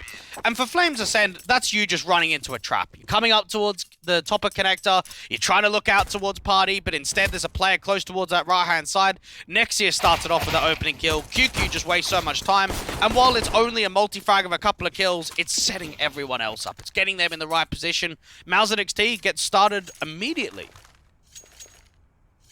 Flames Ascent get no bomb plant either. Gotta Glock it. Yep. Harsh Eco. $2,000 means that you can potentially get a decent amount of money for a buyback in the next round for the loss bonus and for the bomb plant if you can get it as well. Oh, come on, Jay. I said if. Yeah, but we've got to be realistic to the viewers. I said if. No. I hope the viewers are educated enough to understand that, you know, it's an if. Yeah, but context. I mean, this is a round, this is Overpass out of all the maps. One of the most difficult ones in the pool to get bomb plants on harsh anti-ecos. Maybe if it was Dust 2, you know, send it into B, I'd give you that. Well, I think you're about to have egg on your face, mate, because look where the Bob is right now in the long position. Yeah, maybe. Hardest map to get a bomb plant, right? It's a tough one. They've been able to pull quite a lot of distraction in this round. The plant will be secured, Fez will drop. They've got his insertion point towards mid, which might get isolated here by Shield. Yeah, he gets that kill on the first and the second. So all left onto Speedy in a 1 versus 5 situation. Backed up in the bank basement. Gets 1 pick.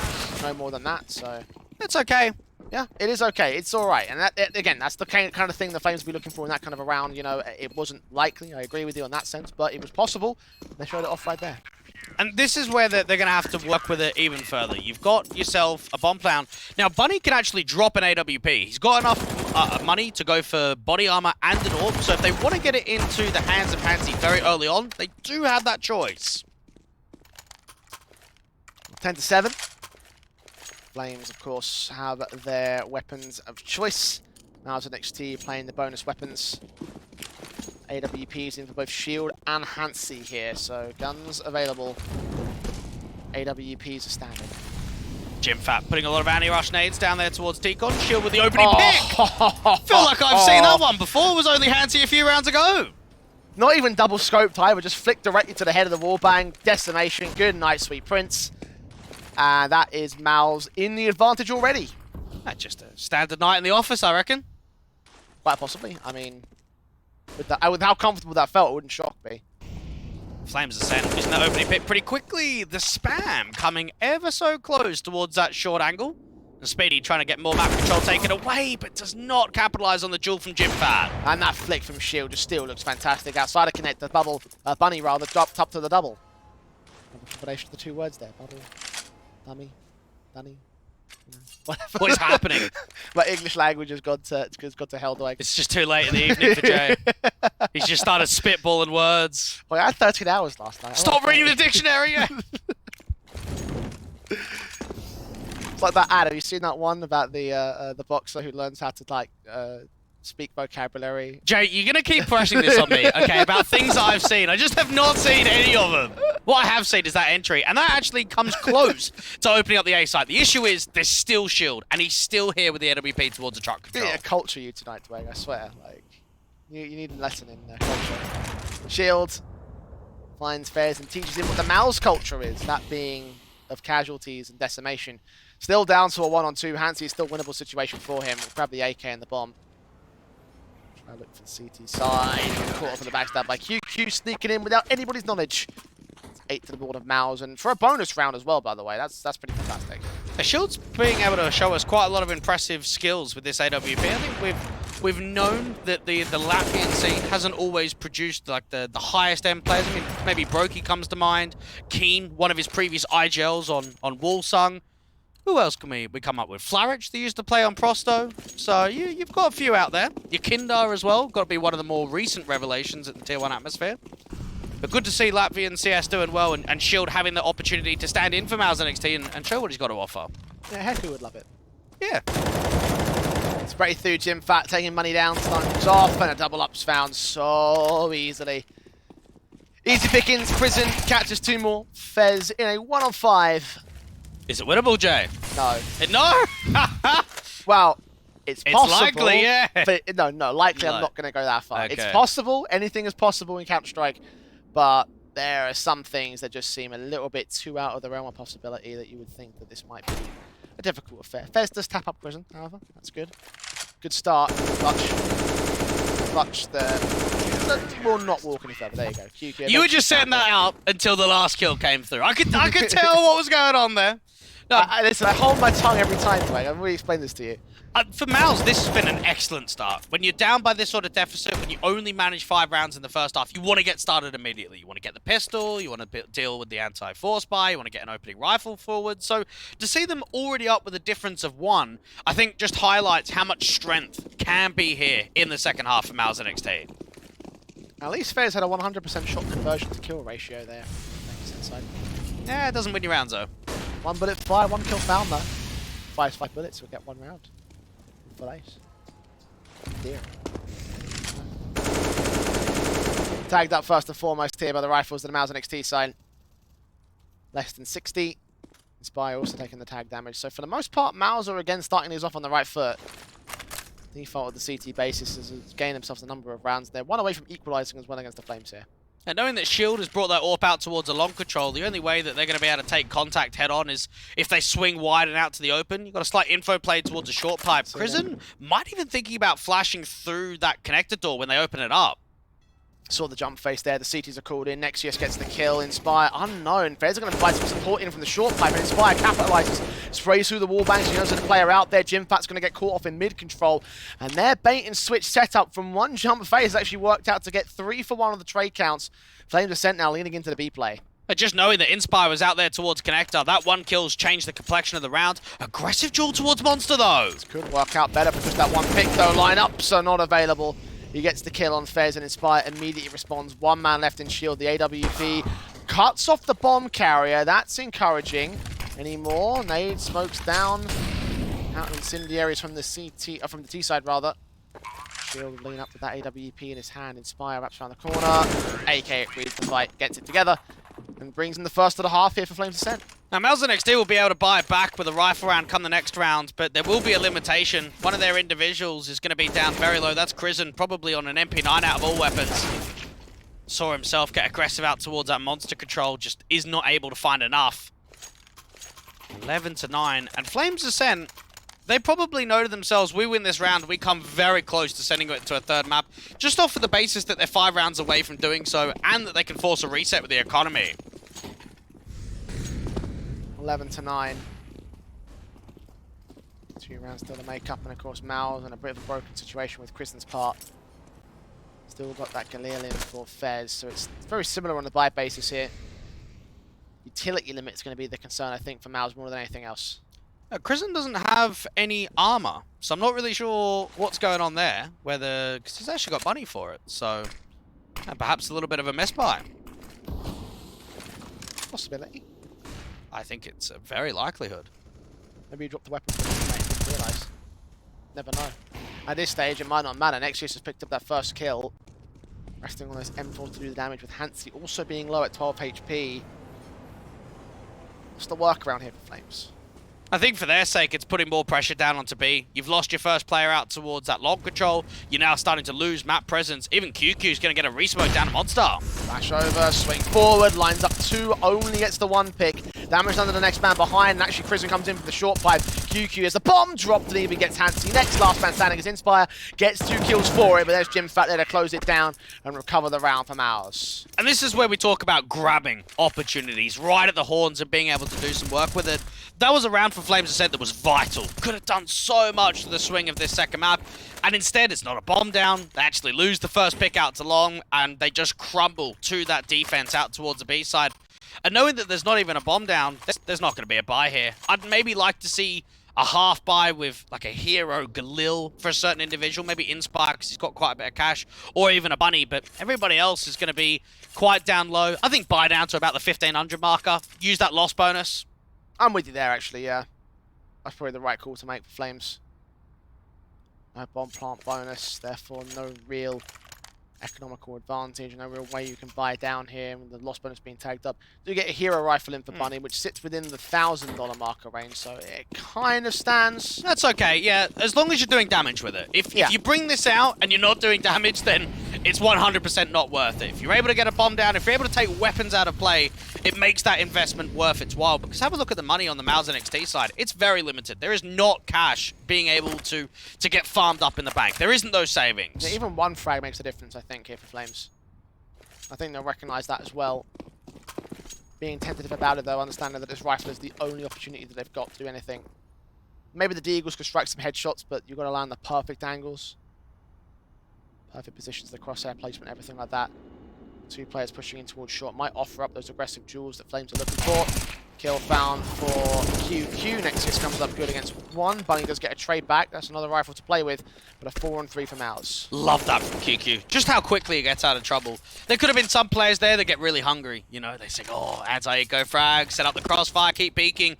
Play the man advantage, play it smart, because think back to what happened on Nuke. They actually gave away a couple of these sort of rounds.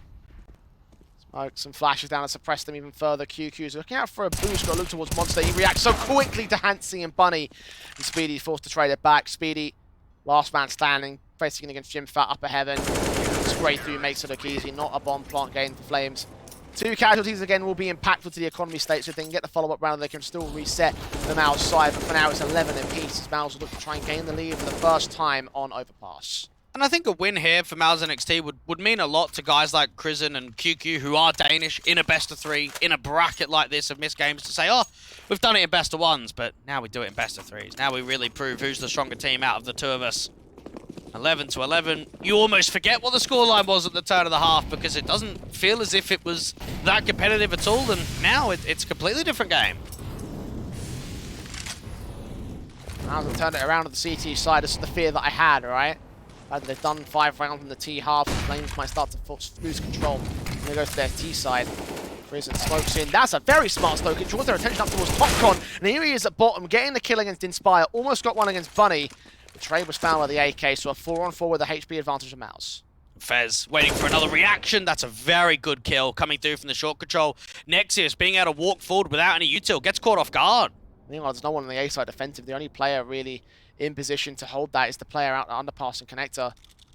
Bunny's going to grab that bomb, depress it into long. The Jimfat's got to be on for at least an info play, and we're starting to see that out towards a short pipe as well. Fez gets caught, distraction being landed. That's a very good dual crossfire between the two of them. 3-on-3 being gained as a result, but still no one on the A side. The Molotovs will get sent back, so they'll start to speed it up a little bit. That AWP will get posted itself into that mid control, and QQ's on the way into the back lines. First contact will be shield, though. I think he just got separated from the position, though, in the bathrooms. Actually, Jimfat with the AK engaging one. Bunny's going to drop that bomb. Flash forward. It is the backside of Dice, so they can recover it safely and get it down. Smokes in again. Flashes at the ready, Speedy. They're planning. Hansi, this AWP is going to have to be very clinical. And up close and personal, it could be tough. Backstab continues to come in towards Ball. They think they're safe. They think wrong. Hansi now, all that remains is AWP up against 3. It's not going to last long. Shield gets that pick up very quickly. And MOUZ will have the lead for the first time on Overpass. And thinking about Jimfat, I remember there being a time that he was 4 kills and 8 deaths at the beginning of this first map. Thought, oh, it's a bit quiet. A little bit of a rough showing from Jimfat. No, that's not quite the case at all. He has stepped it up big time. And just look at this kill. It's so quick. And I think if that kill does not get presented, that round's probably Flames. You got a bomb down very quickly, open for the bank control, you put pressure onto the rotators, and Jimfat just denies so much time, denies so much presence. You're right about him coming into life in this map up. Now top fragger of the board with that last round, that 2K sequence. 19 kills deep. Next man down is Bunny at 18. Sprays through from Nexus, going to try and match those numbers if possible. Spraying Bunny down to 4 HPs at the 9, giving the makers move up and eventually getting that kill straight through the connector doorway. So advantage now for MOUZ. Spire's going to drop that bomb, try to get a pick back. Shield's going to follow suit on Fez, and then we'll lose Prison for it, but 2 for 1. Knowing that that bomb's dropped out in the open, Inspire is thinking, is there still eyes on it? Is there a boost up? Is there someone out towards the short pipes? So just wasting that time. Jimfat coming away with 1 kill, close towards that party angle. There's going to have to be another fight being presented, and there's that info play. There's the aggression out from Modstar towards T-Spawn now. Not be aware of the short presence, though, and that might be the mistake that MOUZ make here. Bomb is out there. Got one player in mid that I think has made a little bit of noise, but Speedy can rotate very quickly and they can still go towards that B play. Now, it's whether this CT goes into connector or out towards Park. Now, it does seem as if it's going to be the Park control, so perhaps deal with the lurk, see that there's nothing out towards the front side of bathrooms and Banana, and rotate your 2A players over to B? Seems to be.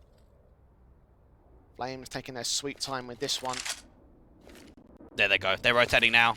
Yeah, Sykes inbound will give up the game. Molotov sent as well, so the connector control will be established by the player that's up towards that mid position.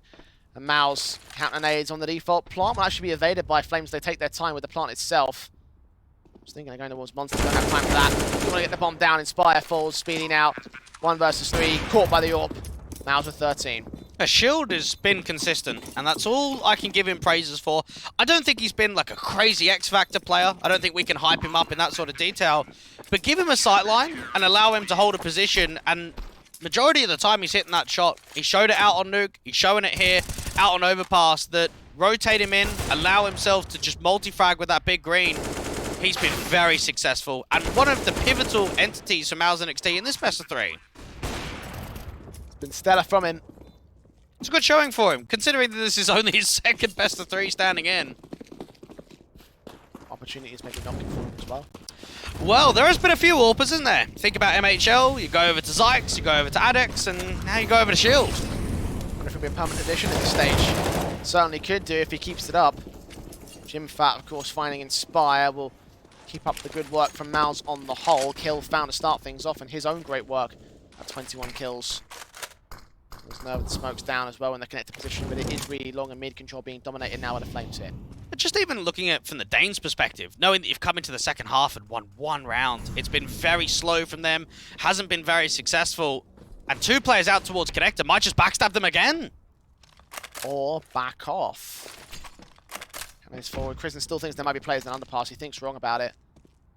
That one player along might be the only real defensive that MOUZ have, and if Flames don't check it, that could be the linchpin element that ends it. Underpass control is being gained, so another backstab being set up.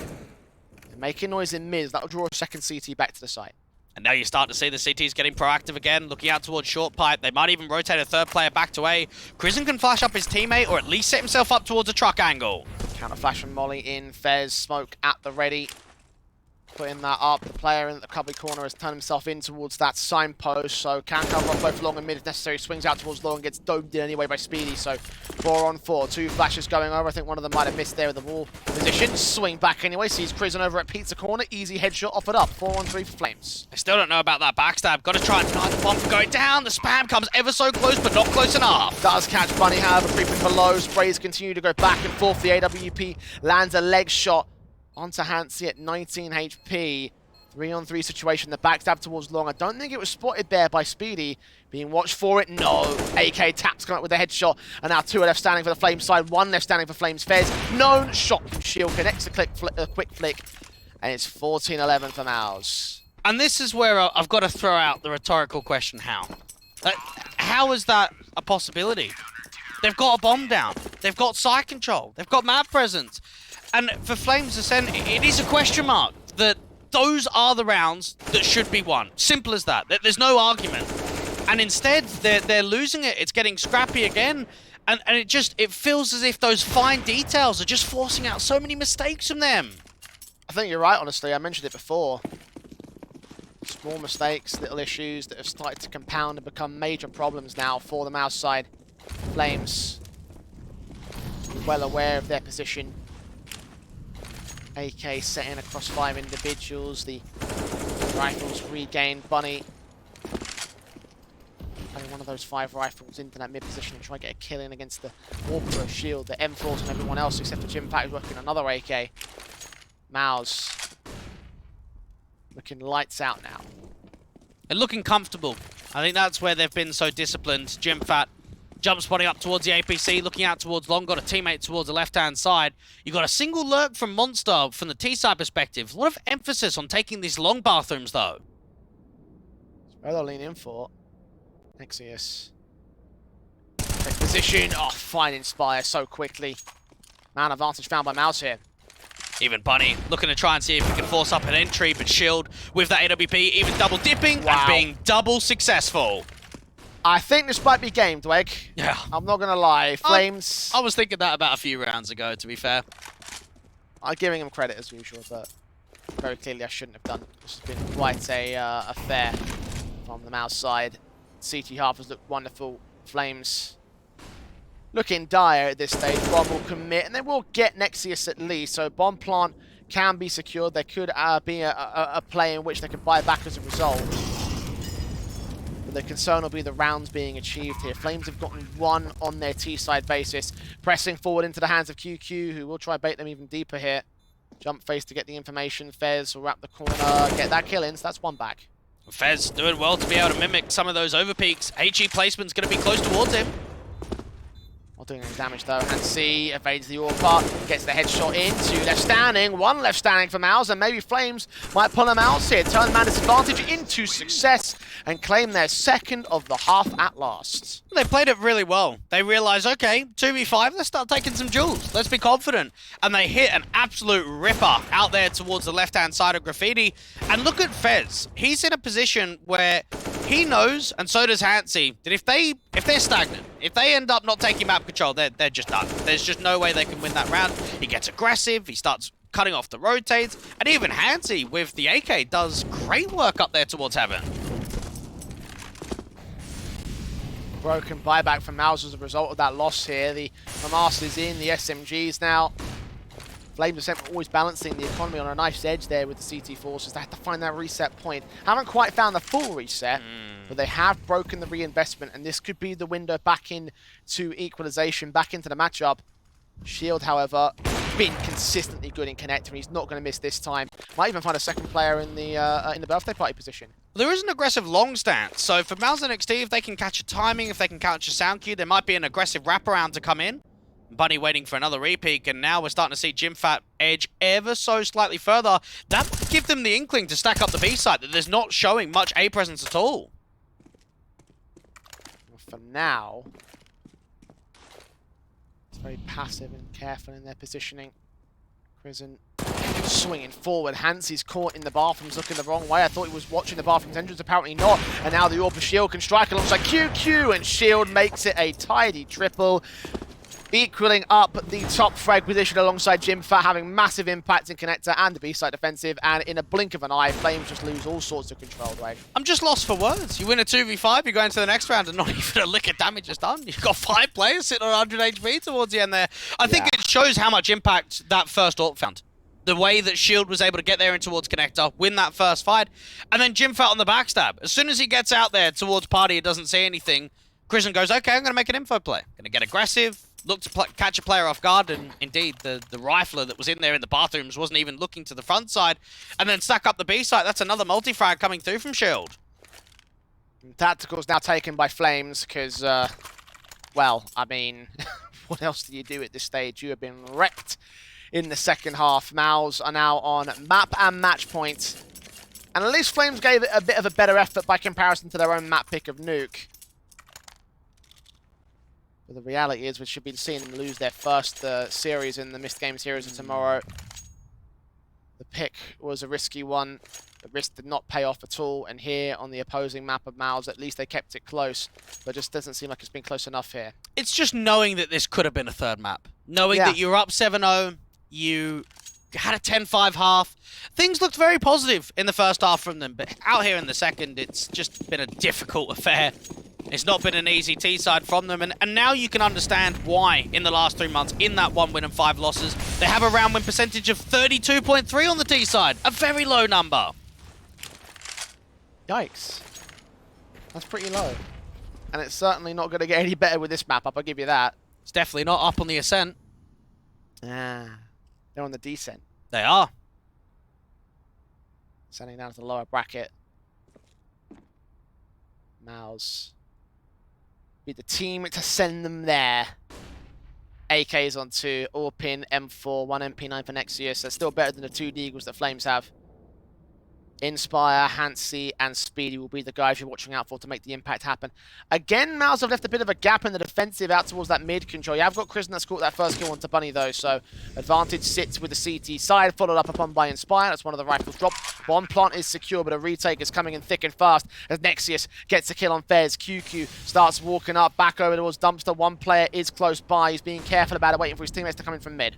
I love the patience in from QQ, knowing that there's going to be aggressive duels, and now you got even the wraparound towards Dice. And Speedy with a kill back, responsive from Nexius. Last man standing, Hansi is catching off one and a second. Nade's back to return. Prison on the defuse will hold it down with his teammate there to support it on the boost up. Checking position, AWP watches, doesn't even need the shot. 16 to 12, MOUZ are going to have a 2-0 series above Flame Ascent, and that just looks fantastic.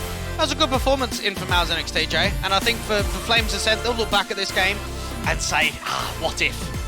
They'll look back at Overpass and say, what went wrong? Because we probably should have been going to a third map. I think it shows the grit, it shows the determination there for MOUZ NXT that no matter what the scoreline, no matter what the deficit, they're here to fight and they're here to go deep. And they went deep indeed in terms of this matchup here for the MOUZ side. Looked fantastic on map 1 alone, let alone map 2, especially in that CT half, how things really picked up here. Flame Descent are going to have to descend into the lower bracket. And now we've got QQ joining us on the line here to talk about that match victory. Welcome, my friend. Congratulations on the win as well. It must feel good for you guys, having taken Overpass out here against the MOUZ here against the Flame Descent side, rather, and having gone from that overtime in the Academy League now to kind of pretty handily dominating them in the CT side to take it to 16 to 12. So I kind of wanted to ask you about how you were coming into this match feeling about the Flames side. I think everyone was just like super confident because we played a best of 3 earlier today in the replay league where we won against OG, and I think overall we have had a really good day, and yeah, we just kept our energy high because it's been a long day, and yeah, I mean, we knew we could win against them. The replay game we played against Flames Ascent on Overpass was a bit, I mean, it went to a couple of overtimes, but now we knew like how they played kinda, and we just kept it in the back of our heads, and we just played our own game, and it worked out. QQ, I want to ask you about the AWPer, right, of Shield, because you played with him for quite some time on Lowland Lions. So was it nice to have that rivalry between you, Nexius, and him to be able to be back in the server again today? Yeah, I think me, Shield, and Nexius are a good trio. Maybe I'm a bit biased, but yeah, I really like those two guys. I like all my teammates, but I think Shield is really great, and Nexius is just an insane rifler, and together we can do a lot of damage. So yeah, it was definitely nice. It's nice having Shield playing again. Definitely felt like a lot of damage being done overall, and it was very encouraging to see you guys carry on. I had some concerns about fatigue from you guys coming on from a very lengthy series, as you mentioned, from the Academy League. So I wanted to ask you about how that last match affected the dynamic coming into today. Yeah, I think we dominated Nuke pretty hard versus Flames Ascent here in this best of 3, and we played all 3 maps versus OG Academy earlier, and a 16-14 game and an OT game on the last map. I think everyone was a bit tired, to be honest, going into this best of 3, but overall, yeah, we kept the energy high, and people had good communication in this best of 3 versus Flames as well. And I think us kind of dominating Nuke so hard is one of the reasons as to why we could like close out the second map so well as well. It was a good energy boost playing 16-4 or how much it was on the first map. And this is a very new roster from MOUZ NXT. The new iteration's only been together for a couple of months. I wanted to ask about results. You've been pleased with how things have been over the last couple of months? Obviously, beating OG Academy today gets you into the playoffs. You've now won a series here. You're starting in advance this season as well. Is it on par, or is it maybe a little bit higher? Where do you see yourselves? I think, I mean, we've played with some different AWPers, and we've also played with Coach in some of the replay games. So I think it's been like kind of rough playing with so many different people, but I think we've still managed to deliver some good results. And yeah, to be honest, I'm just looking forward to many more matches, and I think it's gonna be great. My expectations are not are high, obviously, and I'm super happy we made it to the playoffs for WePlay, and I think we should just keep up the grind that we have right now, and we will have some even better results coming. We'll be keeping up the grind as the bracket rolls on here in the Heroes of Tomorrow. You're up against Fnatic Rising next. And I think you guys have a little bit of history between yourselves and that particular team. So give me some thoughts going into that semi-final matchup. Yeah, Fnatic Rising is a super strong team. They can definitely play. We will do our best as always, and I think it's gonna be a good game, probably also a close game. Some of our games against them have been close, and some of them they have kind of dominated us. But I think with confidence, we can win it against them as well. So it's gonna be good. Well, we're definitely looking forward to that matchup later on throughout the week. But for now, you guys have got a solid victory going to Flames Ascent. So once again, congratulations to you guys for taking that victory. QQ, thank you so much for joining us.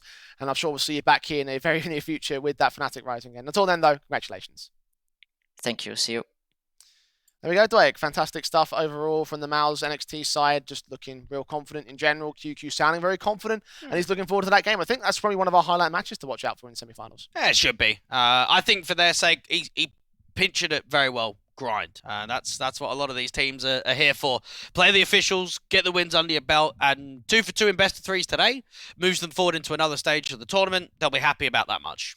Indeed, we'll take a look at the updated bracket for you as well. You can see, of course, that is officiated in the upper semi, Fnatic Rising versus MOUZ NXT, and as well as that over on the in the lower bracket match, of course, Void taking on Flames Ascent, which I have to say is probably going to be a difficult one to deal with over on the Void side. I understand that obviously Flames didn't look all that fantastic today, but think about, again, the international caliber between the one side and the other. I don't know. I'd actually say it's quite close. Really? Well, the thing is what was the conversation we were having today with Flames Ascent? We're the best of threes. We don't see them play very many best of threes at all. And the one best of three that we did see wasn't the best of showing against MOUZ NXT. Whereas for Void, okay, maybe they don't play that many games at this sort of level. They play best of threes a lot. They play massive amounts of them. I think there's a deeper discussion to have there in terms of that matchup. Yeah. I think it would be an interesting one, I guess, from that perspective. So I guess we'll see how that will go in the lower bracket in a future day. Of course, for today, that's all we've got time for you on our opening day of the MistGames Heroes of Tomorrow. Dwayne, has it been a fun one for you? It's been great. I think, again, these sort of tournaments give the viewers the next stars, right? The guys that are going to be able to catch our eyes. I think we've already got glimmers of players to keep an eye out for, and I think as the next couple of days roll on, we'll see more from the upper bracket side of things and where the strong teams lie. Oh yeah, I'm looking forward to it. Of course, tomorrow we have the rest of the upper bracket quarterfinal matches. In particular, we have Atlantic versus Eternal Fire, Dex Game Academy, and Ents Academy, of course, taking on OG Academy, who themselves also made their way up against the MOUZ NXT side a little bit earlier on today. So obviously, a number of matches that could be interesting. Again, we're looking at the second game as really being the one to watch out for. I think for Atlantic, this is a great chance for the young squad to prove themselves at a much higher level than what they're used to. Eternal Fire Academy, they seem to be an org that change pieces in that lineup quite frequently. So this is a chance for them, again, to play out on HLTV to put a good result forward. For Ents Academy, they've proved themselves locally to be incredibly successful in the last couple of days.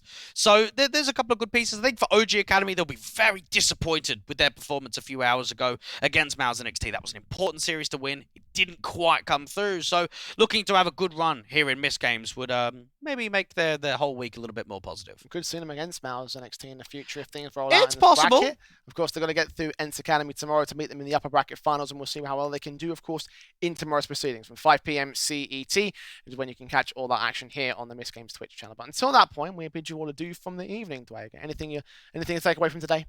I think best of threes, getting a couple of 2-0s in the mix. We won't expect that every day. I think we've got some close series coming. Oh, absolutely. We look forward to seeing you guys for all that action in tomorrow. Again, 5 p.m. CET, where the action continues with the Atlantic versus Eternal Fire matchup. But until that point, we'll bid you all adieu from today here on the MistGames Heroes of Tomorrow. We'll join you back here tomorrow to discover who our heroes of tomorrow will be. We'll see you then.